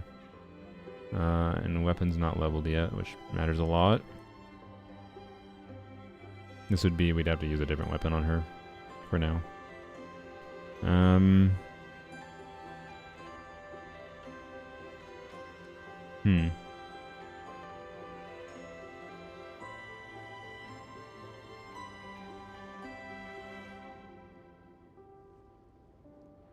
Yelan would be good, but not at level 60. We have a Sucrose. Hopefully there's artifacts available. C1 I know. Okay. I'm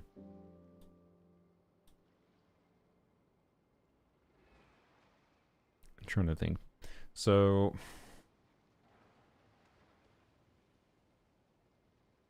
He who Question wishes is, to what do we do peer in into the second side? abyss Because, needs like, simply to wander through Nodcry on a misty night. we have to do a double nod. What is it? Like, March the of ideal is wild probably hunt splitting will up be sure Columbina to and drag Anefa. him into the darkness. So, realistically, like, maybe... I mean, a C2 Columbina on her own should be really good for the first side, right? So, like, a C2 Columbina plus some mix of something. Like, C2 Columbina plus Iron... Well, no, fuck, we need Ascendant Gleam on the second side to make the enemies not absurdly tanky. God damn it. People ought not be so frightened of ghosts. You don't have any other... Talking shadows, chattering away just to be clear, endlessly on past affairs. Lelena, do you have any other 5 stars? Limited 5 stars that are notable? Also, what is your shivers? Well, shivers I don't think that matters that much here, unless you do have other limited 5 stars. 5-star DPSs. Dedicating March to getting shivers built, nice. Honestly, a clear with Chung Yun. I don't know if I mean, I'm not that high skill player. I can't promise I'd be that good at using Chung Yun. I assume Meads is better at using Chung Yun than I am. So, anyways, oh,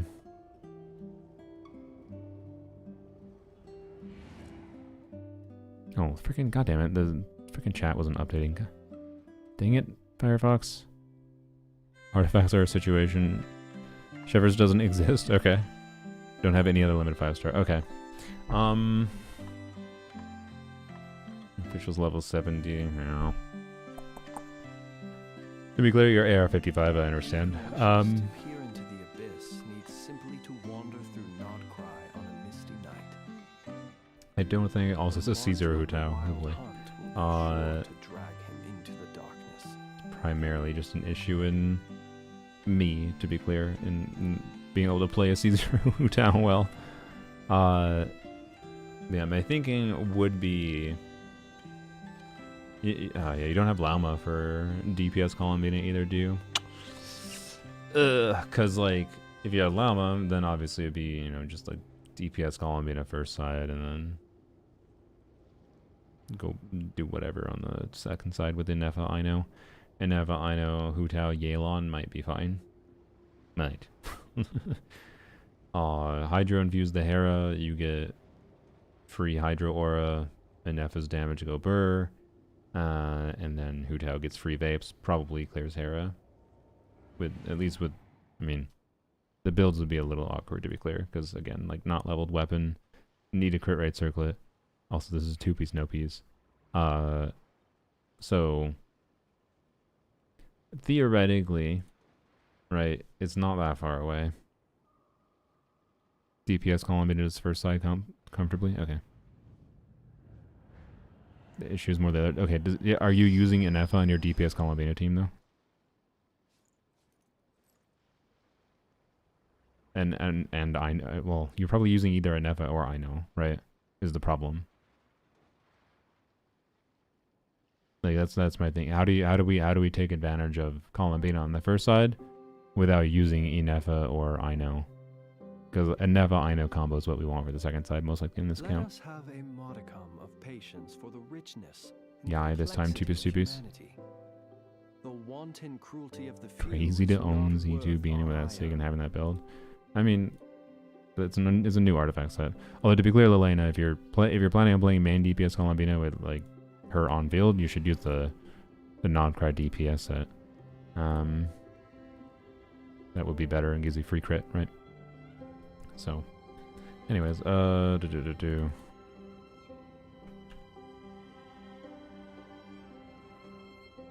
But yeah, like Osorio, they are an AR-55 player.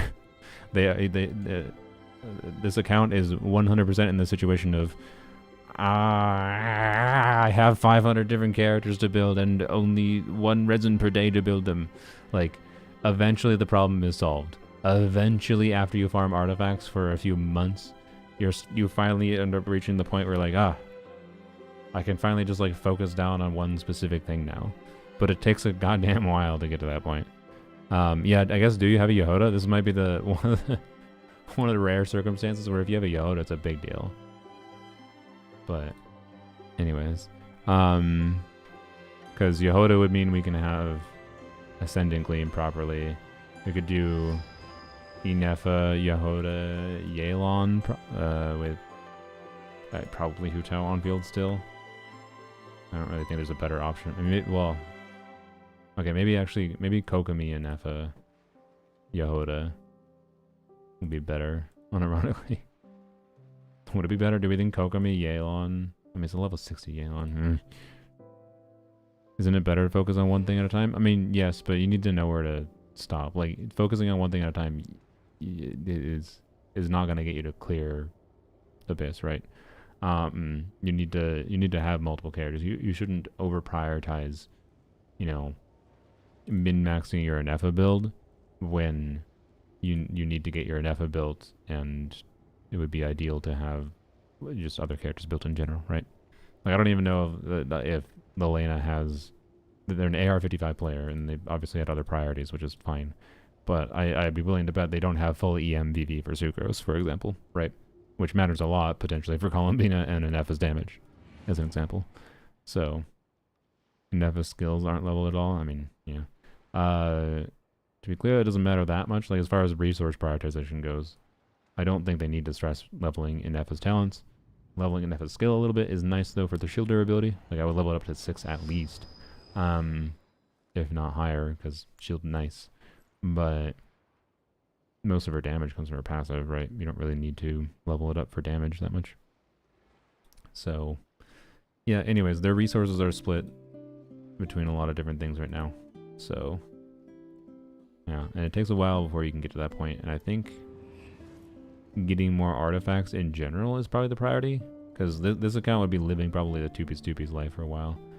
Like the priority is probably farming the new artifact set, and then you probably want to pull Lama when she reruns for your Columbina. That's my vibe. Don't have Yehoda, yeah. Don't really need Ascendant Ascendant Gleam for Bina. That's true, I guess. But what team would we have then?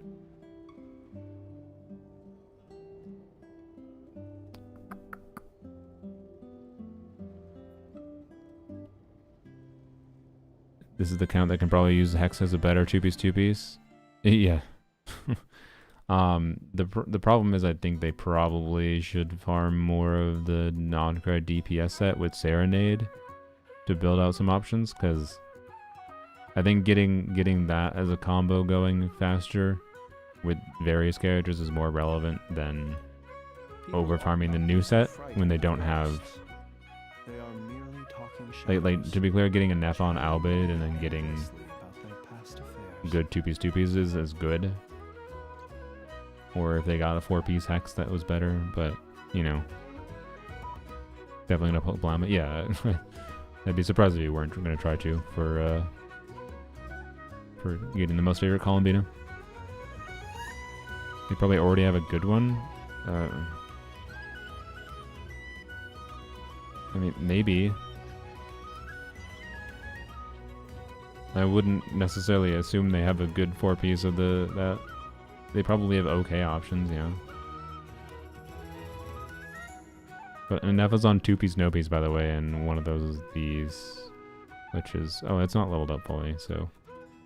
Man, like, when you're first starting farming artifacts for realsies, it's such a pain in the ass to, like, even get things to level 20. Like... So, anyways, I don't think... The ultimate conclusion, I don't think it's worth stressing right now, focusing on clearing Abyss. Not this one, at least, but... I don't think it's theoretically impossible. It's very possible, like, with... If we figured out what teams make the most sense, so which would probably be something with Columbina on first side, and then Inefa, Ino second side. Like, if Columbina main DPS with, like, a Dendro Traveler type of situation, Dendro Traveler, what do you do? Dendro Traveler, He who Sucrose? wishes to peer into the abyss needs Maybe? simply to wander through Nodcry on a misty night. The march of the wild hunt will be Right? sure to Yeah, drag I don't know. him into So the Dendro darkness. Traveler, if Dendro Traveler, Sucrose, Columbina, the who would why am I struggling so much? Who would you use in the last slot? I would say I know, but we need I know for the other one, right? But okay, so I know Aneva, like Yelan, whatever, probably works fine. Although Sucrose might be wanted for Inefa. Yeah, finish leveling like Inefa's weapon, get Inefa on an okay 2-piece whatever build. She doesn't necessarily have to be 4-piece, probably is fine. Yeah, I wouldn't prioritize level 90 your characters right now, for sure. That is not the resource priority. I don't know. I don't think I'm gonna log in right now, to be clear, if it's not obvious. I think it's kind of pointless, but it still is worth thinking of what the like efficient path would be.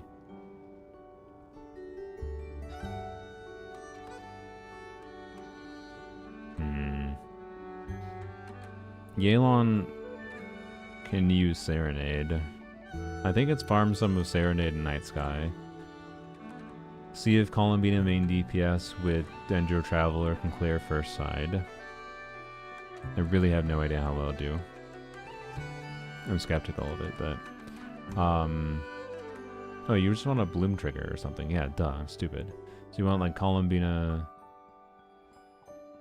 I wonder if you do Yelan with Columbina instead of... So we can do People ought not be so Anefa... frightened of ghosts.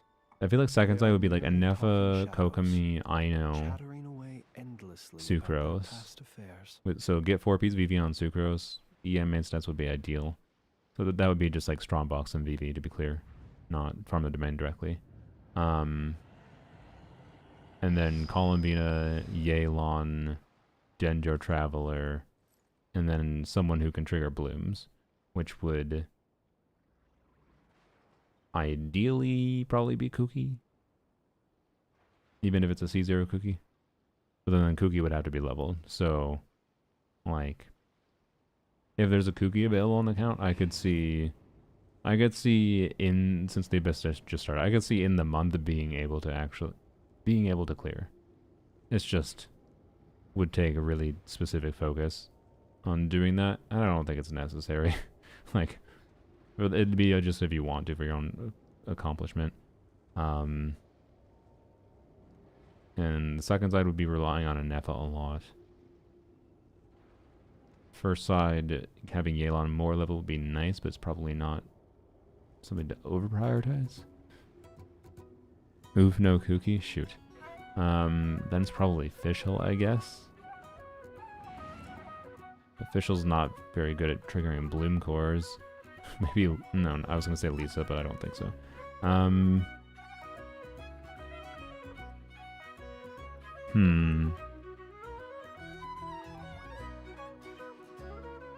move on to Hexa and Chill by then? I mean, maybe. Not gonna get it. I'm not doing a character review right now. I was asking for accounts to log into to do Viewer Abyss. Asked for people to make their case, and only 2 people made a case. So, well, 3 people technically, but 1 didn't really have the ability to even log into their account. So, alright, Mewtwo, I'm down to try. If you want to DM me. Sucrose Fischl. Yeah, I guess you could do main DPS Columbina with Lunar Charge, yeah. Maybe the play is Sucrose Fischl, Yelan. Wild hunt will be sure to drag him into the darkness. Yeah. You get EM at least from... Yeah, you get EM to Columbina for triggering Lunar Charge. That could easily be the best option you have for the first side. Sucrose, again, Columbina would probably want to be on the new artifact set. Or sorry, the new artifact, not the new artifact set, the non-cry DPS set. So I think the priority would be actually farming some of the new non-cry DPS set with Serenade, and then someone on the Columbina team can be on Serenade. You also want someone on the Columbina on the Inefa team on Serenade too. So if we're using Sucrose though for Columbina, then we'd want to do Aino and Nefa. I mean, how good is Aino and Nefa on her own? I don't know. It's weird. Beto, maybe.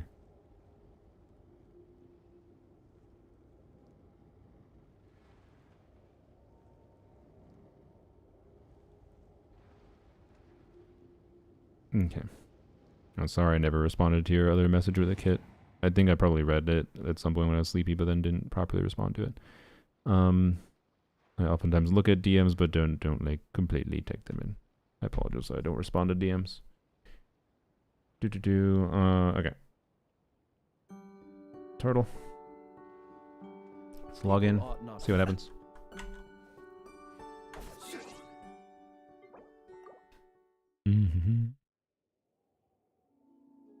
Cleared my base, but if you really want, you can test teams that are lower investment in your main. I was thank you for the offer. Try my best. I have Noel Lunar Crystallize with very good investment. Mitsu, I was more interested in trying to see if I could clear on someone's account that was struggling to clear. And seeing what happens there. But I wouldn't have been against the idea, to be clear. Time to suffer. I mean, if it feels that problematic, maybe we will indeed log into someone else's account. Though the plan was only to spend a short amount of time.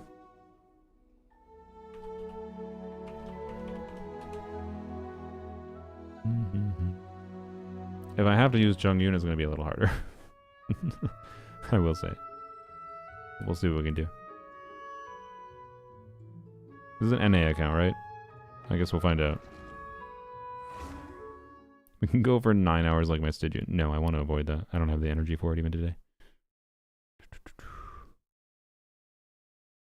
Oh, my brother just... I'm going on a short trip with my brother this weekend. Said I was planning to drive. He just mentioned he got his oil changed now. And you know what? That reminds me. That reminds me I haven't gotten my oil change. I should probably do that too, LOL. Well, I definitely haven't gotten my oil changed in the last year, I don't think. That's bad. I just realized. Side effect of not driving your car that much is ugh. You change your oil yourself. I have in the past. I usually... oil changes are not that expensive, so like I don't feel it's necessary to change oil myself. But anyways, here we are. So on Mitsu's account, I have a better Chung-Yoon than the Jonathan. Columbina, Pamber. Yep, that's a that's a relatable build. And she's level 82. Everyone's level 82. The aforementioned C5 shivers. Yeah, I would still try to use the shivers for Dia and see if it fixes your energy problem that you mentioned you're having. Level 70 Katane is really not ideal. This would be preferable. Maybe we'll end up using a Scofier. I change it myself. I don't trust other mechanics. I mean, that makes sense. If you are a mechanic yourself. I don't have... I have enough knowledge that I could definitely do an oil change. It's not that complicated, right? But anyways, I usually end up doing an oil change with other stuff at my dealer that I like. So I pay a little bit more because of that, but anyways. Yeah, level 80 weapons is kind of rough in general for any attack scalar unit, at least. So, R4 Wolfang, okay. Hytham, we have a peak patrol at level 20. What banner was that from? Hello, Soru Luna. Hello, Snookappa. No, I did not see. Here, you know what? Fine, I'll go look at it shit quick. It's probably garbage. But let me go look at it, and I'll give you my thoughts. And my thoughts are going to be basically cool.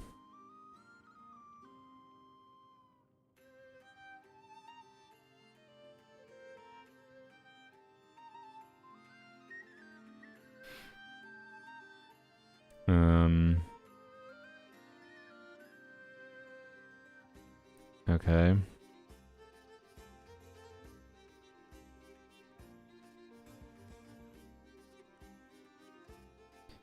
Wow, modified superconduct that doesn't scale with damage bonus. I mean, that's just basically saying it's a fucking lunar thing, but it's not lunar this time. Wouldn't surprise me if they do the gimmick again, to be clear, but not lunar this time for Snezhnaya. And continue going their anti-damage bonus route, but I'd be kind of annoyed with that. I would like if next year, whatever gimmick they go with does actually scale with damage bonus. I think it's kind of cringe.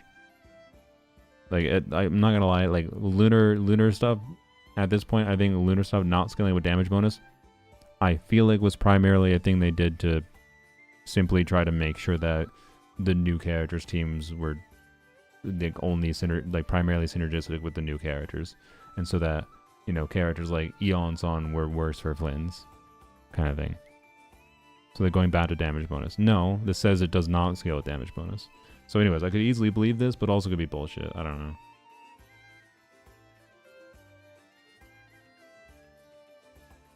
But anyways, I don't know. This is the like this superconduct thing with Sandrone is literally basically just saying that superconduct is the same as how they made fucking lunar charge and whatever work. Cool. Like, I don't know. If it actually changes the behavior of the reaction for how the aura exists on enemies, that's good. Realistically, the damage it deals will probably not be. It's gonna be the same as like lunar crystallize. At best, it'll do more damage than the reaction did before, or, well, obviously lunar crystallize does more than before. It didn't do anything before, but like, won't be, I almost assure you that on its own it won't be that compelling of a build around it. You probably have to have specifically 5-star characters to enable it. So cool. I don't know. And those specific 5-star characters will just like make it so that their damage or buffing or whatever is more relevant to build around than the actual reaction itself, right? So I don't know. They haven't succeeded with lunar reactions actually being interesting to build around themselves, generally speaking. And that's what I would prefer if they're going to do modifications to reactions. But I don't think they're going to do that. They're just going to do it in a way that makes it look like it's something new. But instead you just build around whatever the fuck the buffs are from the character. Or the damage the character deals. Cool.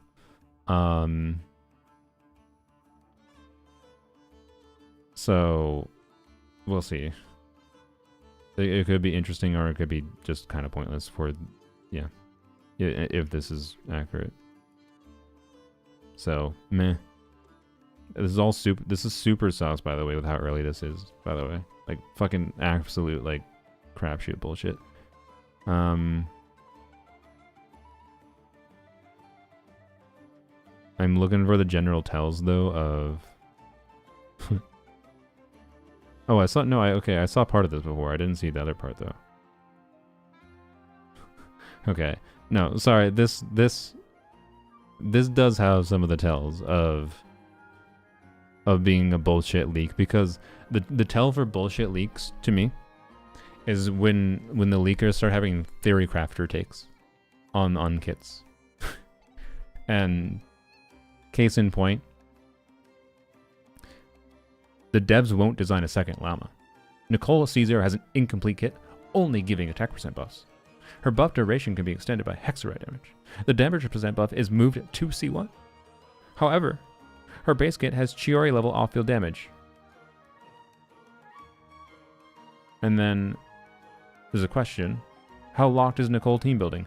Varka is definitely optimal.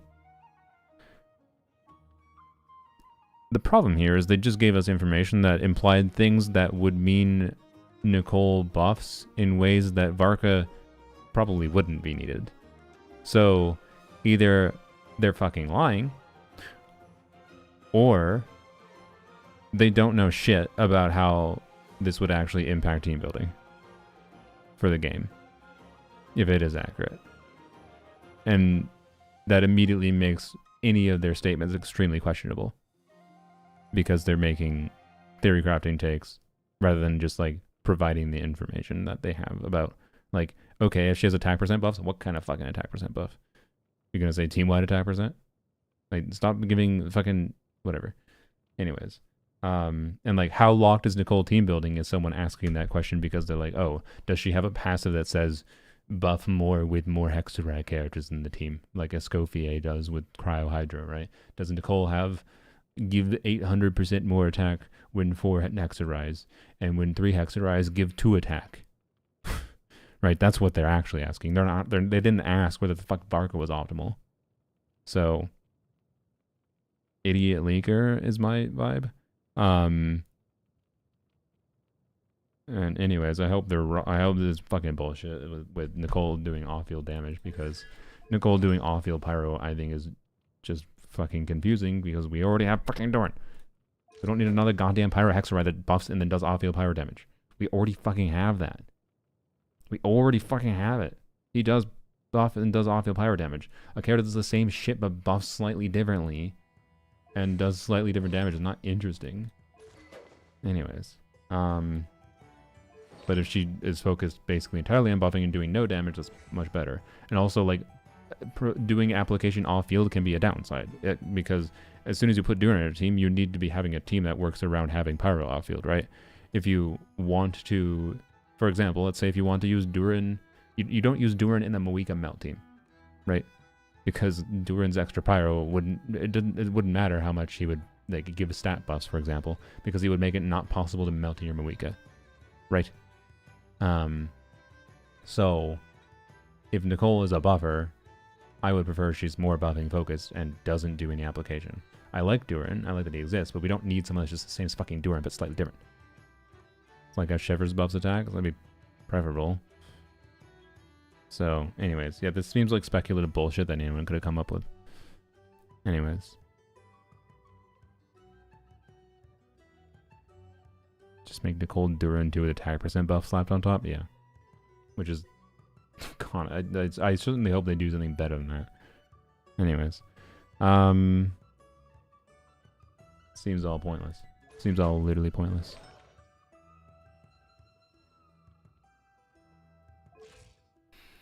Alright, anyways, level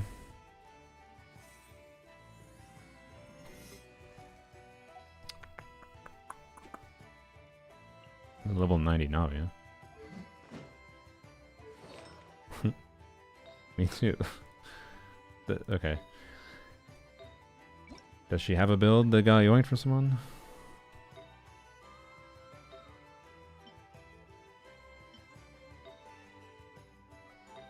I have no idea. Yep. Okay.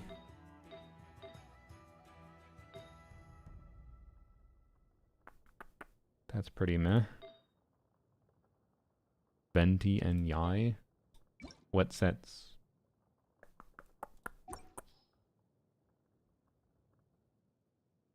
But yes, yeah, it is, yes. I said that before. Any information that is not, like, actually the next patch is almost always just bullshit.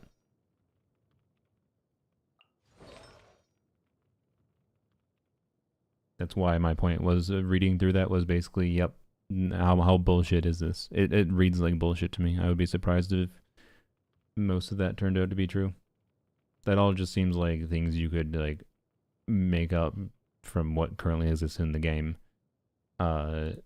It sounds sensible because it's things that currently exist, but in... Ooh, now it's superconducting instead. Shimano, I'm glad. Okay.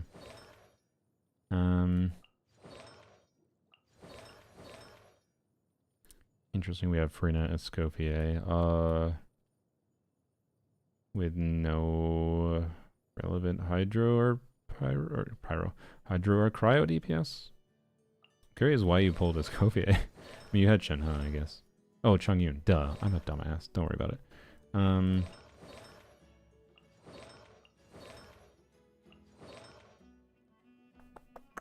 Did you use this team? Did you use Escoffier Chongyun yet in the first half? Does it work? I'm gonna guess not. Yeah, I'm on Mitsu's account. You did? Okay. How did it do? Chickens are too tanky? Yeah, okay, kind of figured. Alright,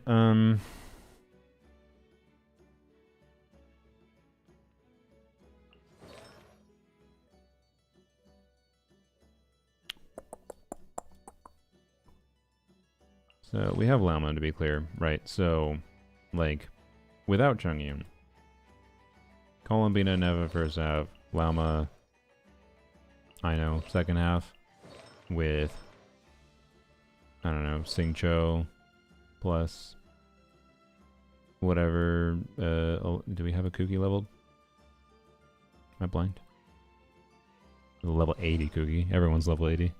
That's a little rough to be honest for Hyper Bloom damage, but maybe it's fine. It's like, I know, Cookie, Llama, Sing Joe could be fine, maybe.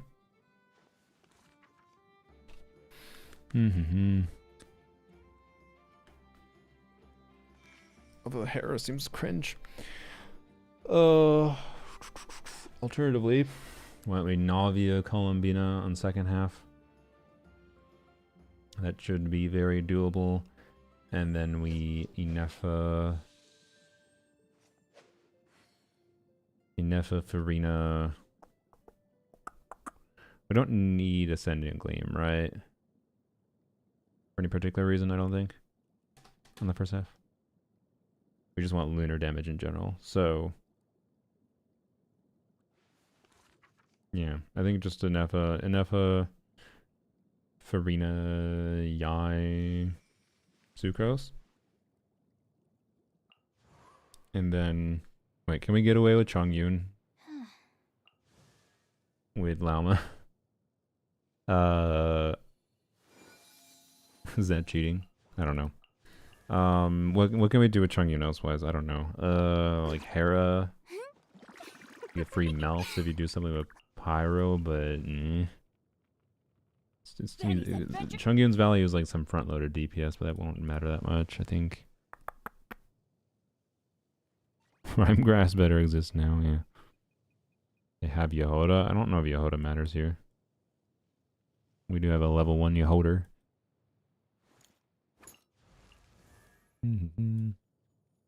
Yeah, let's see. Do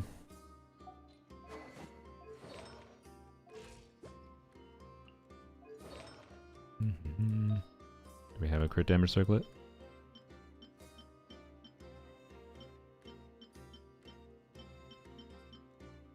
Nope.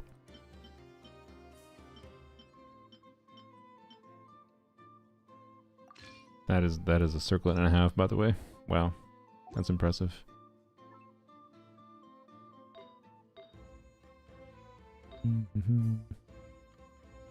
Oh, doopies it is. That's... Why is this... What? I'm surprised it's overcapped that much. Or it's overcapped still. I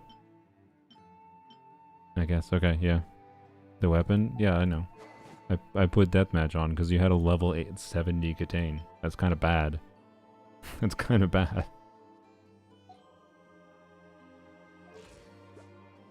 So this is better. To put her on Katane doesn't, like, overcapping is better than, like, you like, we don't want, I don't know, is it possible? And is it possible the 4-piece bonus means this is the best? Like, we gain 50 crit damage, and we have 100% crit rate, 50 crit damage, and more attack. Meaningfully more attack. Including from the passive of this, right? Like, I'm pretty sure this is better. But I could be wrong because of the fact that we don't have 4-piece. So, I'm not quite sure. EM timepiece is also really not preferable, but it's a very good EM timepiece, so I think it's fine. That's actually a weirdly good piece. Just funny looking. And that's a pretty good piece. Yeah, it's just a problem of not having a crit damage circlet. No, I'd rather try 2-piece. So, yeah. You probably just stay on that. Okay. Let's go test some stuff.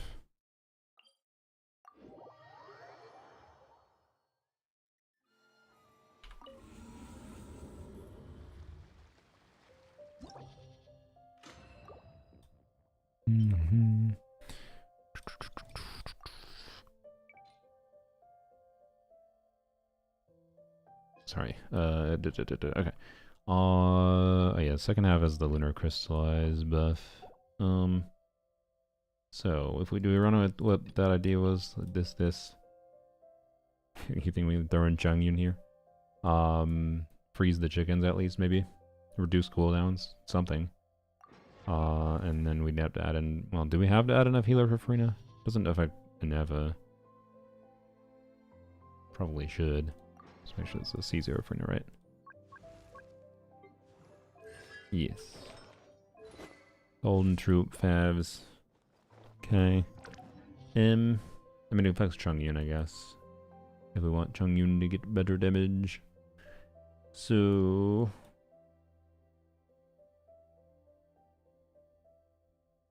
what would make sense? I don't know. The Chungyun claws, yeah. Okay, actually, so first though, for Navia, let's see. Navia, Columbina, we don't have a Shalonen, which is unfortunate.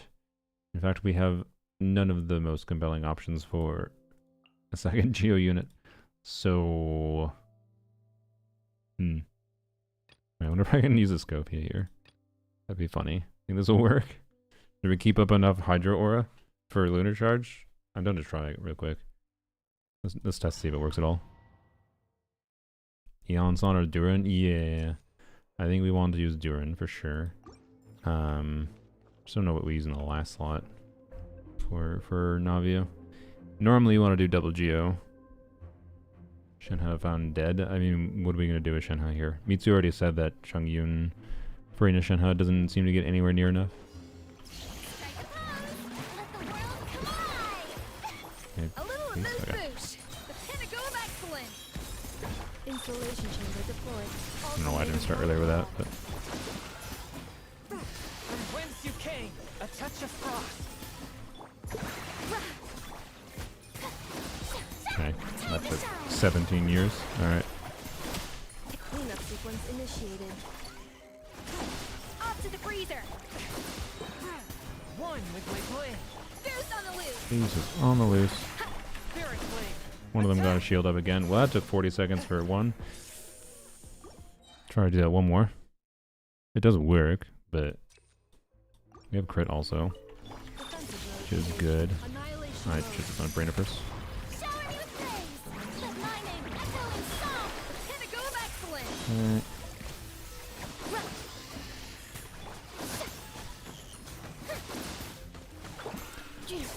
Oh, I think this Nefa is just not invested enough. Accelerating.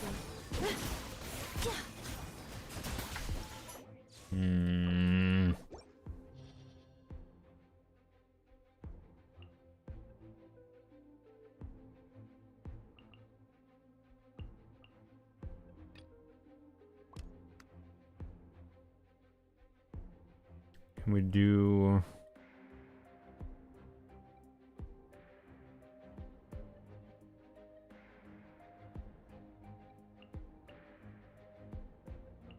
I guess, oh, there's probably no way.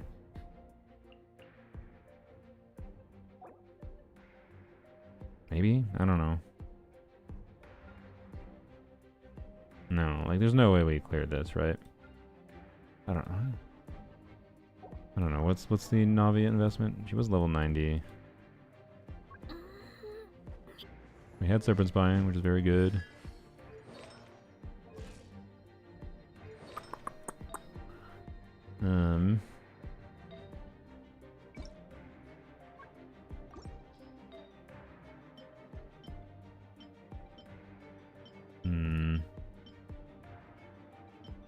Well, shares artifacts with Yai and Venti, right?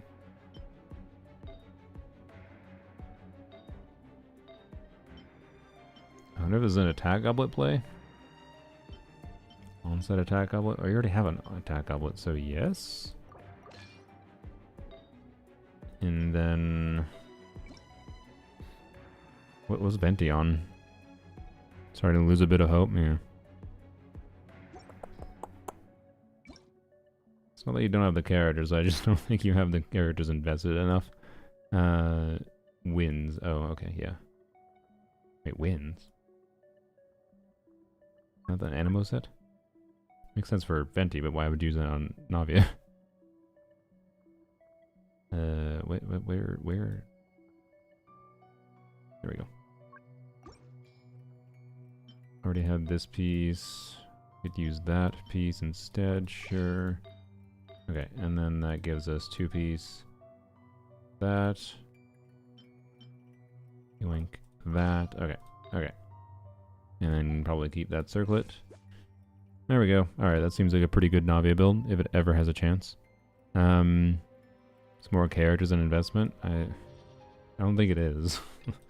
An invested in Neva build can absolutely kind of carry through one side. Not that I was using the ideal team for that, to be clear. Like if we used...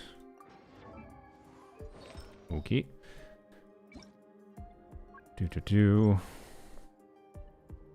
Oh boy. Like... I'm sorry. You can't tell me that it's like it's a not, you don't have the characters difference, and when we don't even have fully MVV for Sucrose. Like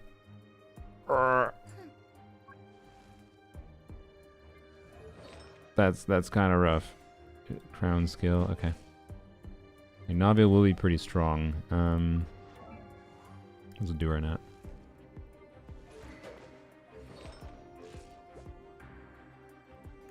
Okay.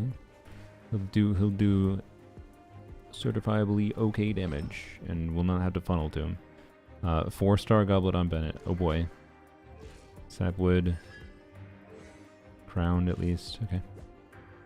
2260. That's perfectly fine. Alright. Yeah, that's just a problem of not having that compelling of a Geo last slot for her.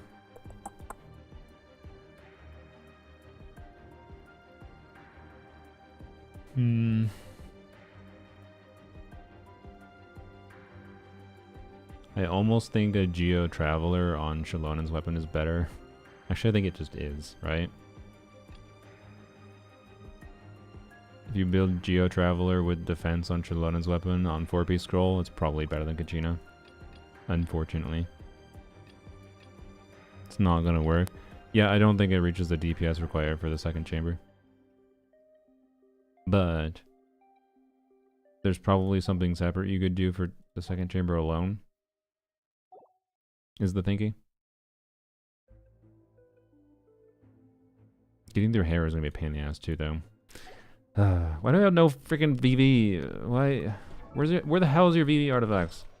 Me too. I mean, you have them, to be clear. You have this that really, really, really should be leveled. And then we have no EM circlet or EM goblet.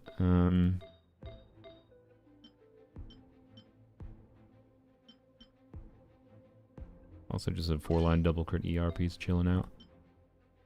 I don't farm VV. Yeah, well. Oh boy. Sucrose on 113 EM, guys. Whoa. Oh boy. I spend most of my time farming Albade. I mean, Albade was only out this patch. So, Albade is not like... If I logged into your account... I've logged into your account before. If I logged into your account before and said, why don't you have VV? The excuse is not, I was farming Albade. I do have strong box fodder. Okay, I mean, that's only part of the equation. Do you have fodder to level things up? No. Maybe yes. Not really. We have enough for like maybe one artifact to be leveled. Yeah. So it doesn't even matter. Oh yeah, she's not even leveled to ascend into her A4 anyways. That's true. So I guess it doesn't technically matter in this case. Anyways. By the way, there's zero reason to use sack for eggs then. Absolutely no reason to use it. Hello? Wait, really? No, it's right here. That's why. Okay, I was you didn't it's a level 11, whatever, but I missed it. You didn't have a single Thrilling Tales refined. I was. Oh boy. Yeah, I don't know. Full EM on VV is just like one of those things you should have. For Sucrose available at minimum, basically any account. So, yeah. Anyways, it limits your options to a meaningful degree.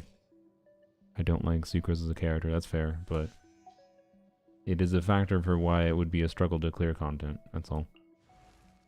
I'm not gonna tell you you have to invest in things you don't want to invest into, but like, if the answer to, oh, I want help clearing Abyss, but no, I don't want to do this, or this, well then there's the problem. Like, I'm sorry. It's not possible to necessarily clear all content and refuse to entirely use entire characters and refuse to level and farm certain artifacts and characters and blah blah blah blah blah. So, anyways, TTDS Sucrose will still do something. At least, technically. Question is, Columbina and Effa combo Sucrose. Which aren't you? And I'll just E-Chung Yoon to reduce some cooldowns, I guess. That doesn't really matter that much, to be honest, in this team, actually. But yeah, because you have basically full. Yeah, the cooldown reduction doesn't do anything at all. But I don't know. See how it works at a baseline. Is Kachina equipped? But yeah, with the Shalonen weapon, I unironically think Geo Traveler's probably the play here. Is there another sword unit? Or actually Goro, honestly. Is it a C6 Goro? C6 dog? Nope, never mind, I lied. And Goro isn't because of the defense buff, Goro is just because he would give like a tiny bit of crit. Oh boy. I wonder if Yun Jin would be better as the last slot. It's not leveled, so obviously no, but you know. Alright. Yeah, second chamber would be probably swap teams around. You could do something like Farina, Navia, Bennett, Duran, I think, maybe. For Crab. And then Inefa Farina on second half. Or yeah. Yeah. Inefa Farina on second half. But we'll see. This is gonna be a disaster, yeah, probably.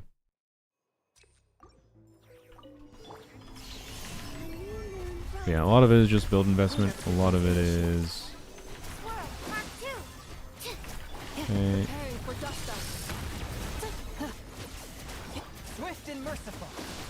Bam. Honestly, decent Chungus damage. Well, that's a wave dead in a rotation-ish, so that's something.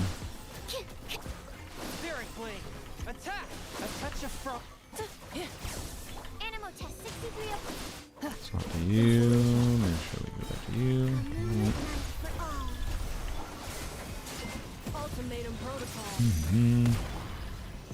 Chongyun is a legal requirement, yeah. I should be using it more, by the way. Actually, because oops. Yeah, that cryo application time was probably bad.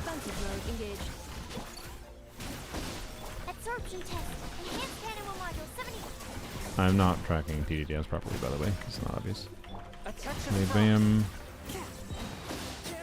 Yeah, this Chongyun is invested enough that, yeah, he's getting damage that at least contributes. Yeah, we clear this in a reasonable time. Blech. Is that a word?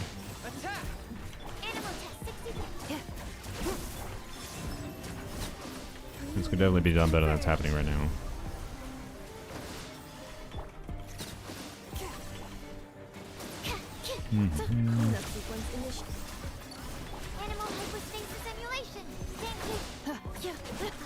Alright.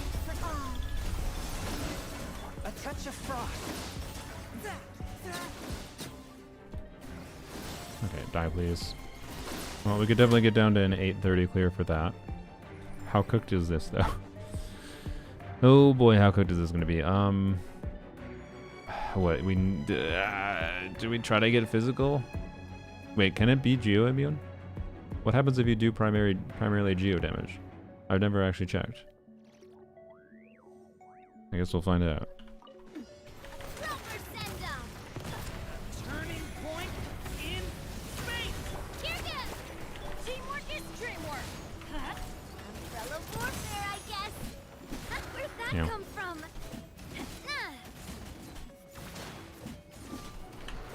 It gets geo immunity. Okay. I wasn't sure if that happened or not. I thought I was kind of hoping it was gonna be like physical, because geo immunity just, you know, there's nothing we can do with geo aura. All right. Why'd you not via skill? Because I didn't know for sure. I wasn't sure. President play Kachina. That's probably honestly a good idea. It wouldn't be a downside, at least.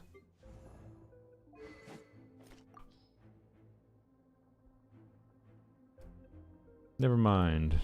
Alright. It's an element? I know it's an element, but quite frankly, it shouldn't get geo-immune, because geo-immune just means geo teams are a lot worse against the Hera versus other teams, because at least other teams can take advantage of the aura in some way. Right. So, yeah. Anyways. Thank you, Aqua, for the 7 whole months in a row. Wow. Crazy. Call me in the second half. Yeah, I don't think Inefa is able to do enough damage. Maybe Inefa with an invested sucrose and a Albade build, at least on 4-piece Albade with the crit damage circlet. Maybe at minimum that. Maybe. with whatever combination of other things. Why can't Geo take advantage of it? What do you mean? There's nothing you can do with Geo Aura. Geo Aura doesn't do anything. Even with Lunar Crystallize, it doesn't do anything, by the way. Because you can't apply a Hydro on top of Geo to trigger it. It's only Geo on top of Hydro. So you literally can't do anything with Geo Aura. Thaumaturgy and martial arts to conquer evil. Anyways. There are other I thought they means might to have the been same nice. I'm end, sorry. but they are not the true way. But yeah, we have to physical damage. I think it's just fastest to do not via normal attacks, and we'll see how horrifyingly bad it is. It's gonna be pretty bad, but oh well. Whoops. Wait, I think I lost the thing. Whatever. Okay.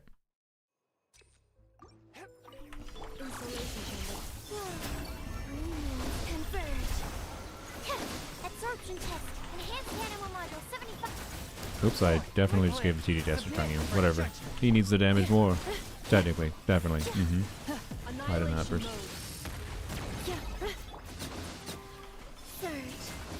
Okay. Put together, please. Hello. Alright. Cleanup sequence in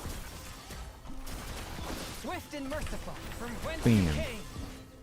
Big Chungus damage. Hello? Oh, good. Okay. Alright. converge. Animal test 6308. Animal hypospace. Ultimatum protocol. Defensive mode engaged. Absorption test. A touch of frost. Spirit blade. Attack. Nice. A new moon rises. Installation chamber deployed. Force my blade. From whence you came. Let's throw cryo. I mean, hey, Chunky buff. Annihilation mode. Okay, do this. Wave. A moonlit night for all. Alright. Stand clear. Swirl. Maybe give TDS to you. Swift and merciful. Sure. Swirl. Mark 2. Spirit blade. Attack. And Chunky at least does noticeable damage. Okay, wow, like 10 seconds faster. Crazy. Getting better. Escovia C1, Chungyun C6, but... Wait, you don't have Chungyun C6? I didn't even realize. Okay. Yeah, Shonen would be nice to have here, for sure. I don't know that it necessarily would make that much of a difference, per se. Like, That's painful not having Chang'e and C6, I feel like. Alright.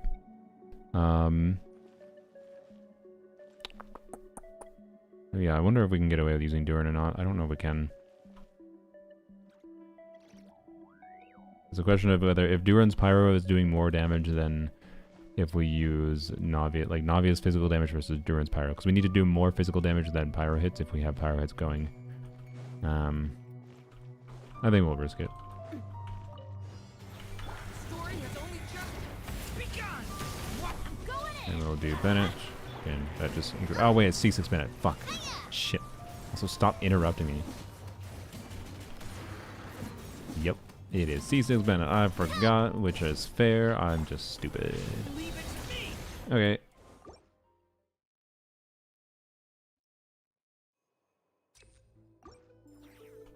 Yes, Crescent Bike is a compelling option to bypass the Hero Shield. Why did I wait 7 years to activate? Animal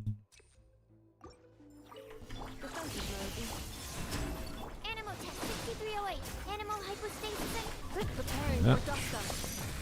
Humans converge. Submit. I didn't do E first, I'm sorry. One with my blade.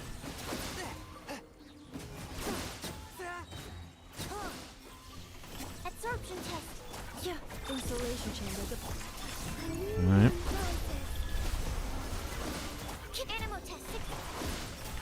There we go. Whence you came.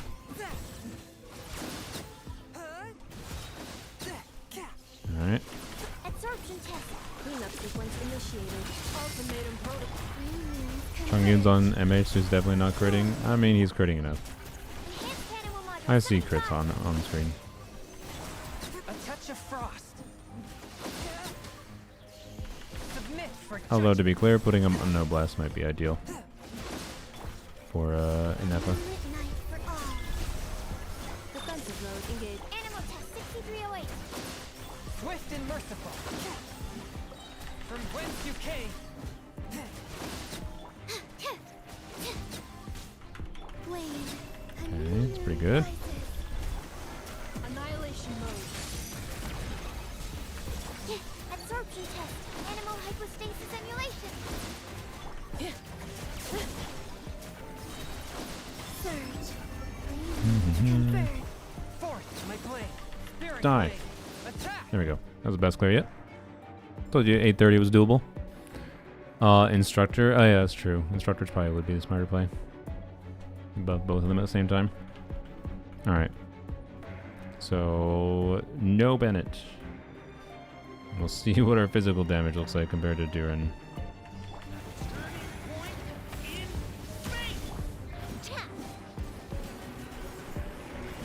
Uh-oh. I think Durin's doing more damage.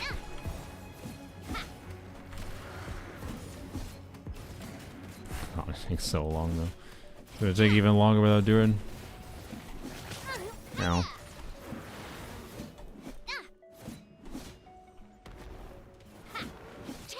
Not a stamina. No. Not me. Okay. Okay.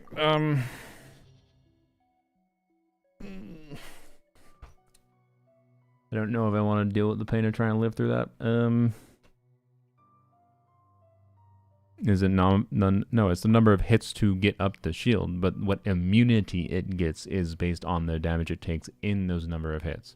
So if you have 49 physical hits, but one pyro hit, and that one pyro hit does more damage than all 49 of the physical hits, it will get pyro immunity.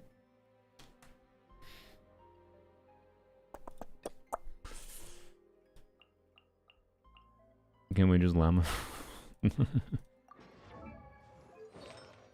Okay. Okay. Yeah.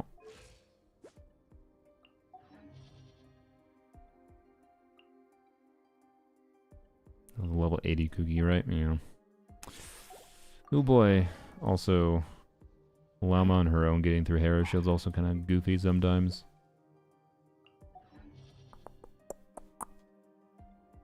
Players who don't read, I mean, to be fair, it's the Hera is not very clear on that. I don't in the tutorial, if I recall. Okay. Mitsu is instructors. Chongyun legal.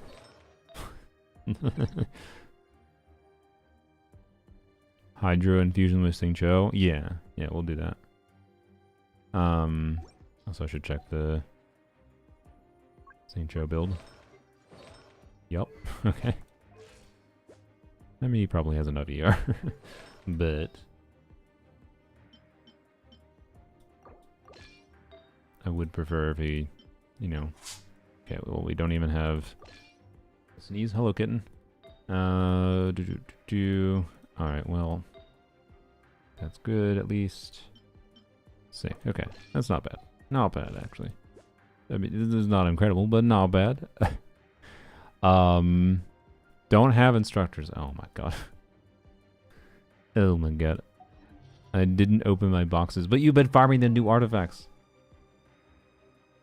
Wait. Maybe you have instructors because you've been farming the new artifacts. You don't have it.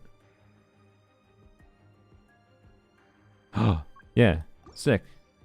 I got lucky because of the new artifacts. You do have them. Bam. Do they have dull swords? Probably not. Well, your Chongyun could do damage on instructors, by the way, Mewtwo. If only you had leveled them up. I'll leave him on a cryo goblet. Never mind, I will not. Oh wait, no, there is one. Let's go, healing bonus. I'll let him be on a cryo goblet. He'll crit occasionally and do some damage, technically. This is illegal? Look. You said you didn't say it was illegal. You said you didn't have instructors, which implied to me that it was legal. Also, I didn't check if this is a... Cookie was on... No, Cookie was on Gilded Dreams. It should be fine, probably. It's a level 80 Cookie, which is... We'll see. We'll see.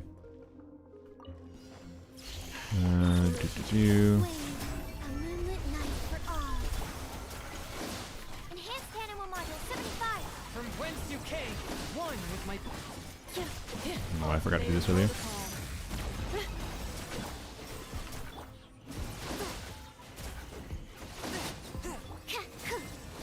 Okay, well that wasn't great.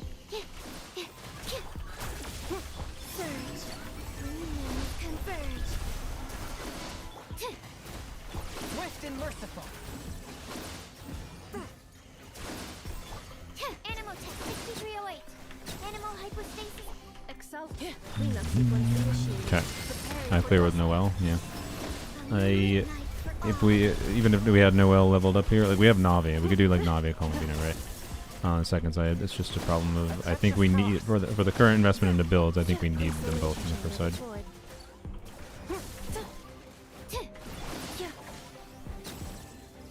Okay, well this is not a good clear, but oh well. On-field Bina is better here, probably. It's probably, yeah, it's a good point actually. We should take a look at what the on-field Nodcry set is. Set pieces are available. I can't English. Don't worry about it. Okay, this is a terrible attempt.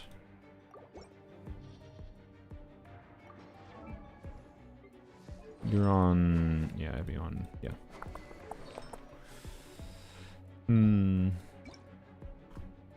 Also, I can maybe put an F on Serenade.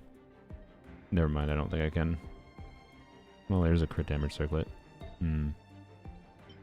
But there is no attack type he's leveled up. Okay. Rip. I mean, that's very good. That's also not bad. Only there's an attack type piece. There's that, but overall crit ratio would probably not be good unless we got very lucky. Okay. Shoot. Don't really have Serenade options.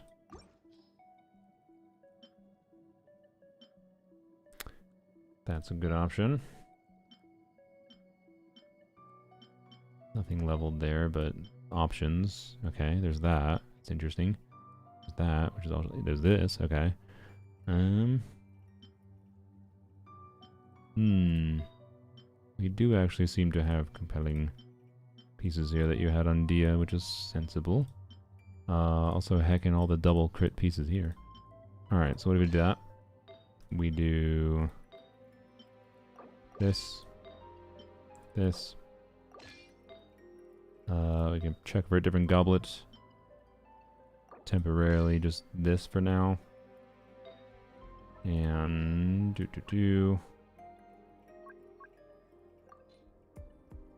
Oops, I meant to do goblet. My bad.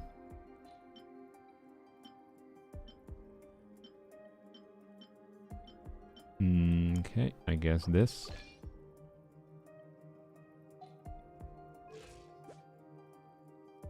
$75, $139. This is with HP circlet. Maybe. Oh, she's level 6 skill. Oh no. Oh, I didn't even notice that. To be clear, Mitsu, I know you watch me. Well, no, I don't think I ever said burst was priority over skill. I said that I was considering burst over skill, but that I leveled them up about equivalently.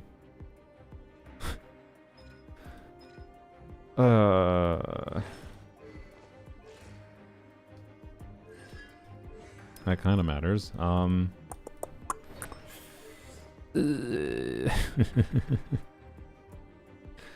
Oh boy, oh boy, Mitsu, your account is something special.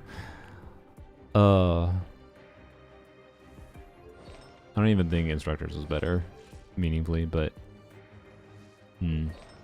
okay, and then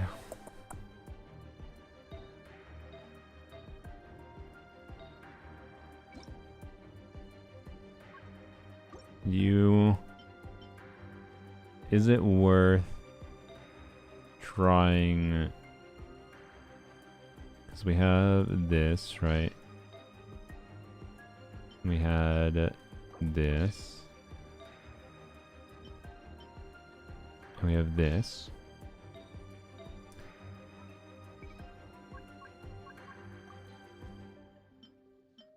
Okay,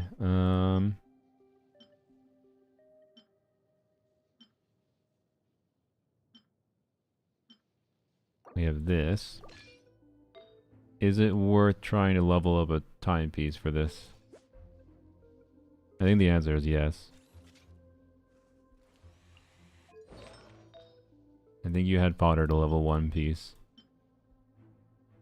And that piece, I think, is gonna be this one. What does this give? 6.6 crit rate? Yeah.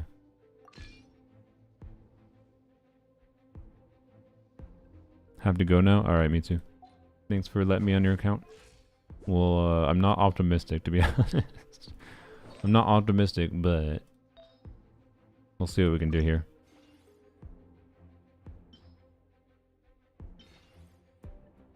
That's probably fine to throw away. Never mind sticking around a little longer. Okay, is this fine to throw away? I assume it is. I'll just throw in Potter. And it's gonna get 3 crit rolls, I guarantee it. Guaranteed 28 crit damage piece. For sure. Trust me. Just need the yes. Come on, Mitsu, say yes. I said never mind. What? That's not what I asked. I said, can I throw this away? I want to level this for Nefa. Yes, okay. I mean, EM was the second best, to be fair. Strongbox. We don't have enough fodder to even strongbox anything. Oh, god damn it. Fuck you. Okay, well, whatever. I'm still pretty sure it's better. Alright. Now let's see. Yes, it is usable. And we have a crit card at the start, so.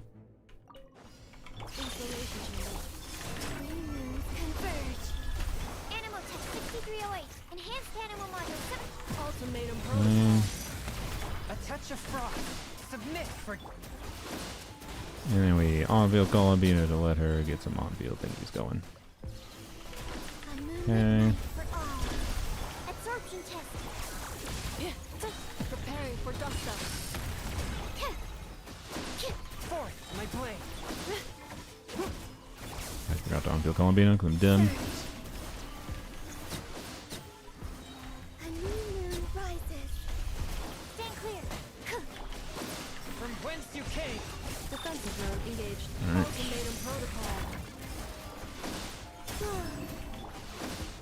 Animal Are they all anti-group somehow? Swirl, Mark 2. Three moons converge.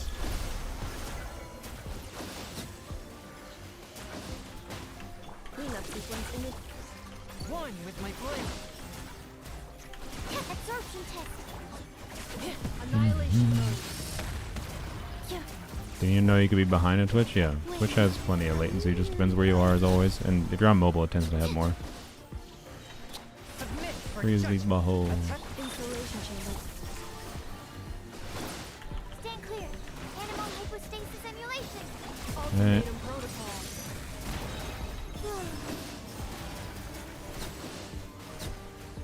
Alright, well it definitely feels better. Don't think that's an optimal clear, but you know. Alright, we get Hydro Infusion here. Yeah. Let me just get Hydro Infusion here. Is turning on her E gonna be a problem? Probably not, right? Rain outlines your face. Surely we don't do more bloom damage than hydro damage. I'm gonna be annoyed if we do.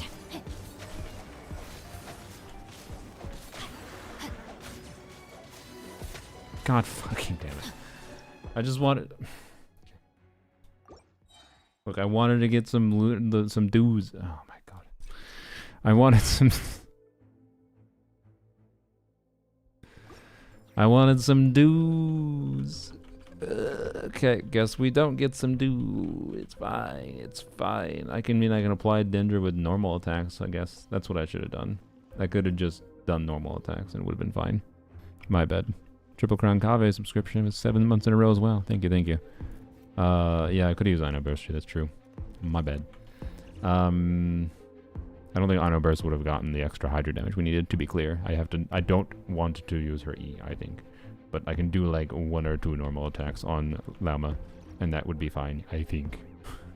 I think only 3 Bloom Gores being generated is probably fine. Probably. Maybe. Cleanup sequence initiated. Surge. A moonlit night for all. Preparing for dust up. From whence you came. One with my blade. Did it wrong again, sorry.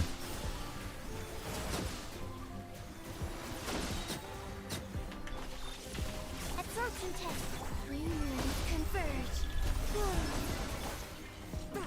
Stand clear. Swift and merciful. Ultimatum protocol.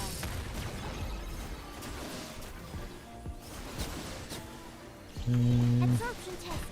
A new moon rises. Installation chamber. Spirit blade. Flame. I'm feeling Chongyun too much, sorry.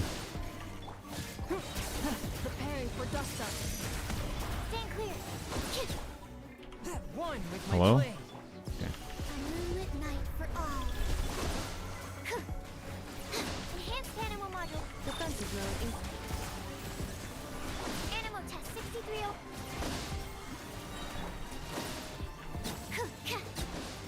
Swift and merciful. Surge. Alright. A new moon rises. I'm pretty sure I could get down to like a minute clear here if I was doing things a little bit better, but... Absorption test.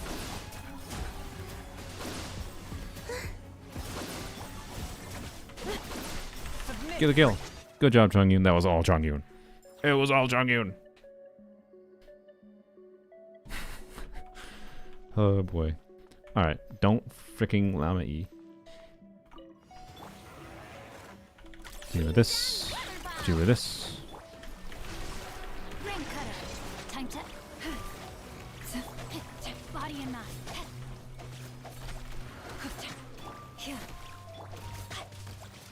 No, my sword. Okay.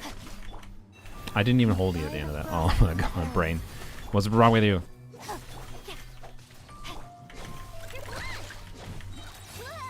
Let me weave you a bow. Receive my blessing. I forgot I needed to on-field Llama, by the way. Definitely forgot. I'm a dumbass. Out of my way. Don't worry about it. Branch into song. With one heart, we pray. Rain outlines your fate. Stand with me. Lush as the moon. Boy, do I wish Cookie was level 90. Oh boy. Frost moon of old. Wing done water bomb. Ring cutter.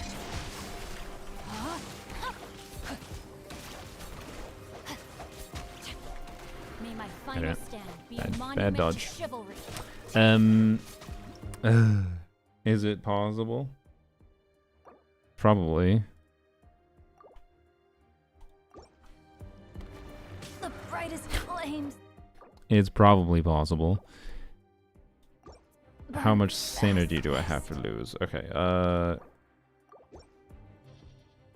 boy, I wish Cookie was level 90.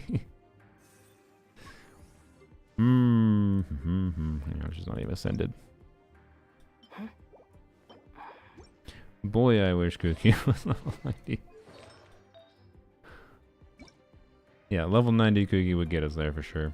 And then I'm pretty sure second chamber should be trivial. I think. I mean, we can try to clear second chamber at least. I think the first chamber might be the hardest chamber for this setup we got going. Well, the last chamber's kind of weird. Wait, do we have Deepwood in the team? I just realized. No, we do. It's a llama. Okay. Oh yeah, just make sure we don't have 4-piece flop, right?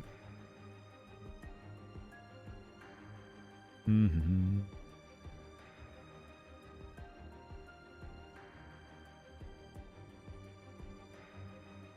I blind?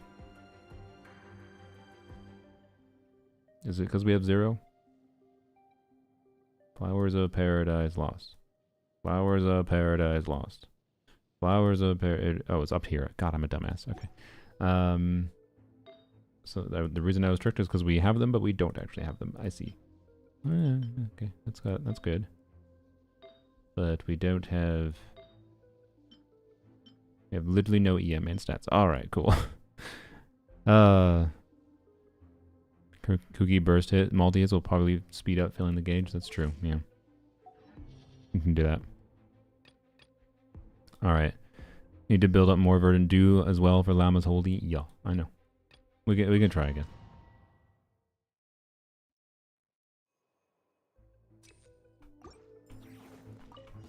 Cleanup sequence in Moonlit night for all. Do this. Stand clear. ultimatum protocol. One with my blade. From whence you... I think Chung Yun just successfully ungrouped them, by the way. Okay. Crowning both Bina's tails would automatically make top half a 50-second clear. Potentially, yep. Moons converge. Preparing for dust up. Swift and merciful. Submit for... Alright, wrong character.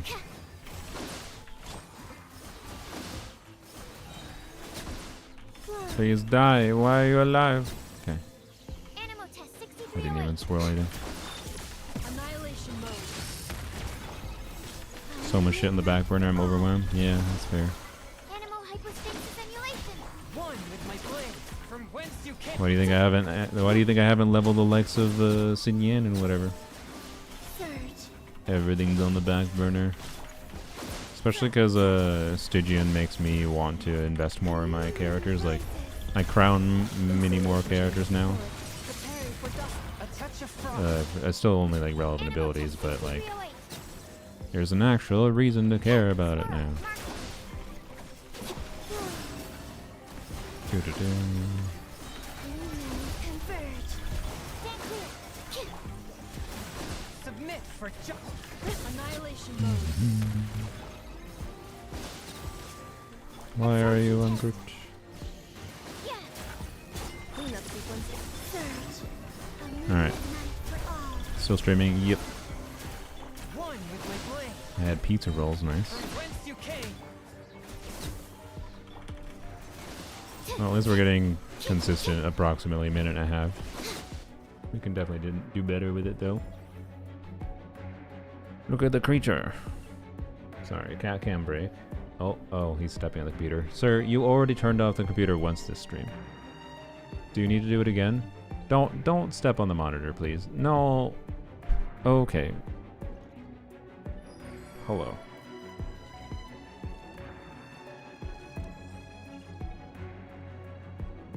Grab the tail. Are you going to my lap? Okay. You know what? I accept that.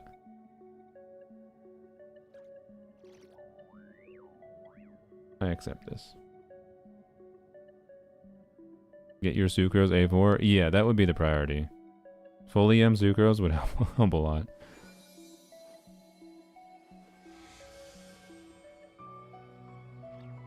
Other than that, obviously, like level 90 Anefa, level 90, things that would make this easy. Level 90 Columbina, level 90 Anefa, Columbina skill level 9, Kuki level 90, and then Sucrose level 70. Well, it doesn't even have to be level 70, just ascended. She's already at level 60. And then full EM VV on Sucrose. There you go.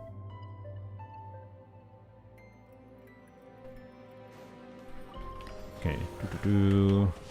Oh, whoops. Bad. I should have waited. My bad. Oh, that's gonna make... I just realized.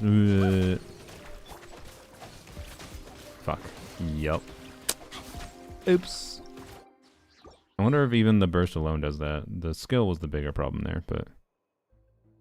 that made sustained delay. I don't know. Maybe bursting it all is bad with the electro charge damage. I think if I burst it all there, yeah. No, I think bursting it all, it's gonna trigger like 2 or 3 electro charges, and that's gonna be more electro damage than hydro damage. So I don't think I can use Cookie there. All right. I don't think the skill mattered that much. Isn't electro fine? Why is electro fine? Like, I guess it's not the end of the world, I guess, per se. So maybe I should have attempted that. But I'm pretty sure permanent hydro would be quite a bit better. I take my meals cold to quiet the spirit and calm my vital Maybe not, since we're limited by... infused water with ice is the most effective. It depends how many bloom cores we can get out functionally with either aura.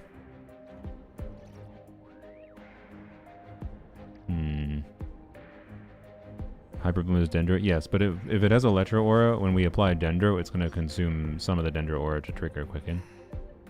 Which means potentially less blooms, is what I was thinking. But it might not be that bad.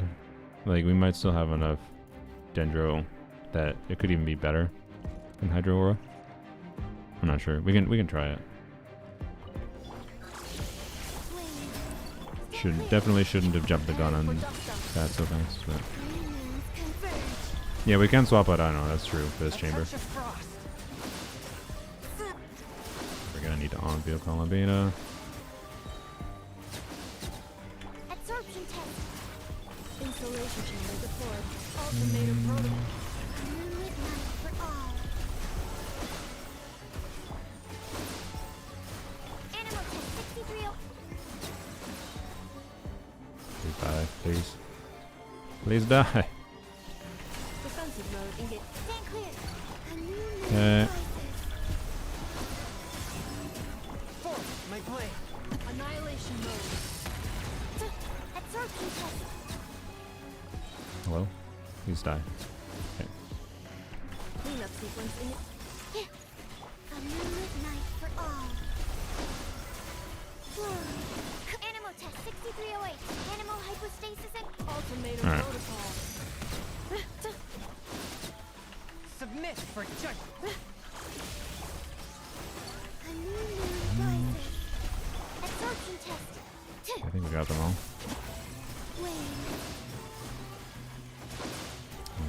Ungrouped by accident, so well. Installation chamber. Well, this still might have been our fastest clear, but could have been faster. Damn. Must this clear be continuous? No. But it would be nice if it was.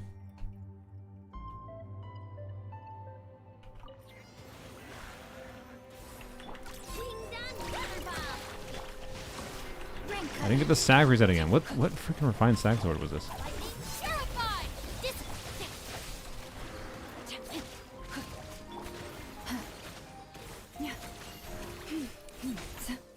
What did Max do? I don't know if it was worth it, but I chose to do it anyways.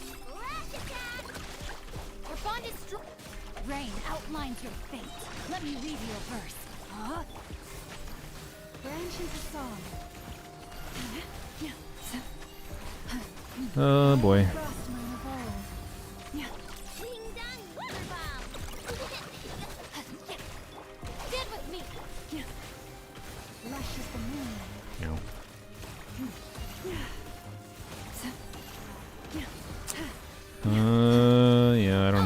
this with Rain outlines your fate.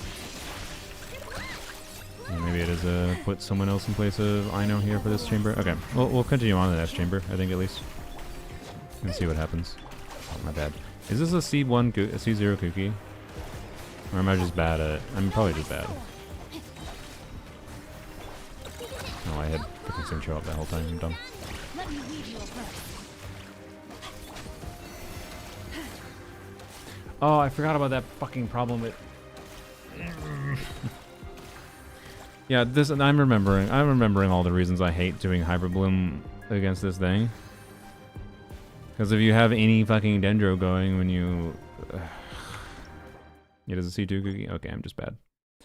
I have not played Hybrid Bloom in a bit. Chungyun is messing up the grouping too much. Shh. Shush. Shush. Chungyun is contributing a lot here. Okay. Annihilation mode. One with my blade.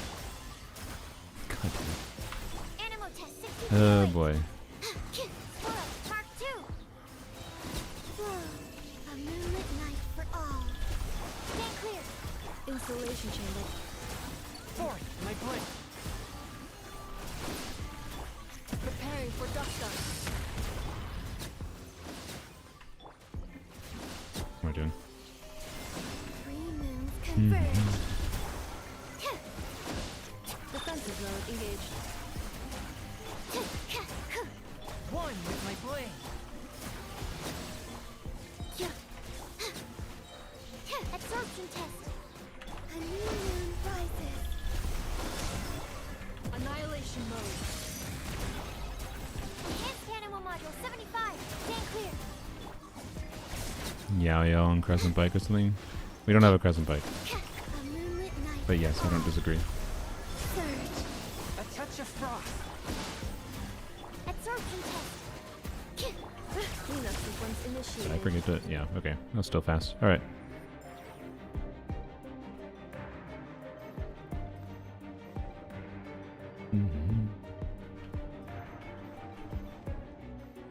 Sorry, my brain's computing. I kind of want to try Permanent Hydro again, but... So I think we kind of lost... It seemed kind of worse, but I think it was just worse because we lost the Electro Charge. Yeah, let's try.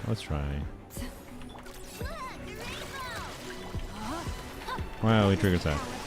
No, my sword.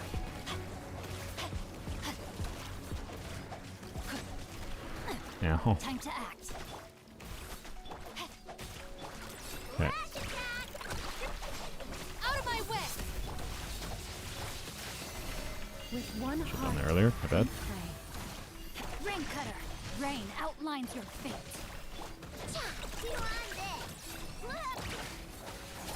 Dissipate. Branch into song.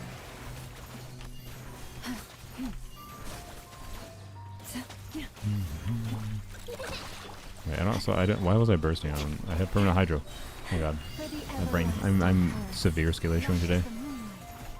Using this is relevant, but Bond is strong. otherwise I just need to apply Dendro.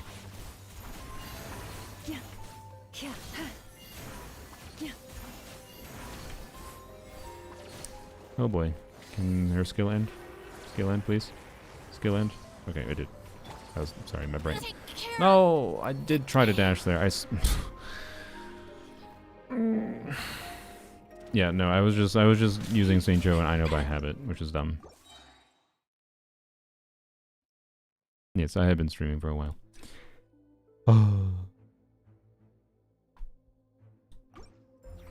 I just want to get through it so I can try the following chambers.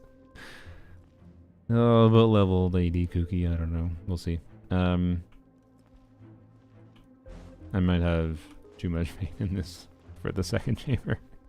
Oh, it's gonna be bad. It's not even gonna be very good in the second chamber, is it? Because like we're not gonna do AOE damage to the dudes, right?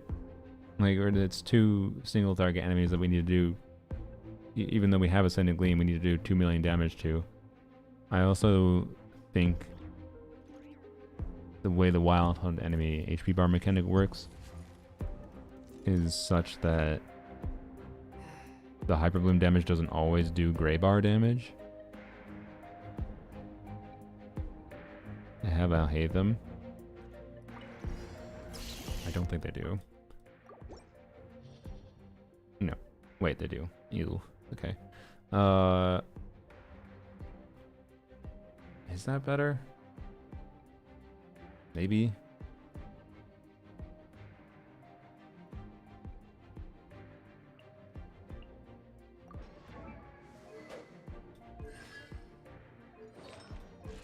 Why is everyone on Mara Sussies? Wait. Uh. No.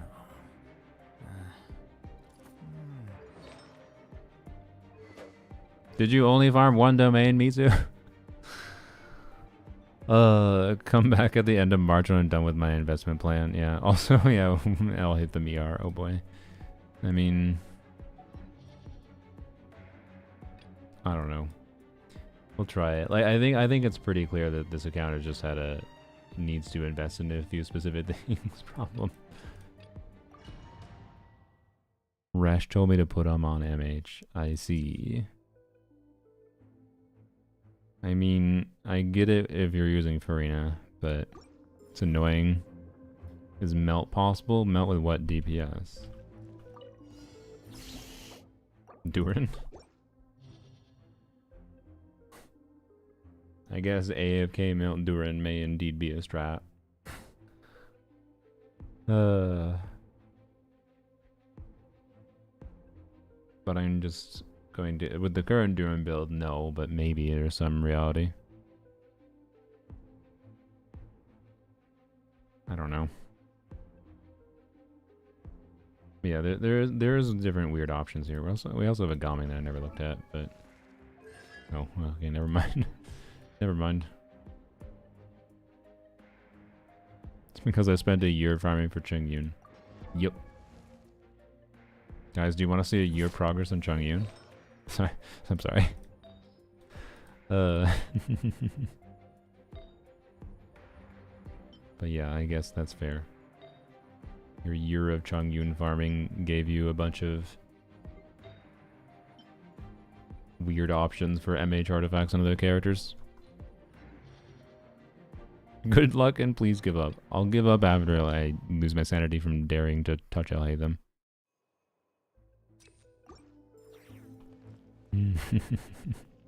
Oh boy. At least we did, I think, configure something better for Mitsu to focus on, at least for the Inefa Columbina team. Right. Like, we got something much better going than I think they had with the build configurations before. For the first chamber here. Why am I on Sucrose? Which is good. But, you know, could go a lot further. Forth, my blade.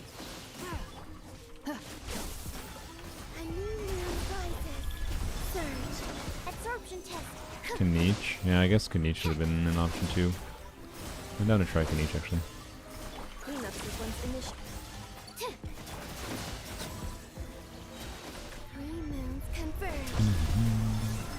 Swift and merciful. Ultimatum protocol. Animal test 6308.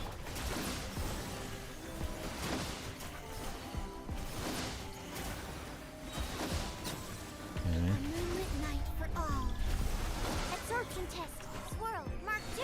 Insulation chamber deployed. Preparing for dust up. Stand clear.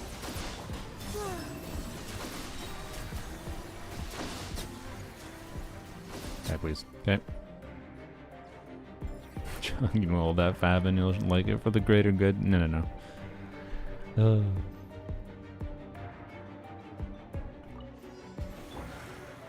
Rain outlines your fate.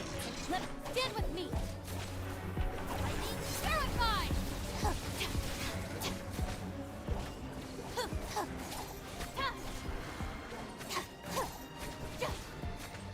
No, my sword. Really? Our last round with one hop. Dissipate. Witness the power of good one.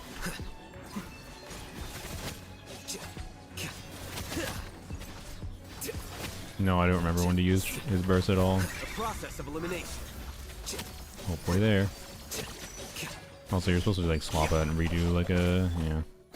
Sorry, it's been a while. Everlasting curse. Now.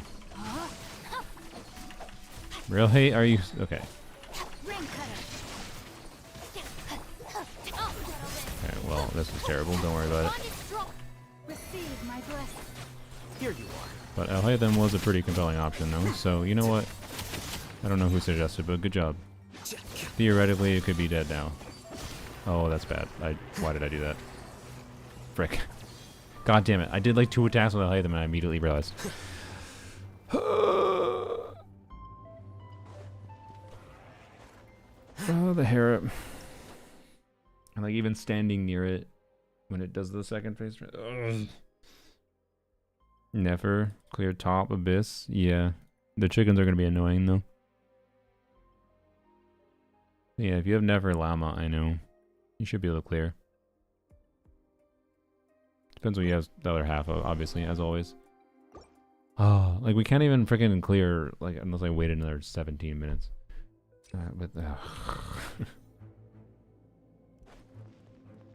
Also, we don't have Ascending Gleam for the next chambers now, which means the next chamber's cooked. So, like, what even is the point of that? It's just, it'll clear Hera. Alhaitham will clear Hera. For sure.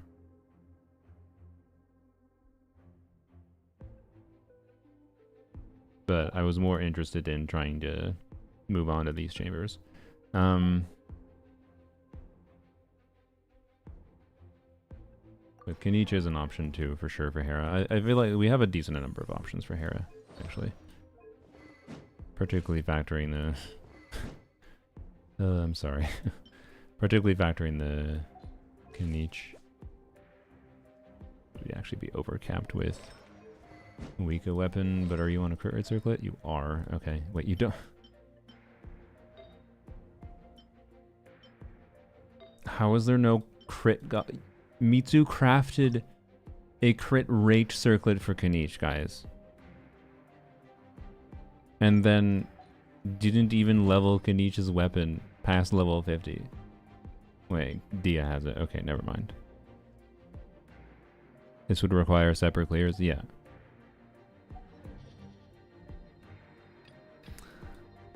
I think I'm too tired for this today. I'm glad I didn't do a dedicated viewer abyss stream because I am too tired. I thought I was not that tired when I woke up, but yeah. This counted as a social experiment? Yeah. Oh boy. Like, it's perfectly fine to have an account where you over-prioritize one particular character, but like... This is definitely a case of I feel like getting the most out of Chongyun would have required more investment into supports and less investment into him. But...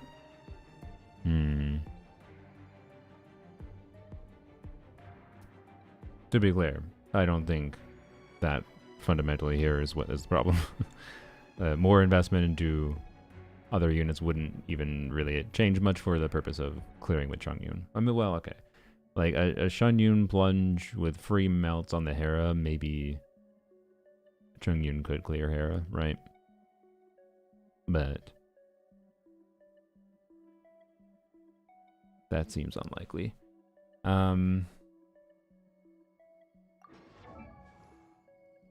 Unless it was a C2 Chongyun, but I didn't check. No.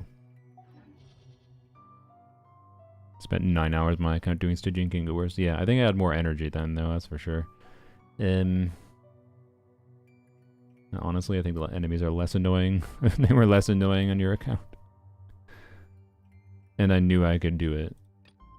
And I was stubborn. This is what I'm not even sure I can do without fading to dust. But like, I feel like each of the chambers here has a different ideal team. Like, probably Alhaitham spread is indeed the ideal for Hera. Be willing to believe that. And then probably the Navia team for Legatus Golem is ideal. Not that other teams can't clear it. And then I don't even know for second chamber, to be honest. The second chamber is kind of throwing me for a loop a little bit still. Because I think we, I don't know. The Hyperbloom team has Ascending Gleam, but it's gonna be, ugh. I think the strategy for the second chamber. I think I will DM Mitsu. I'll be like, okay. Ideal. First chamber. Hatham. And we'll see if we can get at least the first chamber, I think. Hey, and this is with the using Chongyun everywhere. But that's fine. We can do that. Hatham, Lama, Sincho, Kuki, a Kanich team, maybe alternative.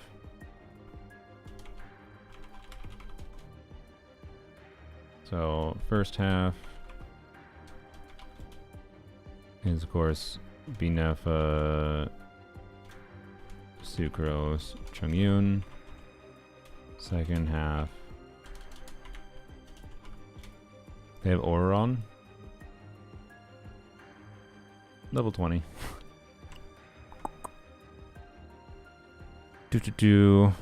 Another year, no, another year of Chongyun artifacts would fix this. True.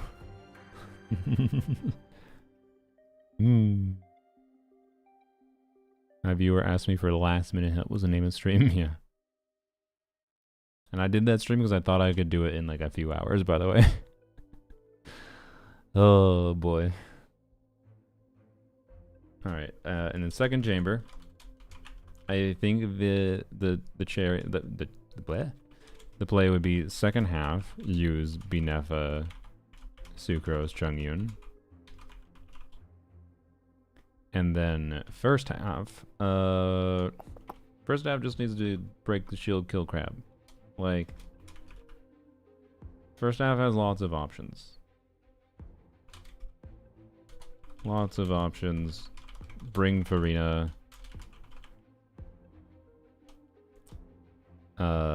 Which, oh god, it'd be such a pain in the ass. But like, I don't know. If this was my account, I don't even think I'd bother 36 starring, to be clear. I think it's doable, but like, it just feels like too much of a pain in the ass. But yeah, we have lots of options for the second chamber first half, because we have Farina, which will help with the crab a lot, obviously. We have Singcho. You do like Farina, Singcho, Lauma, Kuki. It'll be fine, right? Like, break the pyro shield pretty quickly, start doing damage to it, it'd be fine. I don't think that's necessarily even the best option, to be clear. But, like, just bring Farina. Can do Bloom. Can do, I mean, they could maybe do no, I'm not gonna recommend Overload, never mind. Maybe Navia. Maybe Hatham. Right, because you can do Hatham, Farina, Kuki, Singcho.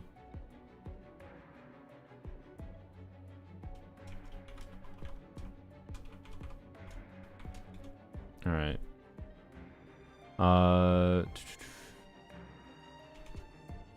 So I think it's doable if you try to partial clear with something like this.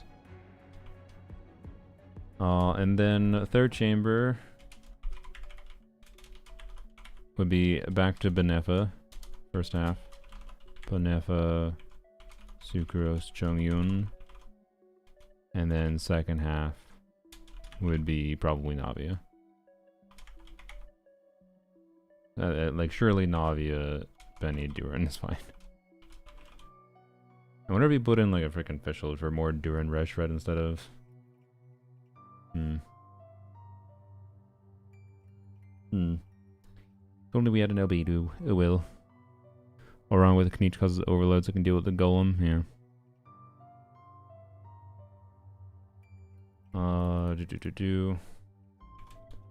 Or yeah, I'll do or Kanich. Or Kanich. Auron. What, Kanich, Auron, Benny? Who's the last slot? Duran? Probably. How are cats and you? I'm doing well. the cats.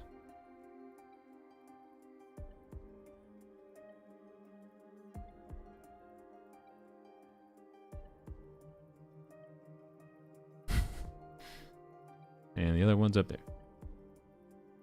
Baby's sleeping.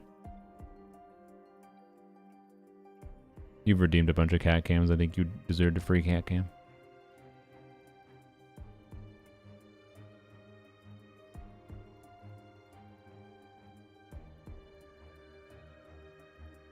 Anyways, sorry. Distracted. Yeah, can each Oberon, Benny, Duran? Yeah, I can see that makes sense. But let's see what we can do for... If we can clear the first chamber, I'd be happy, because I think first chamber is one of the most pain in the ass ones for this account, honestly. The other ones are just the... they're just the tedious aspect, right? I think for trying to bring the ideal teams to them. That's my vibe. Oh, I could be wrong. Maybe Chamber 2 is harder than I expect, but well, I don't know. If you bring a big enough at a Chamber 2 second half, I feel like it wouldn't be that big a deal. Can you die? Hello? Okay. That's for the best decision I made in my life. I don't know if they were the best decision per se. I think it was a little irresponsible of me to get kittens. But they made me happier, and you know what? I think they make the streams more fun too. So yes, I agree. But on a more objective level, they're a pretty big long-term commitment. Ultimatum protocol.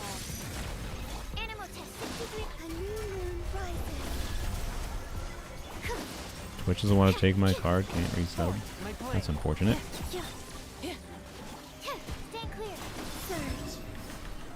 Now you will have to deal with ads forever. I'm still playing this really terribly. But anyways. How it feels about the next Abyss, since I don't have a cryo DPS, probably not even gonna attempt it.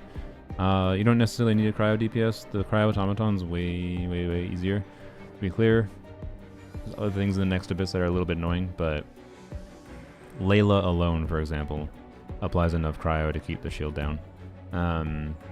And you can just like, you can play like say let's like melt Arlecchino, for example, and you can do that, but you don't need a cryo DPS to deal with the automaton.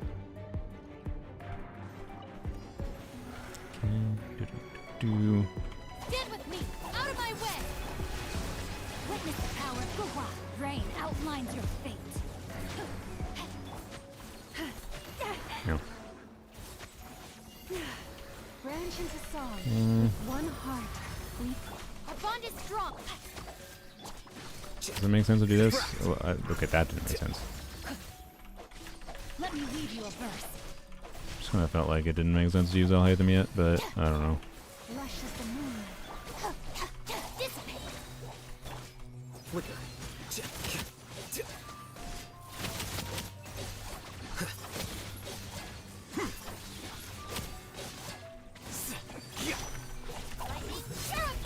Receive my blessing for the everlasting. No, my sword. Did I hit with a skill? Power of Gua. I think I did. Okay, good.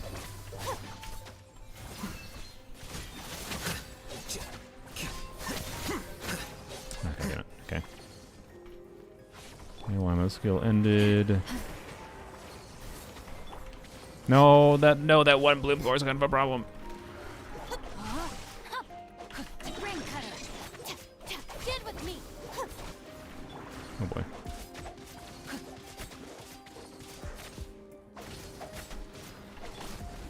I wanted to switch to Llama. Frick me. Process of elimination. Forest, protect us. By the Okay, great. Bungled. out of my way. This is definitely doable though. Time to But good lord, if only Kooky was level 90. like if Kooky was level 90, this would be so easy. Try again tomorrow. No ads will kill me. Good luck. And thank you for your support when you are able to. Oh boy. I'll just brute force with Night Soul, yeah. That is an option too. I forgot about that actual bypass for the cryo automaton.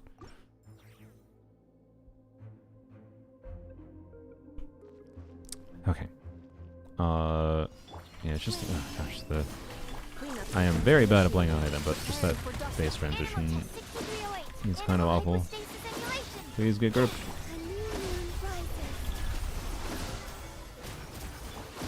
One with my blood. Stand clear. Okay.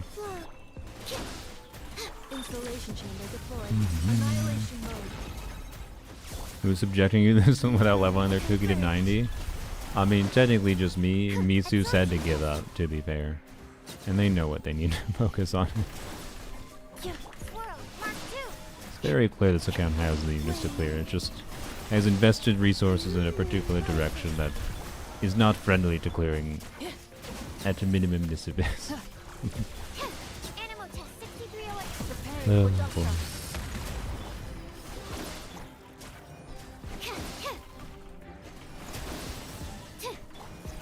My blade. A moonlit night for all. Surge. Cleanup sequence initiated. Stand clear.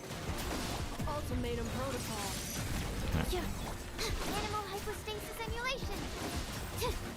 Alright. Oh, wrong character on field. What am I doing?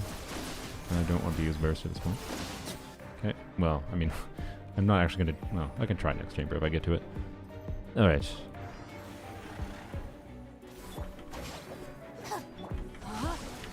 Let me read you a verse. Okay, try not to die. Now. Good, we avoided damage. That's always nice. Okay, do this. For the everlasting. Lightning terrified. Oh my god, I definitely should have waited for St. Joe. Whoopsies. Maybe we can do this. Ring cutter. Did I do it? No, I did not. Whoops. Alright, well, cool. I cooked another attempt. How are things? I have wrote up an outline for you, Mitsu. We have switched to using a Hytham, and a Hytham can definitely clear. But it would be like literally free if you had level 90 Kuki. Ugh. My brain. Also, Changyun is still carrying. He's still full carrying us through. My stopping point, depending on how long it takes, is Absorption test. clearing chamber 1. A new moon rises. Stand clear. Enhanced animal module 75. Venti lunar charge? That would mean not using Changyun. No? Cleanup sequence in. Flame. 3 moons converge. Preparing for dust up. Animal test 6308. These very ungrouped Whence you came. creatures. Okay. Installation chamber. Uh-oh. Cat is leaving. Absorption test. Good luck charm is going away. That's not a deal. A new moon rises. Ultimatum protocol. Stand clear. Why am I not on build? Oh my god. I had dumb brain. Defensive mode engaged. 3 moons converge. Absorption test. Animal hypostasis emulation. Please die. Cleanup sequence initiated. Preparing for dust up. My blade. A new moon Alright. rises. Stand clear. Well, that was a bad clear. Would it be impossible without Changyun? Exactly.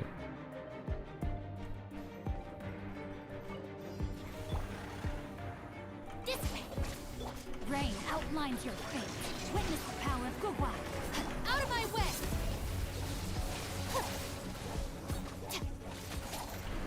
Ow. You poor Eh, last by the frost. Our bond is strong. we just wait this time. Do we wait? Okay. The problem is Branch into ring cutter. finding the ideal opportunity to line up when to use a Hytham is really freaking weird.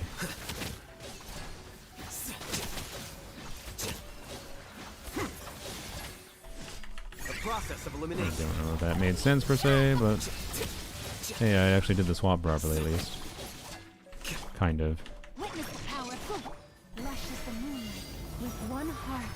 Our bond is strong. Here you are. Yeah, okay. No, and I just did one normal attack, and then now it's gonna get Dendro resistance, and also we have to wait way too long to stop doing Dendro. Also, I don't have St. Joe energy. That's also not ideal. Oh my god. Okay.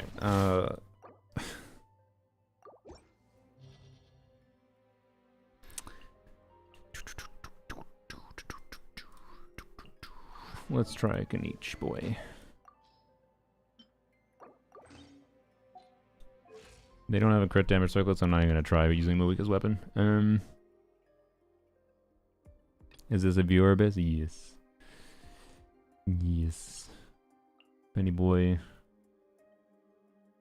Do we throw an aura on, or do I just try to use Eon's on?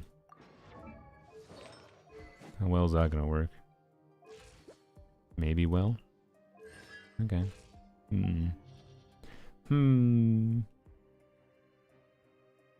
I know the idea was to use Auron for the golem, to be clear.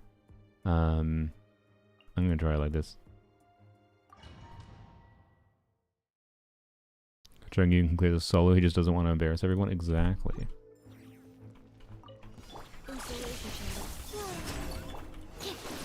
Annihilation mode. He's gotta let the other character shine for a little bit. He's a team player. Spirit Blade. Attack. Wrong character. Defensive mode engaged. Ultimatum protocol. Converge.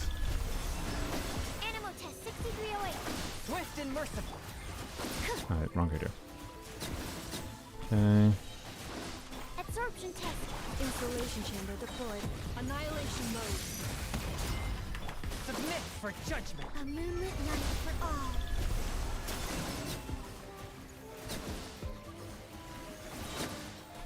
Stand clear. Animal hyperstate. A touch of frost. Three moons converge. Ultimatum Oh, very good. protocol. Alright. Spirit Blade. Attack. Cleanup sequence initiated. Flame. A moonlit night for all. Alright. That was pretty good. Alright, haven't played Kanichi in a while. Oh boy.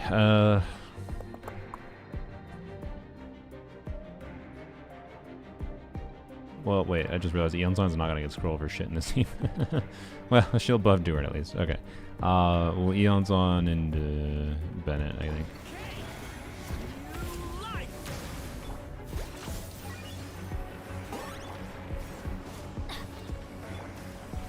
I didn't really have to bother with Durin, did I?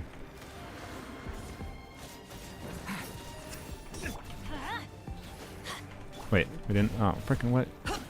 What? The burning ran out. I thought burning self-sustain with pyro. 15. Okay, well.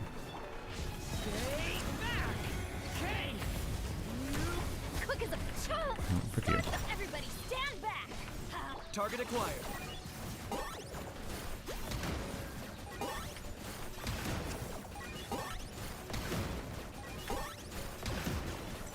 Damn it. Wait, we don't even need to do that. Well, no, we do need to do that for Res Shred. Also, he's so close to dead. I'm going in. Alright, please. Okay.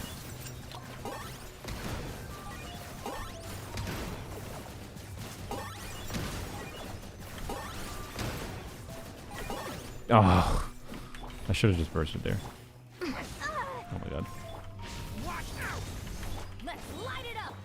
Yep, okay. Claim these souls. Story has only your soul. Everybody stand back. Yeah.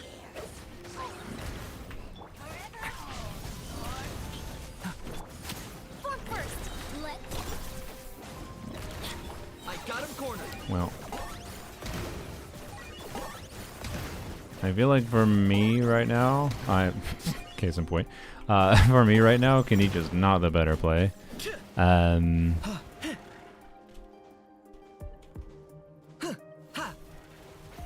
don't know. I don't know. Gaming is C1. Yeah, I would normally expect more damage, man. Kanichi needs a better build. If we had a crit damage circlet with Moika weapon, we'd be doing real well.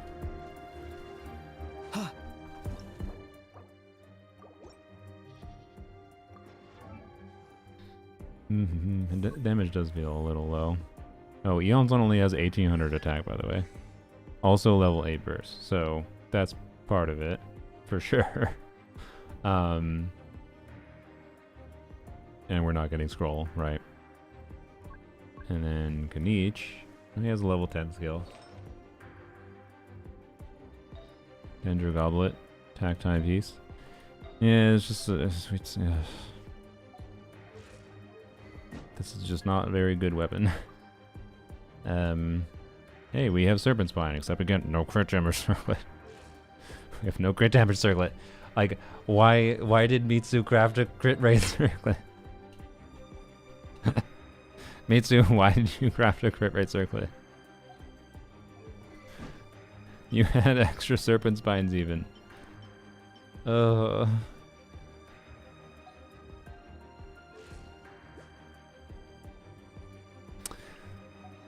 Back to Hatham, I guess. I love crit rate circlets. I see. Well. I see.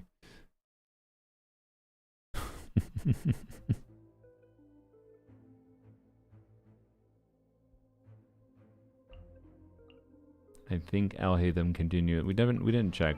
I'm just gonna assume the 17,000 resin you spent in whatever domain means we don't really have anything else for his build, right? I mean, if we take damage, he'll build it. He'll build stacks. So it's probably fine. Yeah, that's probably fine. I highly doubt you have a better build than what this is. He'll build some stacks. He's probably gonna at least have 70% crit rate. It's fine. It's fine.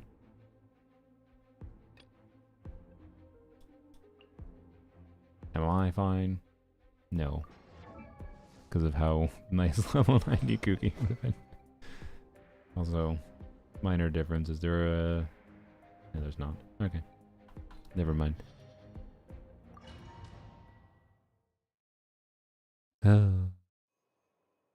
Character that converts overcap crit into millions of damage. Surely, yeah.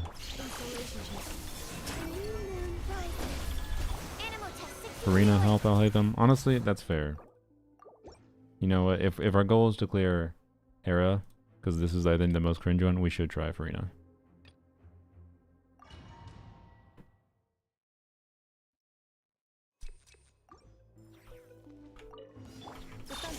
Definitely got stuck in the Hyper Bloom mindset a little bit too much. Stand clear. Enhanced animal module 75. Animal test. Why am I on Fields to Kisser? Annihilation mode. Swift and merciful. Die, please. Okay. A new moon rises. Cleanup sequence initiated. Preparing for Alright. dust up. Hyper Bloom mindset, welcome back to 2023. I mean, to be fair, using Alhaitham is also a Hyper Bloom, or is also a 2023 mindset. So. Installation chamber deployed. Ultimatum protocol. Absorption test.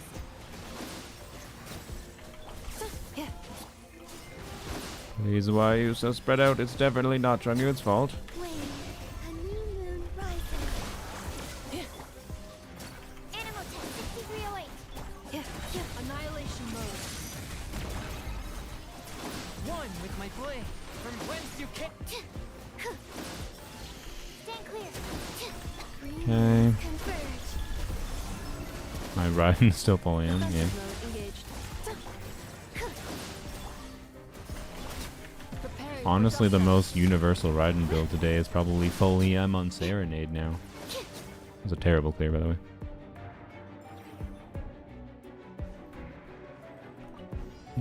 Okay. Do this.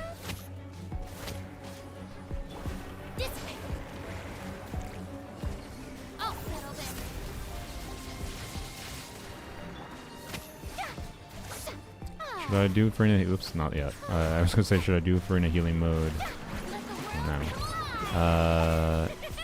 Maybe. Okay, no stack, it's fine.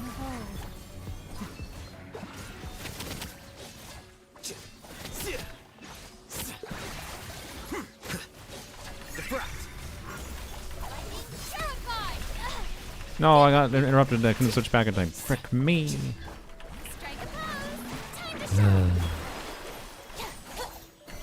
do this first. One heart, we pray.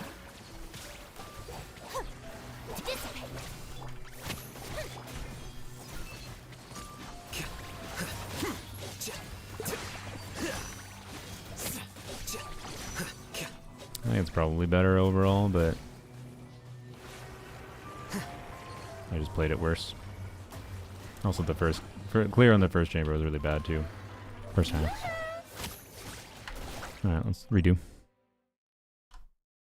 Step 1: farm artifacts for Chungyun. Exactly. It's the step to a successful account. Can you imagine where this account would be if they hadn't spent a year for Chungyun artifacts? It'd be a terrible account. Absorption test. Force my blade. Submit for Ultimatum protocol. Accelerate.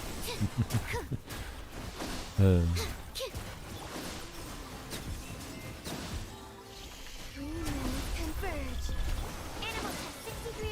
I need a specific step-by-step plan. I mean, again, for this abyss, I a touch of frost. think just different teams is the play. Preparing for dust up. But like I said before, leveling Columbina skill to 9, level 90, level 90 Columbina. From whence you came. Force my blade. Okay. Animal hypostick. Kuki level 90. Just those components. I think Kuki level 90 alone might have made this just a lot easier. Kuki level 90 alone, and then Bina talents, Bina skill talent. Probably the number one most impactful things for this particular abyss. Annihilation mode. But for the whole account, that's more up in the air. One with my blade. Okay. Oh yeah, Sucrose. I forgot about Sucrose, sorry. Sucrose is actually top of the list.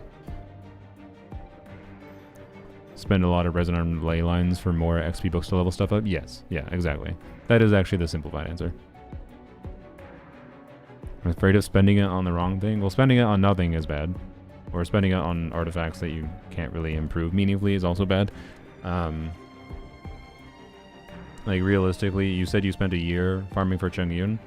I can tell you from experience, having farmed on some accounts certain domains for many months, past like the couple month of, like, once you get past like spending 20-ish thousand resin, you really tend to quickly hit some severe it's extremely unlikely you get any kinds of improvements that actually result in any meaningful difference.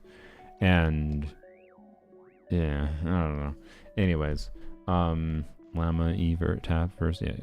Or not tap, normal attack, yeah. Anyways, dooch. Shower me with praise. I didn't need to do that, but whatever. Bond is strong. I'll settle this.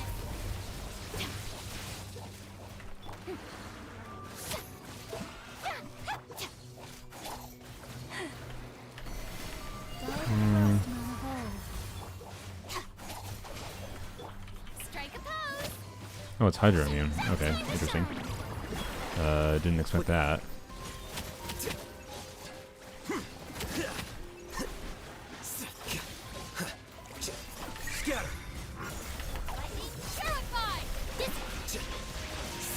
I did swap in time. You don't even have time to do a burst. You can only do like one thing on Kuki, can't you? God.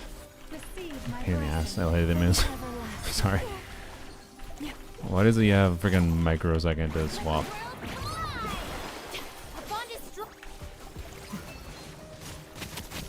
Okay, I actually like the Hydro Aura though, by the way. That seems quite a bit better here with this team.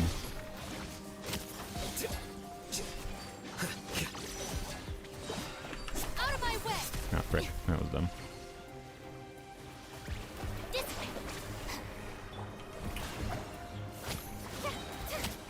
Time to shine.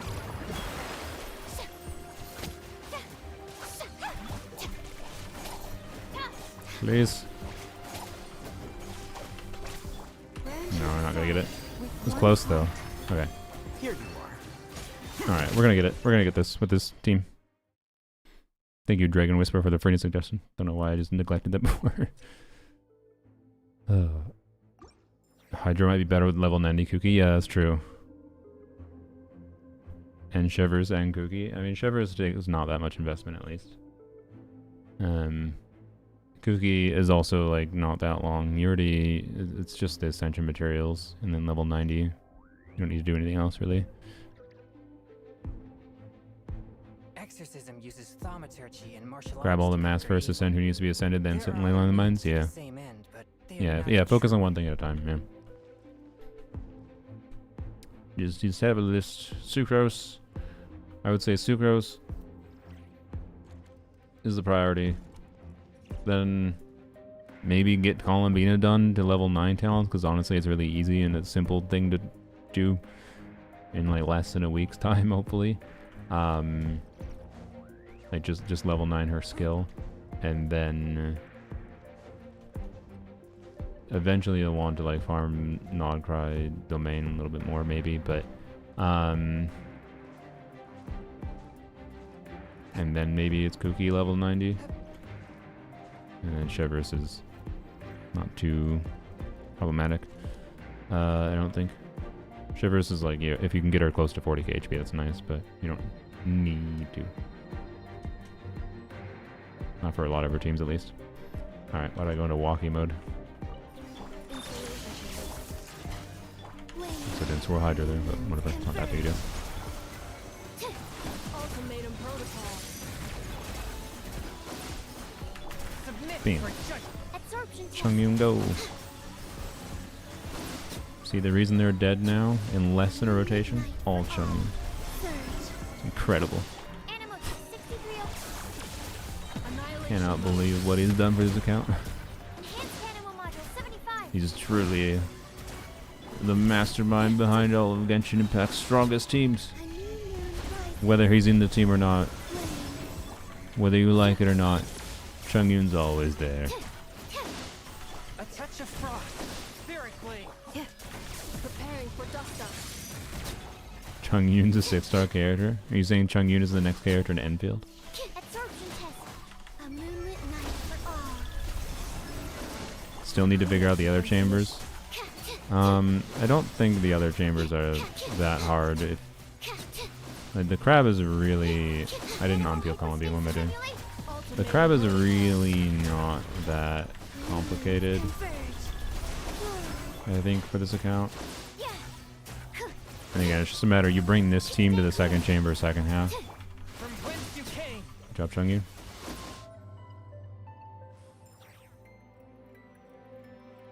Varka's weapon on Navia. I mentioned before, like, it should be good as a stat stick in general, so it depends on what you currently have. Main problem is it might be competing with Serpent Spine for you, but other than that, though, I think there's a chance that Varka's weapon becomes Navia's best weapon in the future if Nicole ends up buffing in a way that Nicole's best team could end up becoming Nicole, Durin, the second Geo, of course, as well. And then Navia. And already, to be clear, Navia, if you have Albedo, if you're doing Durin, Albedo, Bennett, Navia, I believe is one of her better teams. It already might be her best weapon option. I wouldn't be surprised. But I don't know for sure. But it depends. Okay.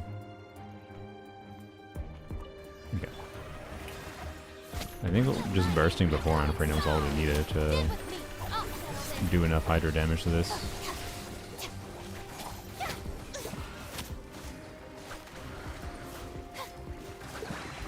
I forgot to freaking. Oh, whatever.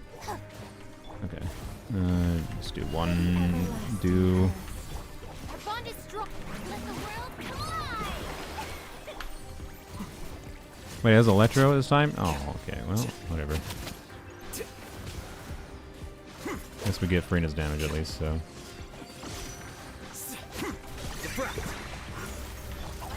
Terrified. Let my name echo in song.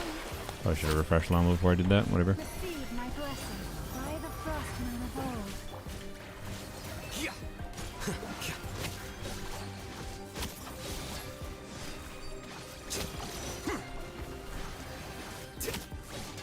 Our bond is strong.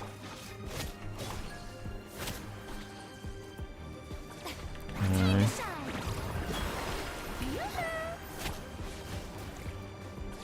I'll settle this. Uh-oh. Oh, boy.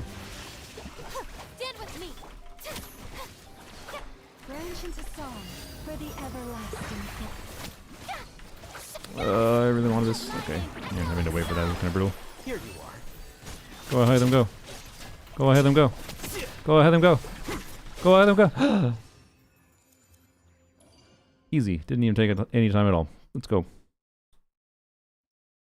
There you go. One done. Okay. So at a baseline, let's see, I guess, what happens here with this team. One with my blade. Animal test 6308. Annihilation. Okay. First try. Yup. A moonlit night for all. Stand clear. Swirl, mark 2. Submit for judgment. A touch of frost. Defensive mode engaged. A new moon rises. Yeah, I don't even think this is the best team option for this thing.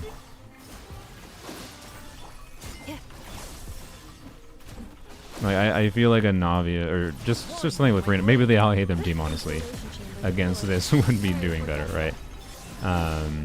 Like, Farina does quite well at breaking the shield. This isn't doing bad, to be clear. New moons converge. But, you know. Stand clear. Swift and Changyun, go! spirit blade. Oh, good job, Changyun! 2023 strat for the win, yeah.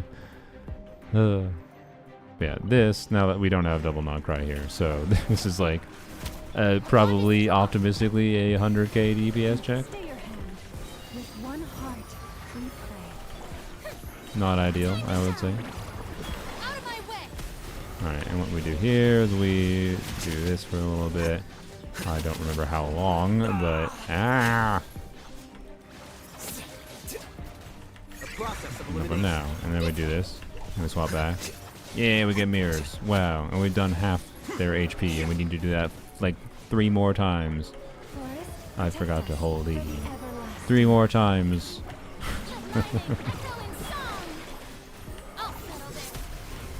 Because we don't have double knock right. But honestly, it's not that bad.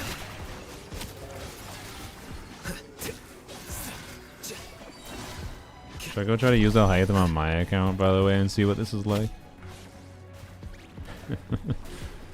Ow! Just got ganked. Yeah, okay. I don't. Obviously, I'm not clear with that team. So, are you doing combos? Look, no. Let's be real. I don't remember shit about Alhaitham other than the swap out, swap back into him with the burst. I think his combo is something like N3D or something. I don't remember, but I don't know. I don't think it matters that much. Let's be real. It probably did, to be clear, with how many issues I had. Don't know if that was the fundamental problem I was having though. Carry Chungyun against the crab and then be Nefa second half. Yeah, so that actually is a potential option too. That's true. I bet you could do. So you could probably do a crab real Chungyun clear. And then yeah, be Nefa here. Yeah, I'd say bring B Nefa to the second half chamber. So I think you have a lot of options. Probably you want to include Freen in some form. This could probably work. You know, I'm down to try it. Who do we put in the last slot here? Friggin' Fischl, I guess. Sure. Yeah. I I Just sees created as visual. another She'll buff. But wait. We don't have a build in Chang'e.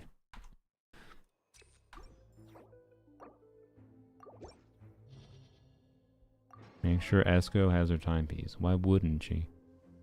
What'd you do with her timepiece? What'd you do with her timepiece?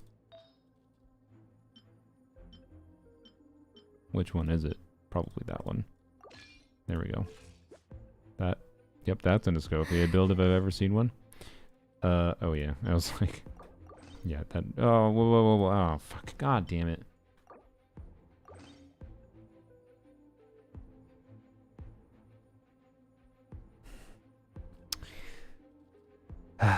You can't really use Benefa properly right now and also use Scope at the same time. I guess... Yeah, level 70 Kadane it is, I guess. Oh my god, we don't have a crit rate circlet. I guess we do...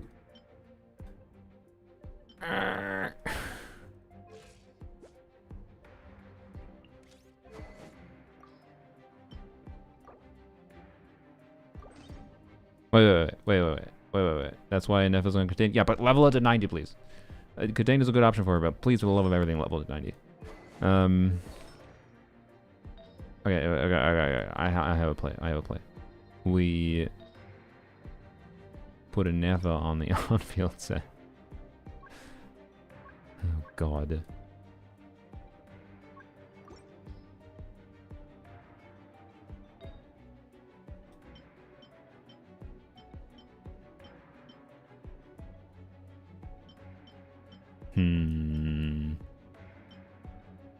Temporarily.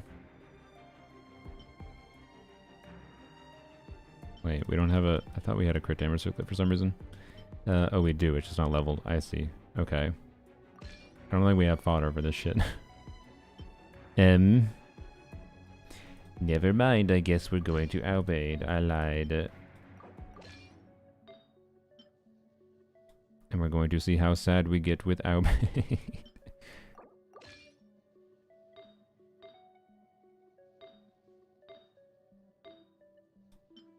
Yeah, there we go. Alright. Albade Contain build 96-100. Let's go. Wee. Oh boy. Columbina stay on the on-field set, I guess. Sure. And then Fischl can be on Serenade. I'm just gonna wager that our Fischl well, oh wait, you have a cracked Fischl. Because you've spent 12,000... Never mind, that's not very cracked. Okay. I thought there was going to be a cracked Fischl, but oh well. 12,000 days of resin wasn't enough for her.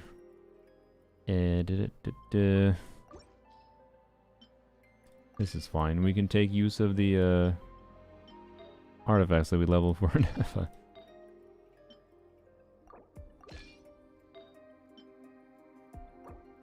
Bam. Perfect Fischl build. Flawless Fischl build. Let's go. We forgot to equip on you. What are you at? No, not you. Tubies.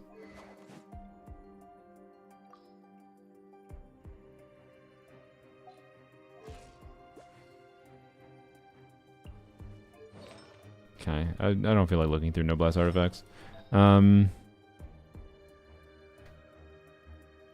But by the way, okay, so genuine. Actually, no, it's a little bit. If you want to get the most damage out of Chongyun, in particular, but also it's just kind of better in general. Noblesse on Shinha, and then Tenacity on Farina. Well, okay, actually, let's be real. Farina's doing enough damage contribution here. She probably wants to be a golden troop, so never mind. But at least put Noblesse on Shinha. Anyways, it will be better. You aren't using Eons on. I'm aware, but I don't think the ER is the problem. I'm not really concerned about the energy. Well, actually, I guess there's no reason not to try using it.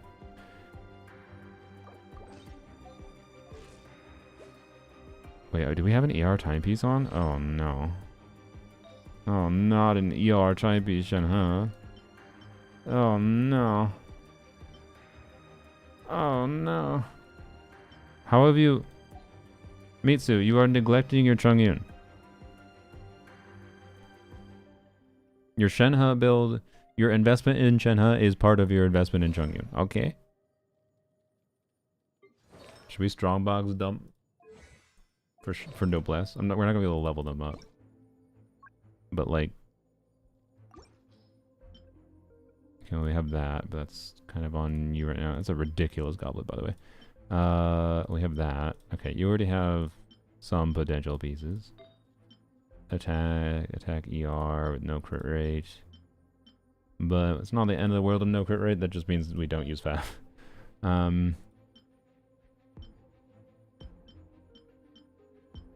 No ER. Fortunate. Triple attack with ER substats would be the ideal. So we actually already have a decent smattering of noblesse pieces. I don't even think you necessarily have to strongbox holding you to maximize attack. The Hoy Labs guides are fucking wrong. Noblesse is better. Hoy Lab guides are based on people, I don't know, being misinformed. Noblesse is better. Anyways, I guess because we're yearning ER timepiece, I'm going back to this so we can cope less. At least then we have a little bit more attack and buff more. Hopefully we don't need the Fab Particles. I know Chongyun doesn't, and I don't think S-Code does, so it should be fine. That weapon might be ideal anyways, even with noblesse, and that's fine. Never in a comfortable place resource-wise where I can just farm artifacts without worrying about the bills. The bills? I mean, have you not been just farming artifacts for Chongyun for like a year?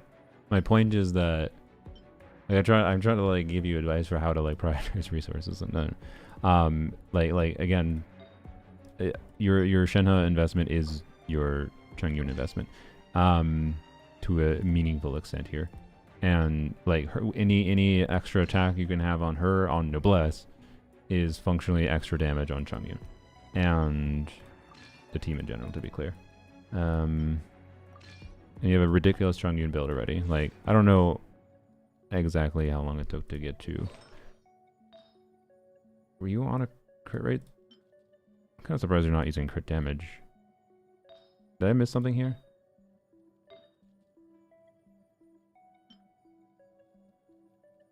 Why are we not on a crit damage cyclet?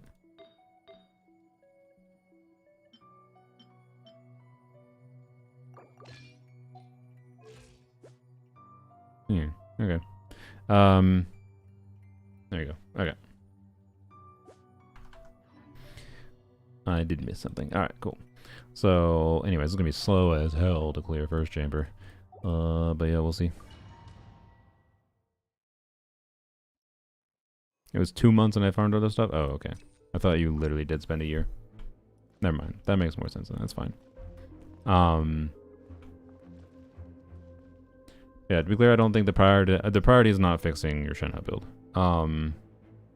But it is a direction that is worthwhile to go towards next.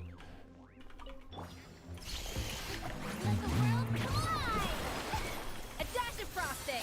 Goose on the loose. Manifest by ordinance divine. I'm waiting for some drain and then bam, 50k, big chunk of damage. Oh my god, this is gonna take us 10 years to get through, guys. I don't know if I can do this. It's gonna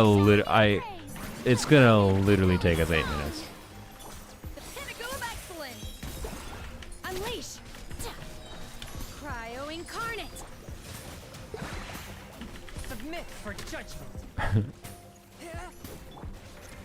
Manifest. Look at them at 30k damages. To be clear, it could be optimized down to take only 5 minutes. A little amuse-bouche. Goose on the loose. Obey. Do your master's bidding. Forth, my blade. From whence you came.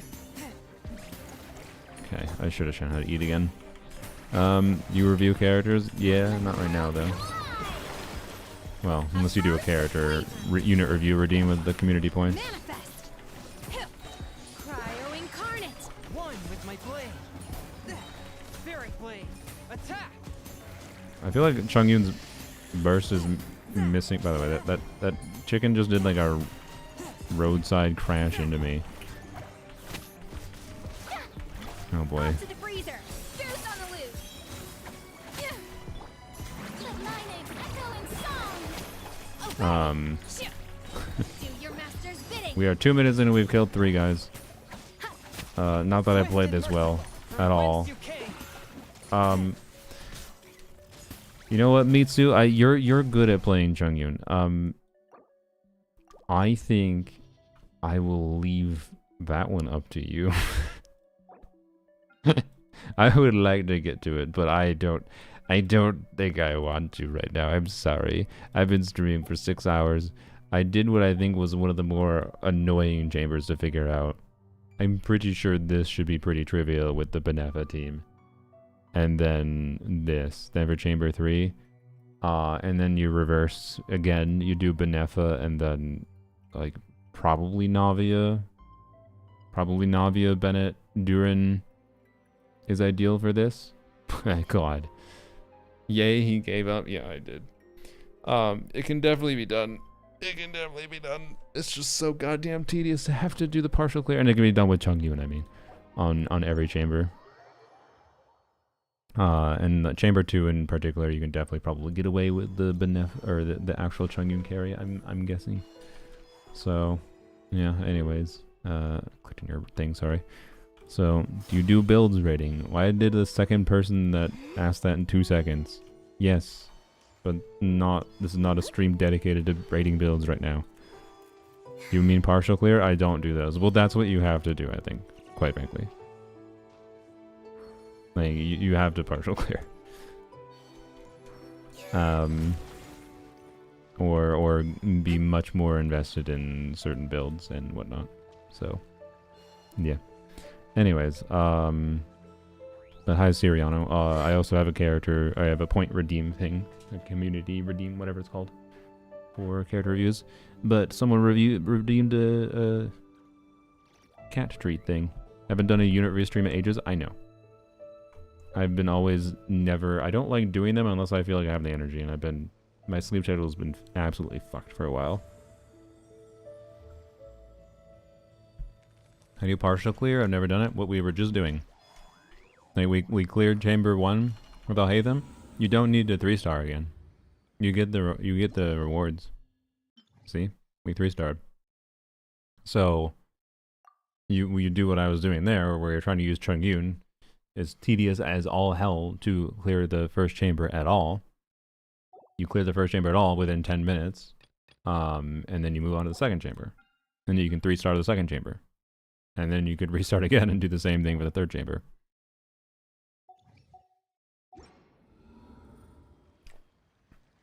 It's awful and annoying though, that's for sure. So I need to see cats and go to sleep. There. I have to go grab a new bag of cat treats. Of BRB. Sounds weird. With how restrictive they've been making abysses lately, I more and more think this is just the strategy people should do if you want to clear fully. Cause this abyss in particular is just weird because like the inclusion of the wild hunt enemies on the second half is kind of opposed to how the first half is the one that at a baseline wants you to have more lunar damage.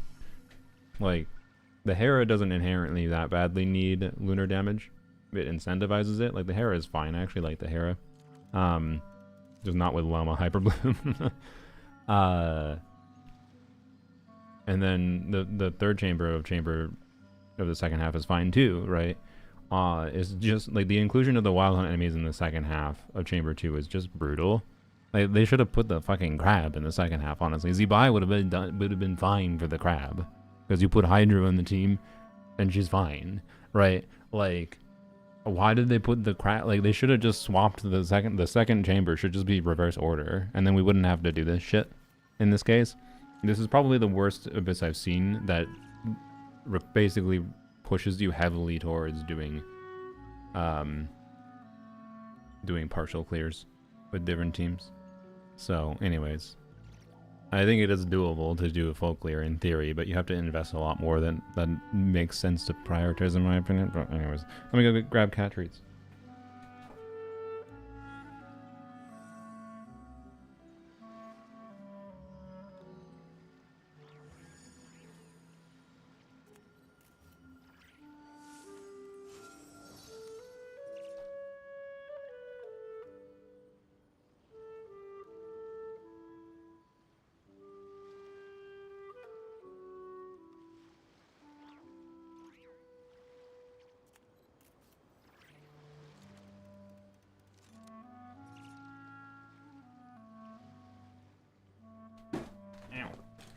Alright. If I see one more chicken, I'm gonna buy Chick-fil-A in anger. Wow. Taking out your rage on the imprisoned chickens of the world. Alright. I think the camera's got fingerprints on it. Yeah. Alright, creatures. They get brand new bag of creamy dairy flavor.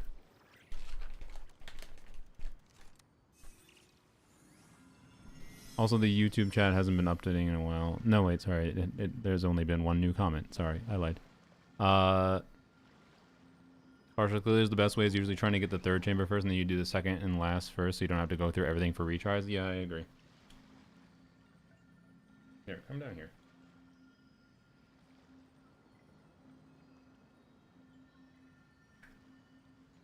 You hear the crunch?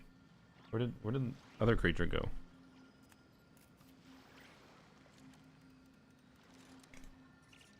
Hello? Oh, there you are.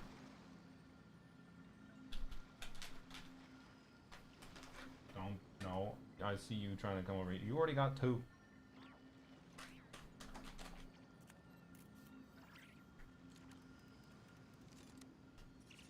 Really?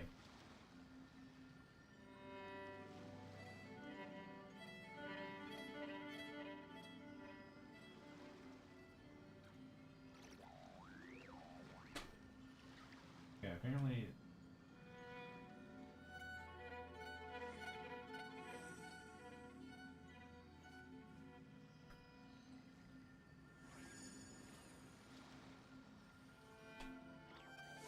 The greed consumes them indeed.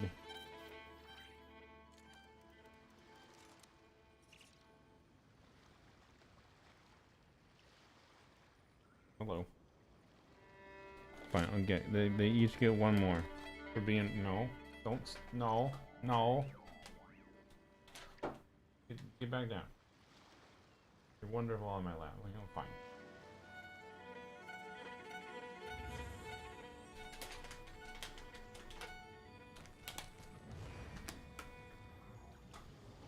Don't. No. Stop it. Stop it. I will not let you... No. No. You've gotten 3.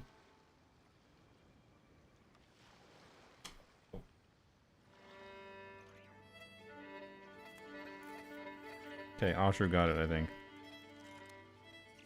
Maybe not. Oh, there we go. Stop it. Okay, these... Okay, I don't know if it's just this flavor or whatever. The dairy flavor.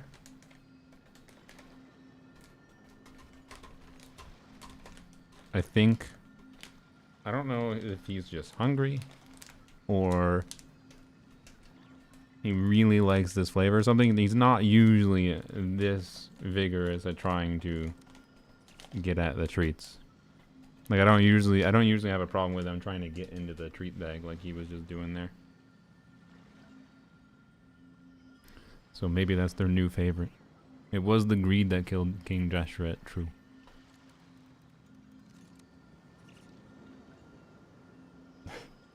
That pose was great.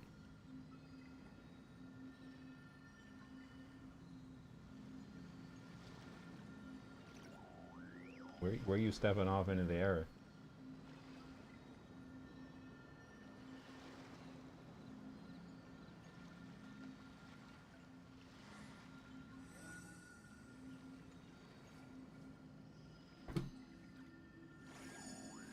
Okay, going underneath.